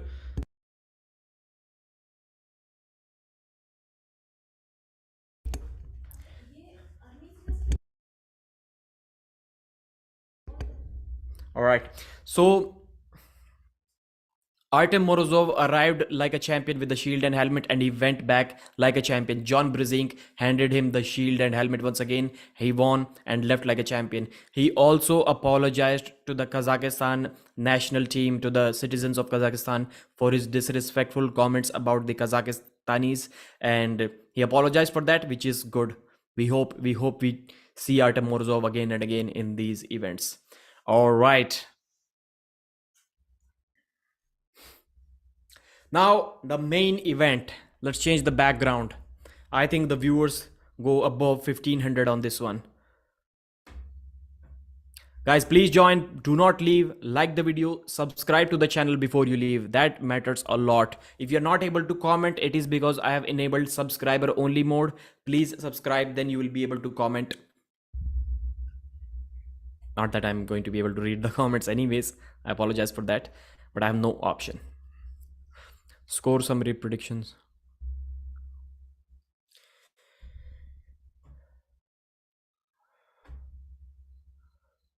Soldier Boy Superman. Is Neil Pickup watching the boys shown Prime?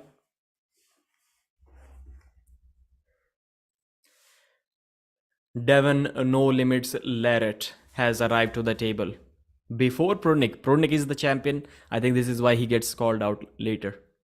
Armwrestling News, make a poll who is going to win. Okay. Devon Larratt, 47 years of age, 6'6", 114 kilos, 18-inch biceps, 16-inch forearms.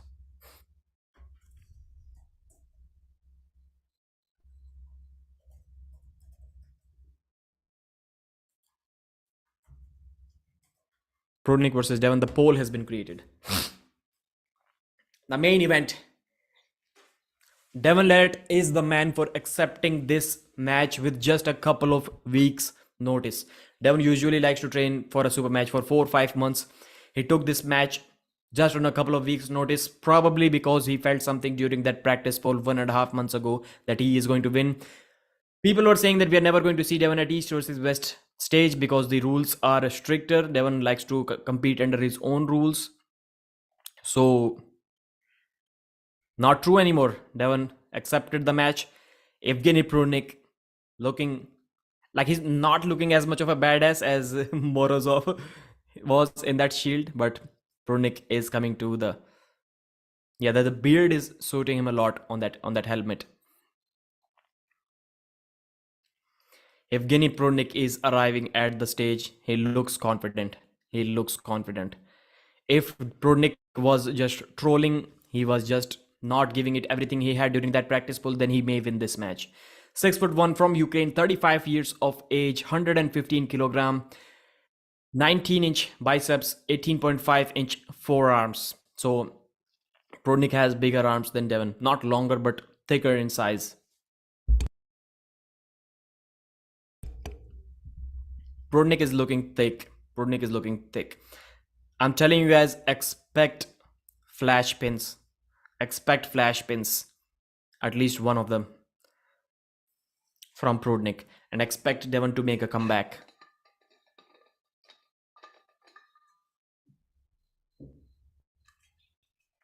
Evgeny Prudnik versus Devon Larratt. Finally, it is happening.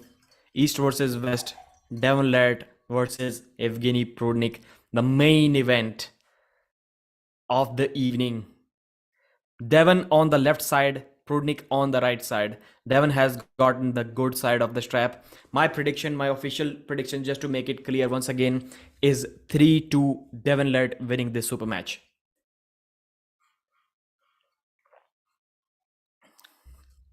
I don't know how long they are going to take to set up for this match.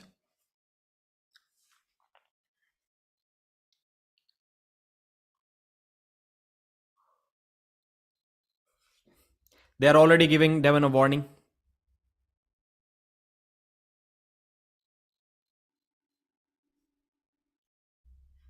So Devon was doing this. He was holding Prudnik's arm and he was just pushing into the pad before the match. And the referee gave him a warning.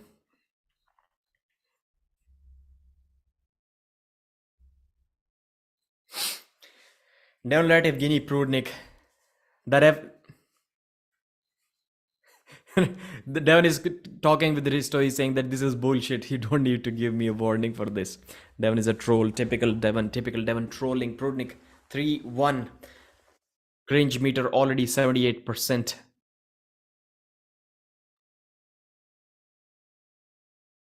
Referee's grip.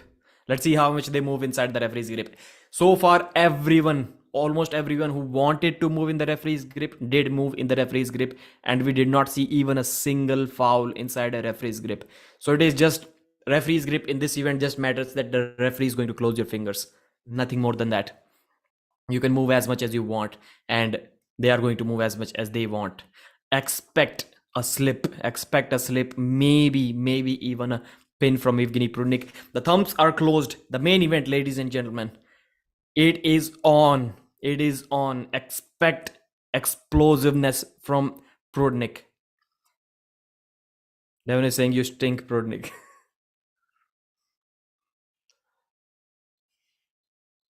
Devon was going before. Somebody has to be fouled. Okay. Devon moved before. It looked like Devon moved before. Evgeny Prudnik almost put Devon. It looked like if that match started, it would have been in a hook. It almost looked like I was quite certain that Evgeny forced the hook on Devon. Referee's grip and they're not able to start. They're moving off the table. Only 1400 viewers. Let's meet 1500. Yeah. Wow. That match is going to be amazing. Amazing.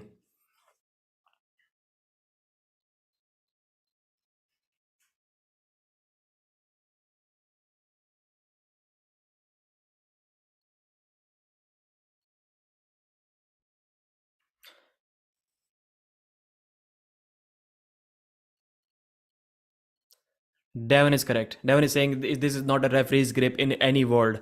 They're moving clearly. There, it is not a referee's grip. These referees have made a mockery of referee's grip in this event.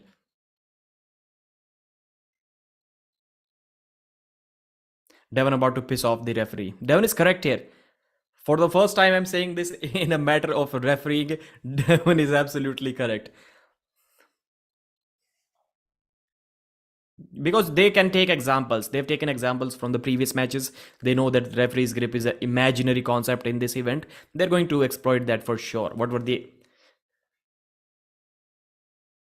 Devon is saying, what the fuck to referee? Thumbs are getting closed.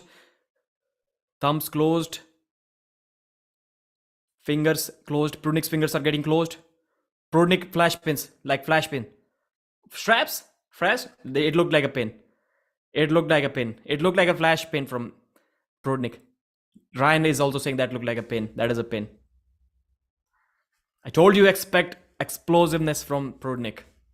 There is no way that Devon is going to stop that much explosiveness even inside the straps. It is going down. Devon's arm is going down inside the straps as well. So I think it is fair. Prudnik was moving too much. Devon, that was a pin, man. There is absolutely no way that was a slip.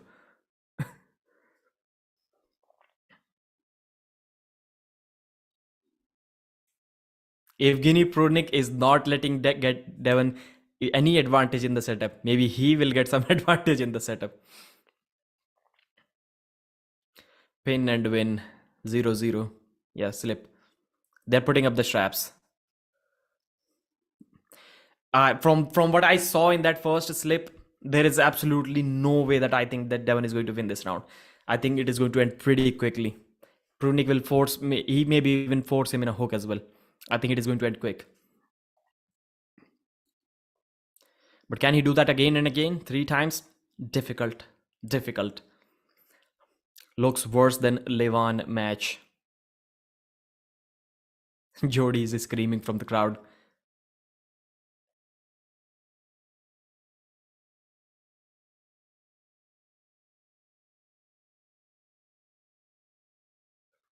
Jody is also correct. Prudnik is lifting his elbow in the referee's grip. Prudnik is doing it to Devon, but Devon did to John Berzink. Prudnik is doing to Devon what Devon did to John Berzink. Jody is irritating. Maybe, but she's correct. But she's correct. Referee saying, are you blind, referees? Devon Larratt is going down to the pad really quick in this round.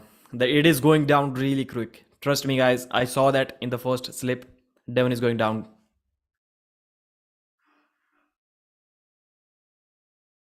The referees have taken an oath or something that they are not going to give any fouls to anyone in the referee's grip.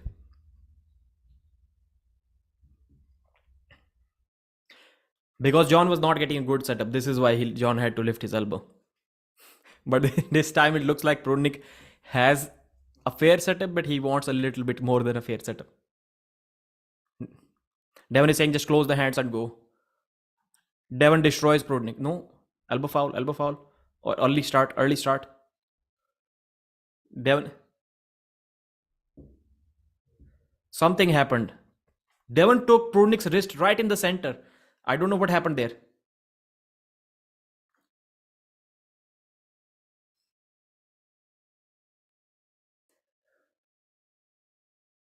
Devon is screaming at the referees. The referee is literally shaking in fear. Like the referee is literally scared of Devon right now.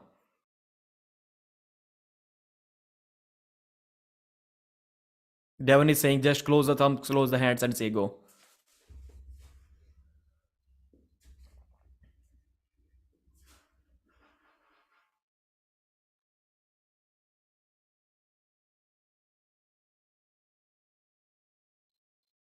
Yeah. This time Devon is reacting way too much. Way too much.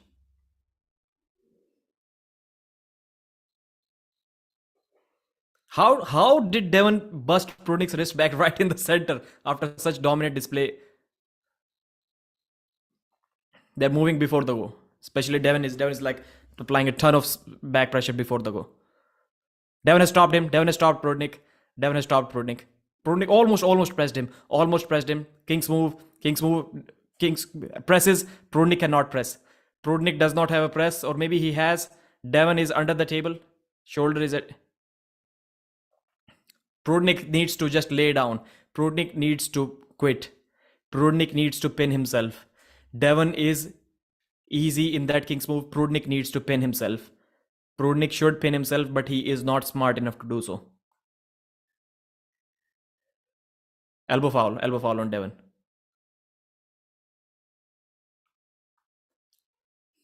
So Devon's humerus was in a declined position for way too long, and he was in a losing position. So technically speaking, it should have been a foul.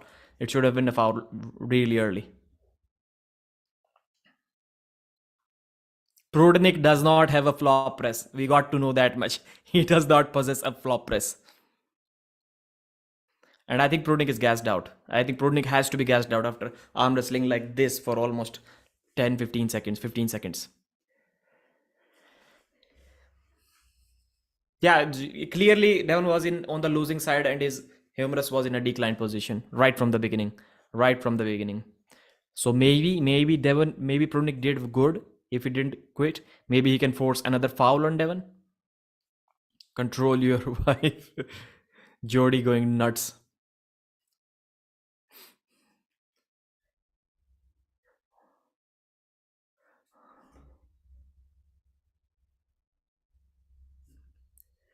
So the strap is getting set once again.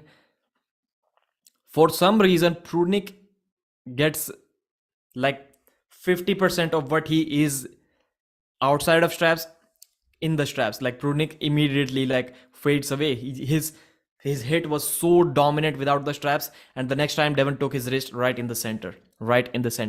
Explosivity is taken away inside the straps. Both of them are pulling before the go. I think if Prudnik was smart enough, he wouldn't have done all these shenanigans and just asked for a dead load start before the go.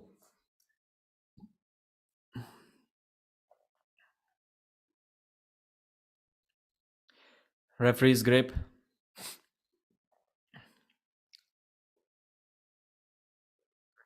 Shoulders not scared on Devon. Yeah, now it is squared, but it is going to go back to that same place once again. No, Devon stops him right in the center. Devon stops him right in the center. Devon puts Prudnik in a hook. Devon gets Prudnik in a hook. Devon beats Prudnik in a hook. Devon is beating Prudnik in a hook. It is deep inside a hook. Wow, nobody expected that. Prudnik is just gassed out after the first round. Prudnik does not have anything left.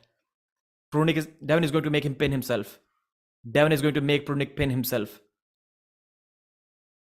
Fight me, Prudnik. Fight me, Prudnik. Prudnik pins himself. Prudnik pins himself. 3-0 for Devon Larratt. 3-0 for Devon Larratt. It is going to be that way. Wow. Devon destroys Prudnik. How good Devon is really right now. Like, this is the Devon. I think Devon should just conquer the 115 kg weight category from now on.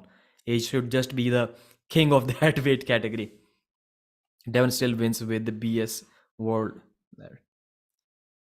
So Prudnik still, he needs to do something outside of straps if he wants to do. I don't think, yeah, pin. It was a pin. It was a pin. It was clearly pin for Prudnik outside of straps. It wasn't called.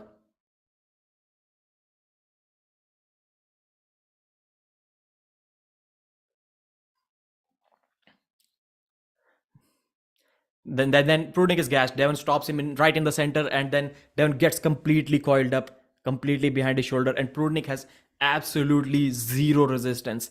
If I was against Devon in that hook, maybe I could have looked the same. Pradeep, eat your words now. You said first round it will be a flash pin. It was, bro. It was. You can ask Ryan Bowen. You can ask Neil Pickup. You can ask anyone. You can watch the replay. It was a flash pin. But yeah, not inside the straps. I said that it will be a flash pin inside the straps as well, but it wasn't. Prudnik is done for now. Prudnik does not have anything left in his gas tank just after round one.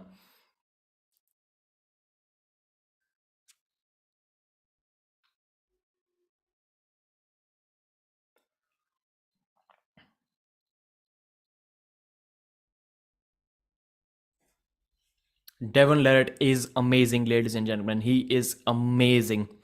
Poor Evgeny. Score 1-0. Devon Larratt. Devon beats Prudnik in the first round. That was amazing, amazing stuff. Did he mention balls? And this is not a fully trained Devon. This, ladies and gentlemen, is not a fully trained Devon. 2 weeks preparation, yes. Wow. I think that match is going to get a million views when it is out on Devon's channel.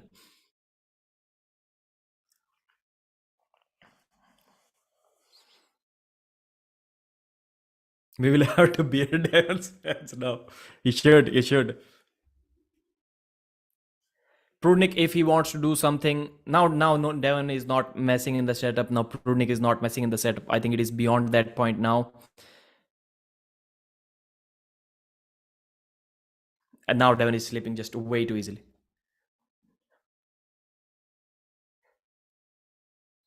Sorry to surprise everybody. This is what Devon is saying.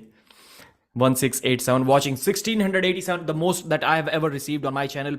Please guys, leave a thumbs up. It wouldn't take anything from you. It wouldn't take anything. 1700 people watching. Thank you very much, guys. You guys are just awesome. Simply awesome. I don't even know how many subscribers I gained from this live chat. Second round, easy slip for Devon. 15,000. Or maybe I missed some super chats, guys. I really apologize.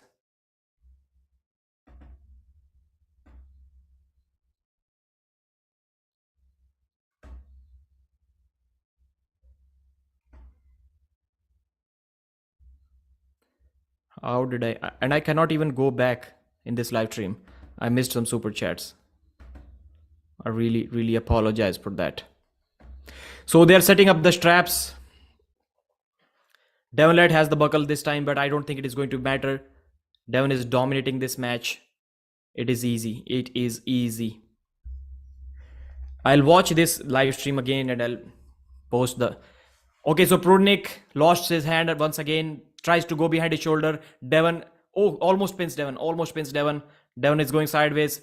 Prudnik is showing some resistance. Devon gets him in a hook. And it is over. Devon is... Will you fight?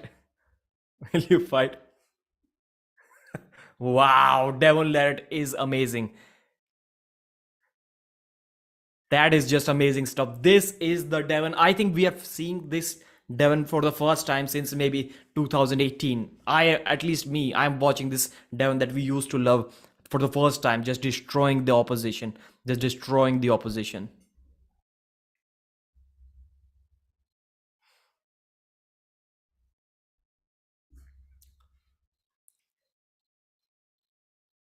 Prudnik again tries to do something. Devon immediately switches to a hook this time.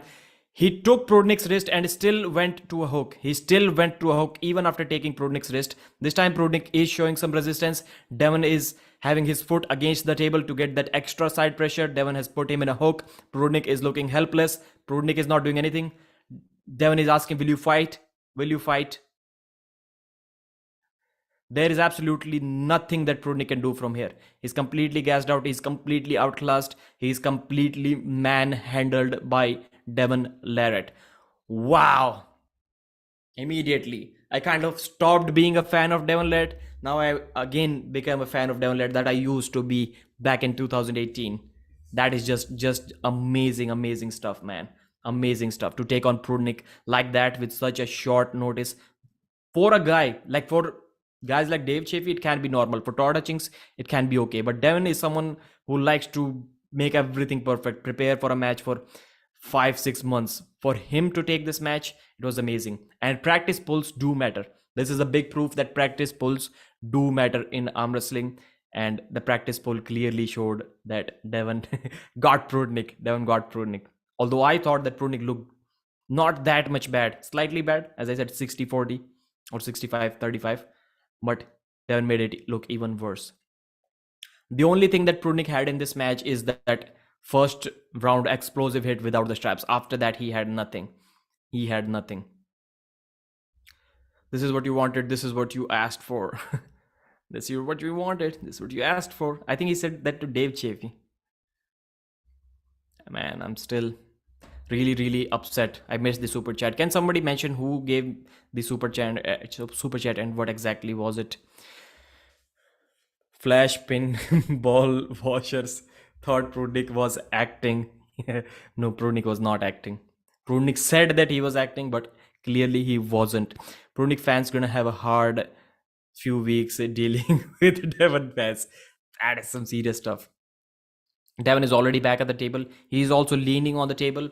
And hook power, man, that is amazing stuff. Prudnik is bowing down to Devon Larratt. Wow, that photo is going to steal. Morozov photo is number 2 now. Devon's photo in the helmet and the shield is going to steal everything now.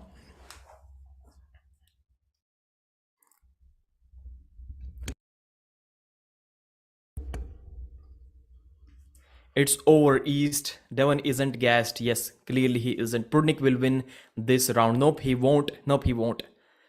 Maybe Devon is going to give him this round, but no, Devon never gives any round to anyone. He just destroys them.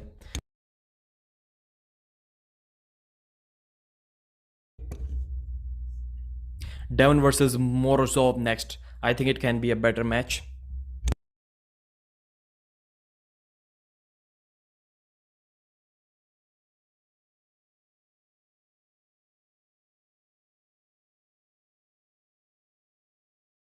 ले जा again on live support talk Hindi भाई ये हिंदी का channel नहीं है अगर होता तो मैं कर लेता बात it wouldn't have been a problem. Morozov would be easier for Devon. I don't think so. I don't think so. Morozov is taller. He can climb over Devon's hand. I think he's going to be a difficult match than Devon for Prudnik.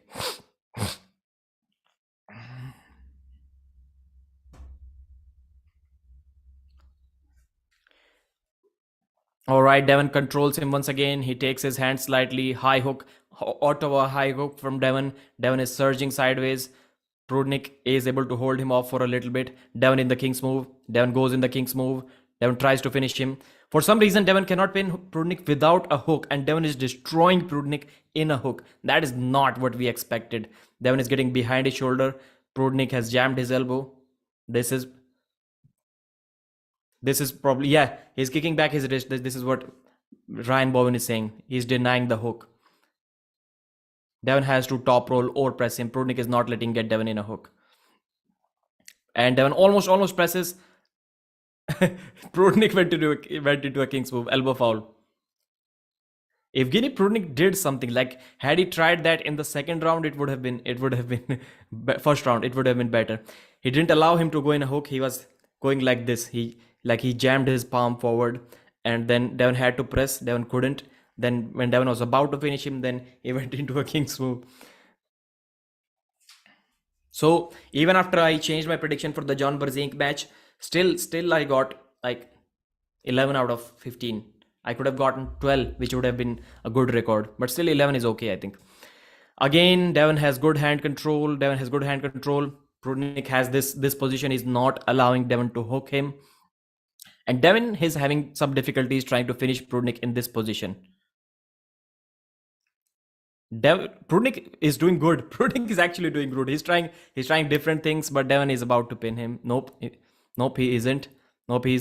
He is baiting Devon to go in a hook, but Devon is not going in a hook. Devon almost finishes him, gets behind his shoulder and finishes him. Devon Larratt is the man.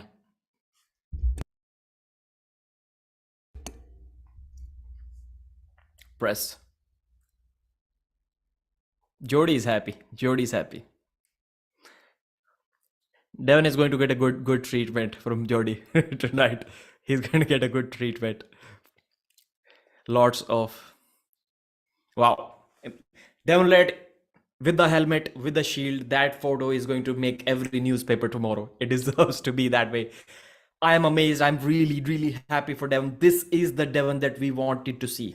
We got to see that Devon, it was left-handed against Wagner, but we never really got to see that Devon after 2018 on the right arm. This is the first time, and I now think that even the haters are going to have to respect Devon. They're going to have to respect. The Lord of Balls, Devon. Give it a foul. What is the current score? So Devon has won 3-0. Devon has destroyed Prudnik 3-0.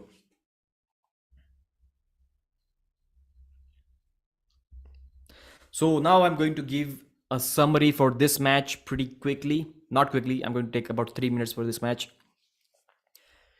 Devon Larratt versus Evgeny Prudnik, the main event of East versus West 5. Wow, what an amazing match that was. Everyone after this match has to respect Devon No Limits Larratt. Again, I messed it up. I need to record it once again. Everyone in the world now respects Devon Larratt. They have to respect Devon after what Devon showed in this match. It was an amazing performance. Round 1, it looked like a dominant sideways hit from Evgeny Prudnik. It looked like very close to a pin. It could have been a pin. But then they went to the straps. But before that there was all kinds of mockery of the rules in this match. Devon was cursing the referees more than Matt Mask would. And Prudnik was not following the rules. None of them were following the rules, but Prudnik was creating more of a mess, much more than Devon.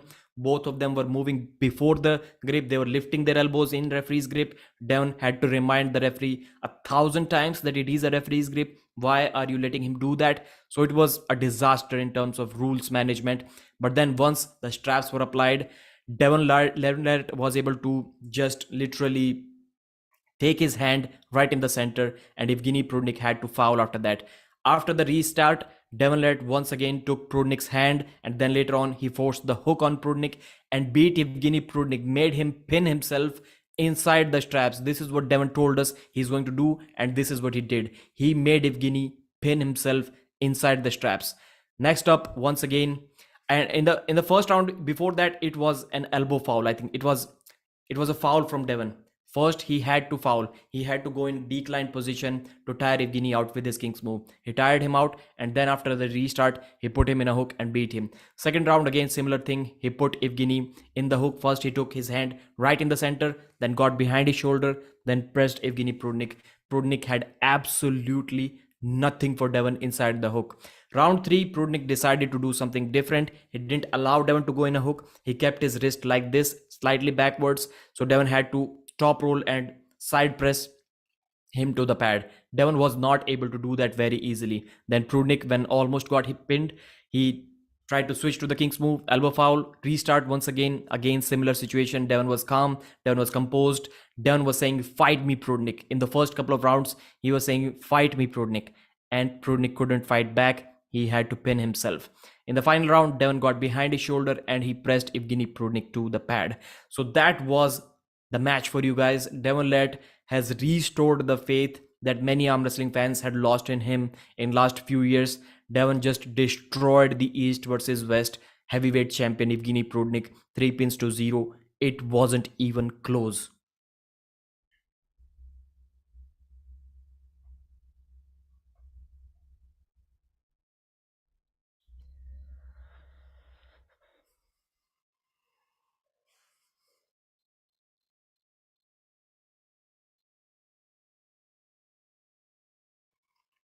Devon is saying, Neil, it has been a while since you said that Devon Larratt heavyweight champion of the world.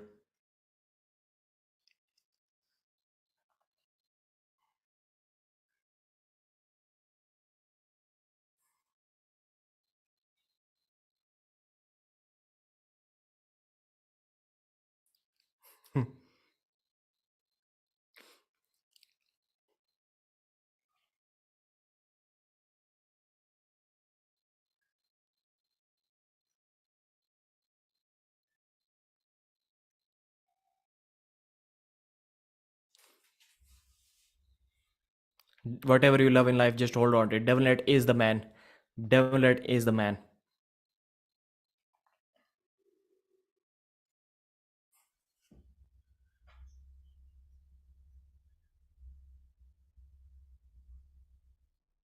JR Williams, great live stream. Thanks for your time and effort. Thank you very much, brother. Thanks, JR Williams, for your second or third super chat of the night. Great. Michael Todd is crying. Who will Devon call out? Dennis Siplinkov? He should call out Dennis. He should call out Dennis.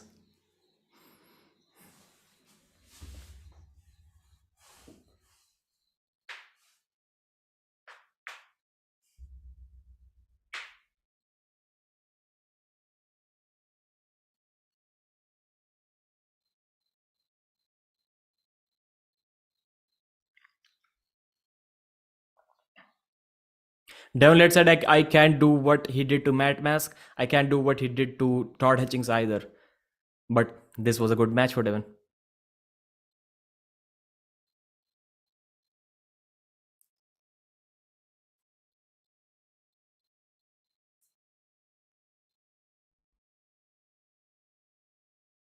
Devon Larratt has his T-Rex arm. That's a, right arm is like that. So after the match, Devon said that Neil, it has been a while since you announced Devon Larratt heavyweight champion of the world, and Engin Terzi handed over the helmet and shield to him. That is an amazing match. Devon also said that he cannot do to Todd Hutchings what Evgeny did to him. He cannot do to Matt Mask what Evgeny did to Matt Mask, but he still won this match. Devon Larratt is the man. He's going to be the headline of every news item tomorrow or today. Denis Plankov is there, Levan is there, everyone is congratulating Devon No Limits Larratt. Pradeep, did you get my super chat? JR Williams, I don't see it, brother. Yes, I saw it and I responded to it. Great live stream. Thanks for your time and effort. So on the stage, we have Denis Plankov, Cobra Rhodes, John Brzezinski, Gary Goodrich, Devon Larratt, Levan Saginashvili. Amazing stuff. Devon is wild card for anyone. Yeah. Man, you either need to be really extremely strong, or you need to have a good flop press if you want to beat Devon. And Prudnik did not. Engin, man, I know you're watching, I know you have the microphone, you're talking, but Engin, you're watching me right now. You did an amazing job, sir. You are the man. You are the man.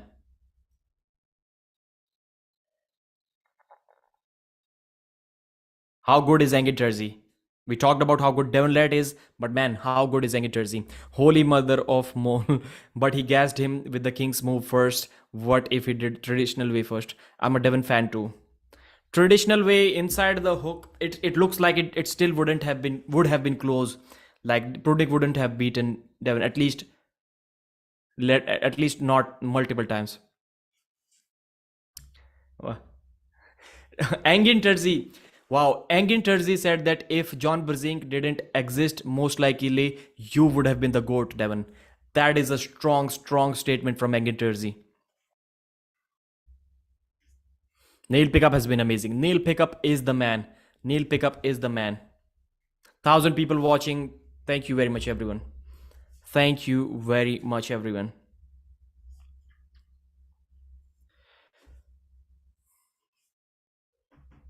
Engin Terzi, man.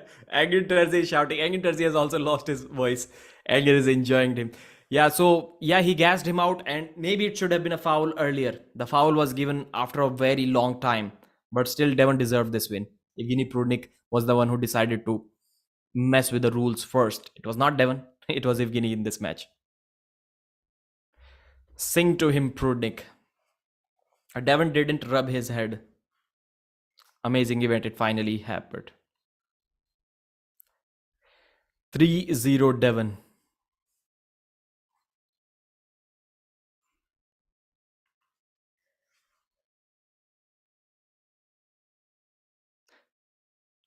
Something left. Okay, so they are going to just recall the event, maybe? Yeah. Summary. I can put the summary up. Don't, it doesn't matter. Let me see how quickly they're rewinding the event. I love you, Stacy Morgan. Beniloco. Stacy Morgan is in the house? How can I forget that? So these their highlights are way too fast for me to catch up. Stacy, if you're here, I'm sorry, man. I missed your chat. So I think I can remove this microphone now, and let me quickly give you a recap, a summary. I'm going to record it myself right from the beginning before we end this live stream. During this period, please do not give any super chats. I may not be able to read them. So East versus West 5, this is by far the best arm wrestling event that anyone has ever seen, and probably anyone is ever going to see in the near future as well, unless Engin Terzi himself comes up with a better match. The matches were close, the matches were long, the matches were awesome. Starting off with the first match, Ryan Bowen versus Zurab Tavbaridze, one of the few one-sided matches as everyone expected. Zurab Tavbaridze put Ryan Bowen in a hook, round one, pinned him with ease. Put Ryan Bowen in a hook, pinned him with these in the second round as well. The third round, they had a weird deal. Ryan had a deal with Zurab that if Zurab wins the first couple of rounds, Zurab is going to let him start like this. I thought Ryan took his wrist, but somebody reminded me that it was a deal. Zurab reminded us that it was a deal. He lost his wrist intentionally. He still pressed through. Ryan showed a beautiful King's move. It was a beautiful shoulder above the table King's move by Ryan. It looked good. It looked effective. But Zurab was barely able to get the pin over Ryan. So this was the result of the first match, 3-0 victory. Sergey Kalinichenko versus Zaranov. Amazing comeback. One of the best matches. Sergey Kalinichenko's hand strength was way too much. His top roll was way too much for Zaranov from Georgia. And Sergey won the first couple of rounds with the top roll with ease. It was really comfortable. And everyone, including me, thought that this is over. It is a mismatch. But then Zaranov did something that most of the arm wrestlers should try to do, but they don't do that always. Zaranov tried to hook Sergey Kalinichenko, and it was a false start, so Sergey knew that Zaranov is trying to hook. Still, he couldn't stop it. After the restart, Zaranov put Sergey in a hook. It was very near to the pad, but he was able to get his cup, bring him back. It was a war inside a hook, and Zaranov beat him. In the next round, again, similar situation. He put him in a hook and beat him. Third round, got him in the hook once again and beat him. If you fail at life, try to change things up and you may start winning. That is the lesson that I got from this Kazakh monster in Zaranov. He came back, he tried something different. It worked for him and he beat him 3 pins to 2. Great comeback win. Justin Bishop versus Mindaugas Teresitis, USA versus Lithuania. That was a good match. It was a technical battle. The first round went to Justin Bishop very comfortably. Just like John Brzezinski destroyed Ongarbayev in the first round, it was even more dominant. But the smartness of Mindaugas Teresitis, He knew within a second, his calculation was that fast that he knew within a second that he needs to lay down and give up on this match. As soon as he got in a weird position, bam, give up. Next round. That was really impressive from Mindaugas. He lost badly and he still impressed me a lot in that round. So after the first round, this time the buckle was on Justin Bishop's hand. Their slips were quite even.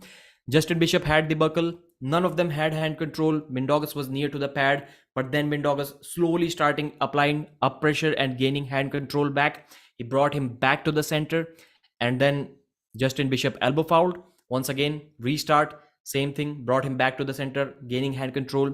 Justin Bishop was smart. He did another elbow foul. In first time, he laid down, but it was an elbow foul first, so it restarted. Then again, elbow foul. The round goes to Mindaugas tersitis. Same thing next time, Justin hits really hard. Mindaugas lays down immediately, knowing that he cannot recover.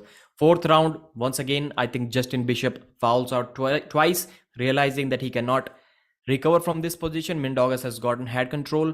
In the fifth round, it was surprising. Even with the buckle, Mindaugas was able to dominate, and he pulled Justin over to the side and beat him quite easily in that round.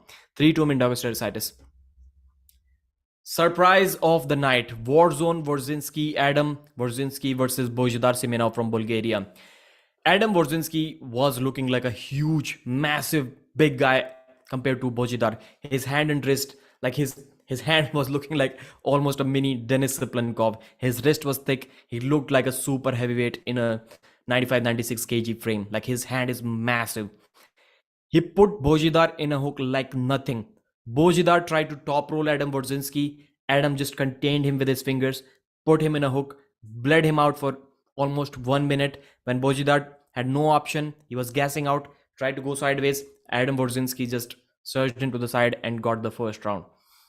Same thing, second round, Bojidar was trying to top roll, I think, and he forced him in a hook, beat him easily from there. Third round, somehow Bojidar went to the straps. Bojidar is a world champion and he cannot even slip against Warzinski. This is how good this guy is. So somehow he bailed out with an underhand slip. It looked controversial. It could have been a pin. It could have been a pin as well, but it was in the center of the table. That is why it was not given as a pin. But for some reason, yeah, then it restarted, and again, same situation. Inside the straps, he pinned him quite easily, almost high hook or top rolled him to the pad. The next match that we had was Oleg Petrenko versus Zurab Tavbaridze.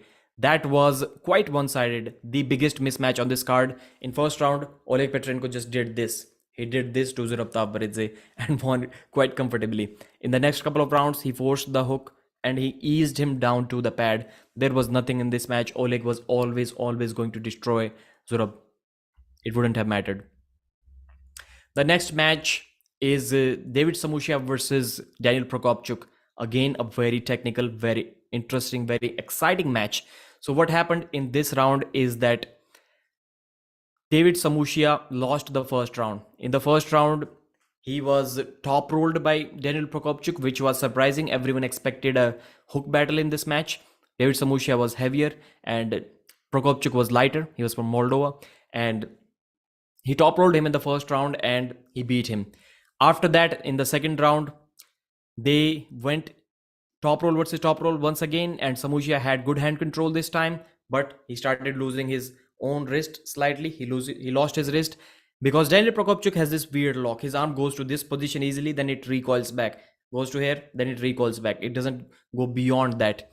So David Samushia lost his wrist after that, but then he immediately decided that the wrist is going. He got behind his shoulder and he flop pressed Daniel Prokopchuk. That was amazing. After that, Daniel was kind of tired. He looked in trouble for the first time in that second round. After that, in the third round, when it started, Daniel went for the outside top roll, almost an open arm top roll, and he elbow fouled. Again, Samushia stopped him once again, open arm top roll. Then he had to elbow foul once again. He felt something really strong from David Samushia. That is why he elbow fouled. So the score was 2-1 at this point, and in the third round, David Samushia was able to beat him quite convincingly, quite easily. So 3-1 victory for David Samushia. After that, we had Jack Jesus versus Zaranov. To me, the match of the night. I don't care what anyone says. I've never laughed so hard in this match, in a match, probably ever in my life. I was literally crying watching this match. This match, it was so amazing. The first round, Zaranov puts Wagner Bortolato in a hook, catches his press, and beats him, but it is still a good 30-35 second hook war. And Wagner almost took him to the pad multiple times. That was amazing. And Wagner is 150 kilos. He's jacked, but he gets gassed out quickly. Still, he was shouting on top of his lungs. He was trying to entertain us. He was smashing the table. He was charging up the audience, telling us to give him more support, to show more excitement. He just stole the show. He just literally stole the entire show. After that, in the second round, the referee, for some reason in this event, the referee decided that we are only going to square the shoulders that is near the main referee. So if I'm arm wrestling right-handed and this is my shoulder, only I am going to get squared, not the other guy. This was the theme in the entire match. Maybe once or twice they decided to square the shoulders. So Wagner's shoulders were like this, but we were happy. We were happy to see that. And he pressed him down to the pad. So that was 1-1. After that, again, Zaranov caught his press. It was again a hook battle. And again, Zaranov brought him to the pad 2-1. Then once again, for some reason, Wagner decided to have a lunch break, a snacks break in between the rounds. He was just chilling on the sofa. He was almost falling asleep and he was getting fed by Jody. Jody was feeding him something and he was getting his arm massaged. Wagner is the boss. He told the referees, I'm going to take a 10-minute snacks break. I'm going to enjoy my time. I'm going to just chill on the sofa. And there ain't nothing you can do about that. That was one of the best moments out there in this entire event. Although I do not like to see these events, I always complain about athletes getting more rest, but in this match I absolutely enjoyed it. So when they got back to the table, final round, again Zaranov caught him in his press. He was completely behind his shoulder. Zaranov still caught him and then beat him. Wagner Bortolato, despite losing this match 3-2, was the winner of this match. So Paul Lynn versus Irakli Gamtanadze. Paul Lynn just destroyed Irakli Gamtanadze. It wasn't even close. Paul's hook was way too explosive, way too much for Irakli from Georgia. Irakli had already lost to Paul in a USA tournament. He believed that he can take his revenge, but no, he's not at that level anymore when he used to beat Ongarbayev or even Vitaly Laletin. He's clearly not at that level yet, or maybe Paul Lynn has advanced way too much. He's not lost at East versus West. Paul Lynn is undefeated against two Georgians, Irakli and David Samushia. Then we have the GOAT displaying the aura of his excellence, why he is called the GOAT. I predicted the GOAT to win, but at the last moment, I thought, man, Oleg is looking massive, is looking thick. He's going to beat John Brzezinski. I changed my mind. In the first round, Oleg went before the go in the referee's grip, which was a common trend in all of the matches in this round, in this event. So Oleg went before the go and he put John in a hook and he was able to pin him, but the call was reversed. It was an elbow foul or early start. He got one foul. Again, he restarted. He did go before the go once again. And one time John got complete hand control in the beginning. He elbow fouled. So he lost like 2-3 times already in the first round. By that time, it was 1-0 for John Brzezinski after a couple of fouls on Oleg Petrenko. Second round, John Brzezinski showed dominance right from the beginning. He took hand control and he started trash talking. John was not happy at all with the referees, and rightfully so, because the referees were like not good in this match. He was moving way before the go. So John started trash talking Oleg Petrenko, which was amazing to see. Oleg Petrenko couldn't do anything with John. So John took his wrist. Oleg tried to flop press, but he doesn't really have a good flop press. After that, John got behind his shoulder and pressed him to the pad. So it was 2-0. After that, same situation in the final round. Took his wrist, waited there, waited patiently. This time John was brought close to the pad, but John brought him back, got behind his shoulder, pressed him to the pad. John Brzezinski is the man. I always think John Brzezinski must think sometimes when he's going up against Oleg Petrenko or even Ongarbayev, he must say to himself, man, I would have been smacking these fools around when I was 40 years old, when I was 30 years old. I wish they saw that version of me that would have just dad moved all of them and took them to the pad. That was possible when John Brzezinski was in his prime. Then we have Artem Morozov versus Revas Lutidze. That was an amazing match. What I expected is that Artem to dominate in the hook and Revas to dominate in the top roll. I thought Revas is going to top roll Morozov in the first round, then Morozov is going to come back in a hook and beat him. But Morozov was able to put Revas in a hook, and Revas looked stronger in the hook. He was in an open position. Morozov was tight. Still, Revas was taking Morozov almost to the pad. But Morozov has this great defensive hook. He was not letting Revas pin him. Revas was very close, a couple of inches from the pad, quite a few times. Morozov brought him back, and then he elbow fouled. Once again, Morozov elbow fouled, but the referee missed the elbow foul. Morozov lifted his hand off the peg as well, which could also be a foul.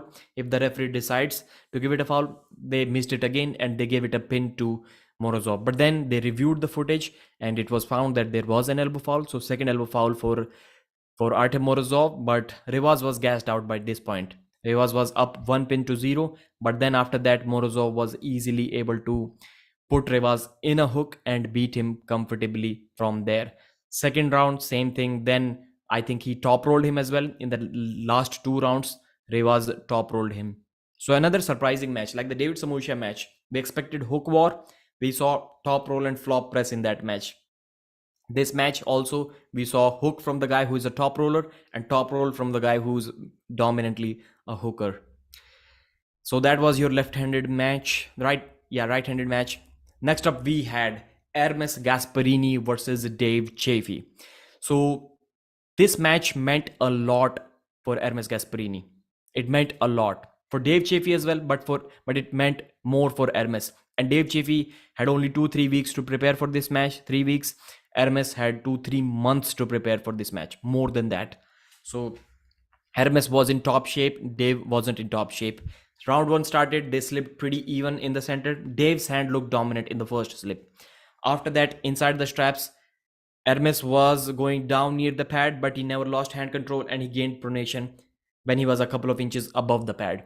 He gained pronation and he quite easily brought Dave Chaffee back to the center, and he immediately decided to climb, get behind his shoulder and press. He couldn't. Dave Chaffee made him elbow foul because this side pressure was way too much in his flop press that Ernes' elbow slided off the pad. After that, the restart, same thing. Ernes was near the pad, but he had pronation, brought him back, then stood up, climbed, and pressed Dave Chaffee to the pad this time. Second round, inside the straps, Dave Chaffee was given the pin, but it was reviewed, and it was not a pin. Ernes Gasparini's hand touched from here on the pad, which is not a pin. It needs to touch here and above. So Ernes was like this, and the pad was here. So they were called back, and this time, once again, Ernes Gasparini took hand control, brought Dave Chaffee back to the center with a few surges, got behind his shoulder and pressed him to the pad. And Ernes was roaring. You need to watch his emotion, his expression, his energy when he was getting those pins. And after that, in the third round, same situation. This time, Dave Chaffee took him almost to the pad, and Ernes did not even have the hand control. That was surprising. Ernes was flat and almost to the pad, less than an inch from the pad. But still, he kept his composure. He always looked calm. He waited for that moment to see when Dave Chaffee is gassing out. He brought him back immediately with side pressure, and he gave his own wrist. Maybe he felt that it is going to go anyways, so he decided to let it go and then immediately pushed Dave Chaffee to the pad. Dave did slide his elbow way off the back of the pad. Maybe Devon gave him this briefing because Devon also does that. So he was talking with Devon before this. Again, a restart. Ernes was shouting winner just like Jerry Cadret, but then they restarted. Same thing happened once again. Very similar situation. Ernes brought him back and flop pressed him to the pad. Ernes Gasparini wins this match 3-0. Maybe yes, for sure he's going to be the one to face Levan in February. Levan is going to compete. Dennis is going to compete. It is going to be amazing. So next match was Cobra versus Hajdar Gildil. Cobra won in 2000 against Hajdar. Hajdar wanted a comeback. Maybe he didn't, but he got the opportunity to make a comeback. Cobra's hand was good. Hajdar had a slight difficulty in slipping, but his arm power was enough to beat Cobra Rhodes 3-0 once inside the straps. In the straps, he even out top rolled Cobra Rhodes. So that was quite easy. Cobra was saying before the event that he's going to beat even the top guys in his weight category, but it was not possible. So he beat him. He lost. Cobra lost 3-0 to Hajdar. After that, we have Sandris Sedis versus Matt Mask. Sandris Sedis literally destroyed Matt Mask. First round in the straps, it was a good hit from Matt. He took his wrist, but even with an elbow foul, Matt cannot beat Sandris. He was holding him like that for a very brief moment, and then Matt elbow fouled. After that, in the straps, Matt put him in a hook, and just Sandris put him in a hook and beat him quite comfortably from there. It is amazing to see how quickly he changed the styles from outside to inside and beat Matt, surprised Matt. After that, he put him in a hook once again and beat him for the third time, put him in a hook once again, trash talked. He did wrist curls. Sandris said this, did wrist curls with Matt Mask during the match. And it wasn't like Matt was completely gassed out of after a 30-second war. All of the matches were quick. But still, Sandris was able to do wrist curls with Matt's pronation. That was amazing stuff. Easy, very easy match, one-sided match in the end. Ernes Gasparini, Artem Morozov. Left-handed match. Artem takes it seriously. He's the number one guy left-handed. Ermes doesn't. Artem's left is slightly stronger. Ermes Gasparini's left is way weaker than his right. Both of them won their right-handed match. Artem had a relatively easy way with Revas. Ermes had a difficult match with Dave Chaffee. First round, surprisingly, Ermes took hand control, took Artem Morozov's wrist. This shows that without training, without taking it seriously, he can still take the hand of the number one guy in the world. But his side pressure was nowhere enough to finish him. Morozov kept applying up pressure, constant up pressure, and he was able to regain his own wrist and then flop Ermes Gasparini's wrist back and then pinned him. After that, Ermes was gassed out. He had nothing left, and Artem Morozov just, even without the straps, just curled him in and beat him a couple of times. It was an amazing win. Then we had the main event, Devon Larratt versus Evgeny Prudnik. The practice pull does matter. Devon Larratt took this match with a couple of weeks notice. So Devon doesn't take a match if he doesn't have 6 months to prepare. Proved wrong. Devon doesn't compete against Europeans. Proved wrong. Devon will not compete again ever under strict rules. Proved wrong. He competed at East versus West. Those were nowhere near to strict rules, but yes, they project it to be strict rules. The first round, I think it was kind of a flash pin from Evgeny Prudnik outside of straps, but it was called a slip, and then they went to the straps. In the straps, before that, they were messing with the referees. Devon was absolutely mad. Prudnik was moving in the referee's grip. Both of them started moving, but Prudnik was for sure doing more wrong in the referee's grip. He was literally lifting his elbows, and Devon was mad. He was cursing at the referees. It was difficult to watch in the beginning. The referees were scared. The referees were literally scared that Devon is going to punch them. So after that, Devon just flopped Evgeny's wrist right in the center of the table inside the straps, and somehow Evgeny elbow fouled, and they restarted. After that, so King's move once again. Devon took his wrist, but Evgeny was trying to flop press. He took him near to the pad, but he doesn't really have a flop press. So after that, what he did is Devon was in a negative. It was in a declined position. He was in a King's move, full King's move. It should have been a foul earlier on Devon. I think the referees waited like 6-7 seconds more to give Devon a foul. It was a restart, but it wouldn't have mattered. Prudnik was already completely gassed out after the restart. Devon took his hand. Devon went in a hook and told Evgeny, fight back, Evgeny. I want you to fight. I want you to fight. Evgeny couldn't fight. But he tried to go sideways. Only his body was moving. Prudnik's arm was not moving at all. Devon had completely coiled him in a hook, and Devon beat Prudnik in a hook. Next round, again, the similar thing. Takes his hand right in center with a slight open arm top roll. Not even open arm top roll, just a top roll. Just standing straight, top roll, takes his hand, then coils him back in a hook and tells him to do something. Prudnik cannot do anything. Gets the win 2-0. Third round, Prudnik decides that he's not going to get Devon in a hook. Devon let in a hook, and then he arm wrestled like that. He was like this always, and Devon had some difficulty trying to pin Prudnik. He was surging sideways, but Devon's side pressure in that pronated position was not as strong as his hook. So he was not able to finish. Once he was able to get behind his shoulder after some time, Prudnik Kings moved and elbow fouled. Restart, same situation once again.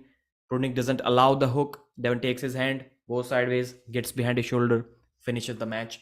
Devon Larratt was slightly emotional after the match. He said that it has been a long time since he heard Neil Pickup's words. Heavyweight champion of the world, Devon, no limits, Larratt. It felt good. Of course, it felt good. Jody was screaming at the refs. Jody was a nightmare for the referees, and she was correct. She was correct. It was in a referee's grip. Prudnik was moving his elbow off, like in front of the pad, above the pad. Jody was absolutely correct.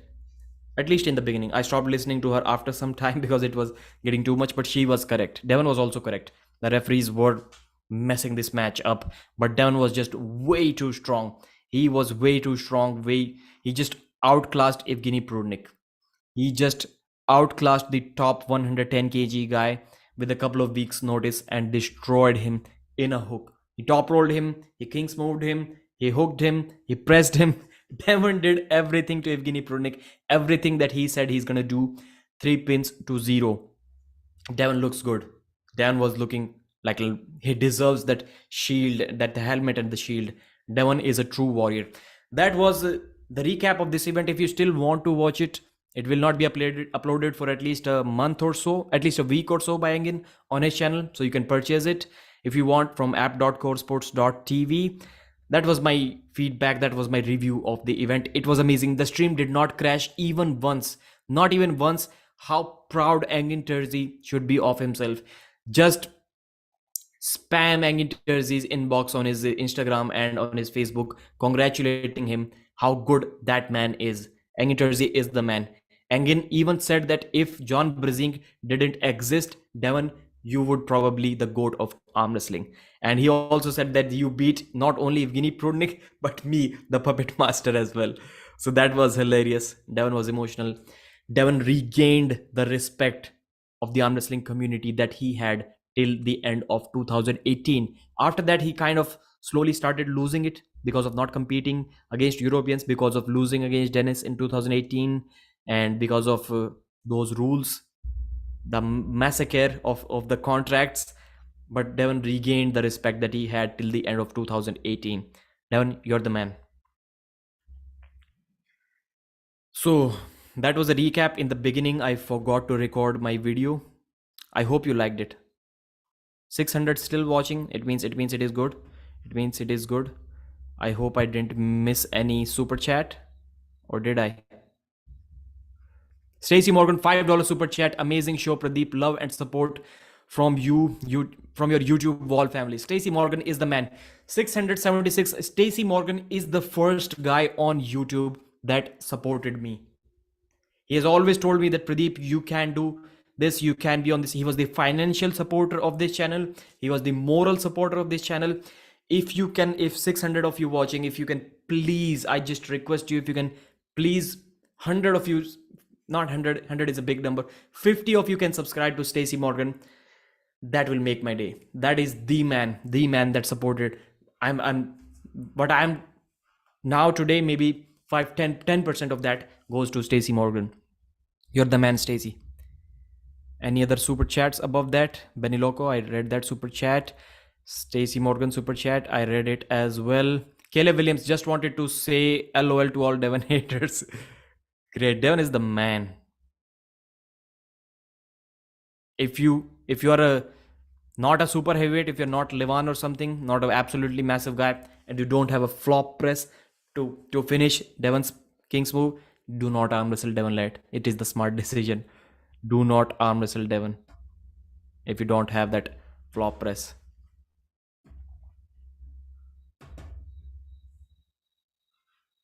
The chat froze on me for some reason. Okay. Prudnik's style isn't... Devon did amazing, man. So, Holy Mother of Mole with another super chat. Thank you very much, brother. Love your support. Richie with a $10 super chat. Great stuff, Pradeep. Looking to see you there in January. You're going to be there. That is going to be amazing. I'm also going to be in the January event. Eric Shader with a $20 massive super chat. Thanks for your efforts. Man, I've been sitting here for 8 hours, more than 8 hours. I've been sitting on this chair and my stomach is hurting. I've got cramps. Man, it is going to be really bad when I stand up. I wish I can just stay here for even longer time. It is going to be bad. Eric Shader, thank you very much for the super chat, brother. You guys are amazing, amazing. Killing myself to live. Good job, Lagia. More Lagia, thank you very much with the mod. WTF, get a life. Who get a life? Who did you delete? What did he say? Lagia, you have been warned. Levan is the goat, not John. But why would you delete this comment? It's his opinion. He is entitled to his opinion. Best event by far, truly, truly. Engin outclassed himself.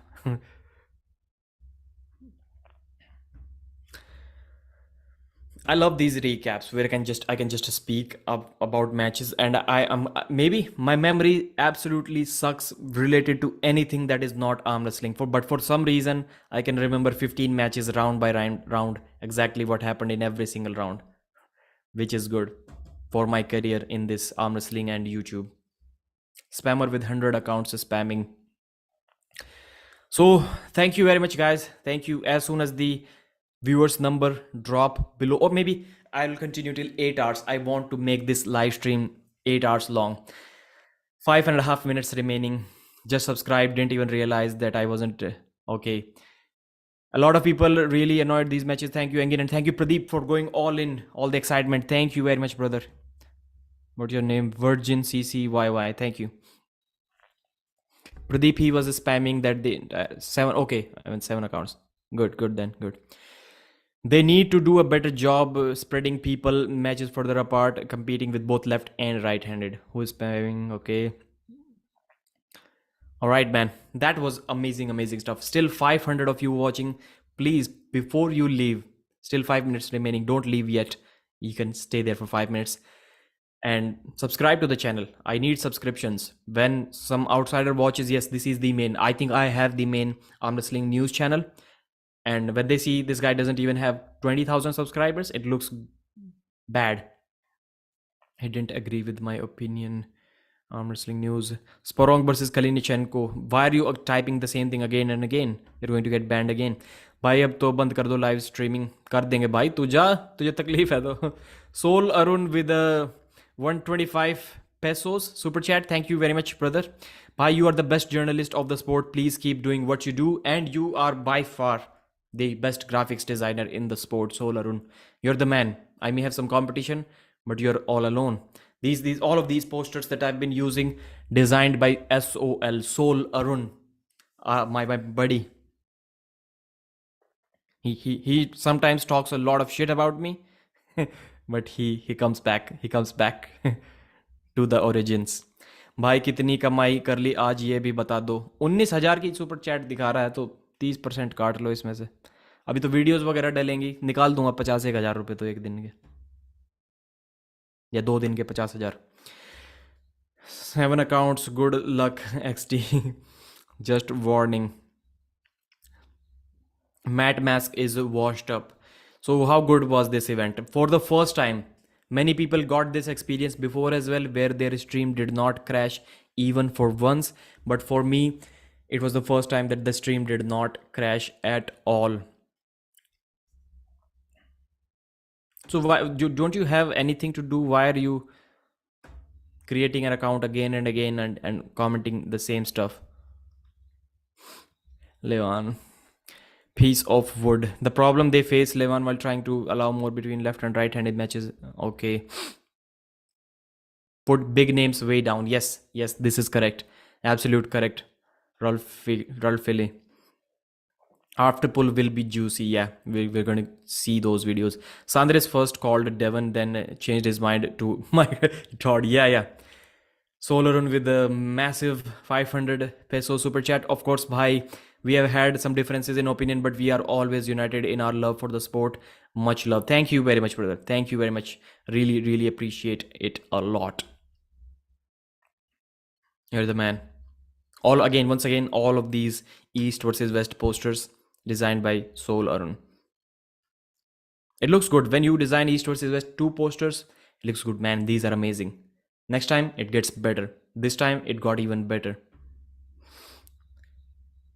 Edward Simmons once again. Devon is 250 something pounds for right now. I think at this weight, Devon can dominate the world, and this is what he needs to do. Claim the world And he doesn't even need to do as much pancakes as he needs to do for the super heavyweight. He doesn't need to train for 6 months to prepare for a match. He can just prepare 1 month, 5 weeks, 6 weeks, 2 months maybe at most, and going to match. He can compete at every king of the table, every East versus West, against all of the Europeans as much as he wants. 115 kg weight cap.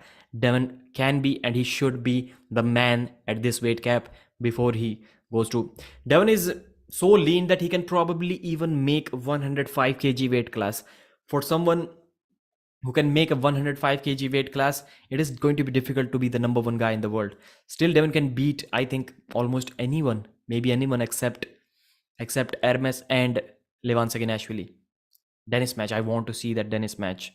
Amazing, Pradeep. Remember all details of the matches. Shows us the recap. Thank you very much. Mojo channel. Thanks, brother. Did Devon win? 3-0. Devon Larratt destroyed Evgeny Prudnik. Levan wasn't wrong when he said Devon was number 2 when they fought. Yeah, at that time it could have been possible. He didn't agree with Dennis versus Hermes. Like how you do not have anything to do in your life, man, if you can create that many accounts just to type a message. That is sad. No, Devon got destroyed on the table. Devon destroyed on the table. He put him in a hook. He kings moved him. He top rolled him. He pressed him. He hooked him. He did everything. Who won? Poland destroyed. Poland destroyed in that match. Thank you very much, guys. Over 8 hours already. I'm going to end this live stream. 461 of you still watching. I'm quite sure at least 100 of you have not subscribed. If you do that, it is going to make my day. Tom Cohen, who won more fights, please, maybe somebody will do a calculation. I think maybe East won one more. I think East won one more fight. Good night. Bye. Now it is morning. It is 5 a.m. In less than an hour, it will be day here. Thank you very much, guys. Subscribe, please. Like, I need subscriptions. Bye.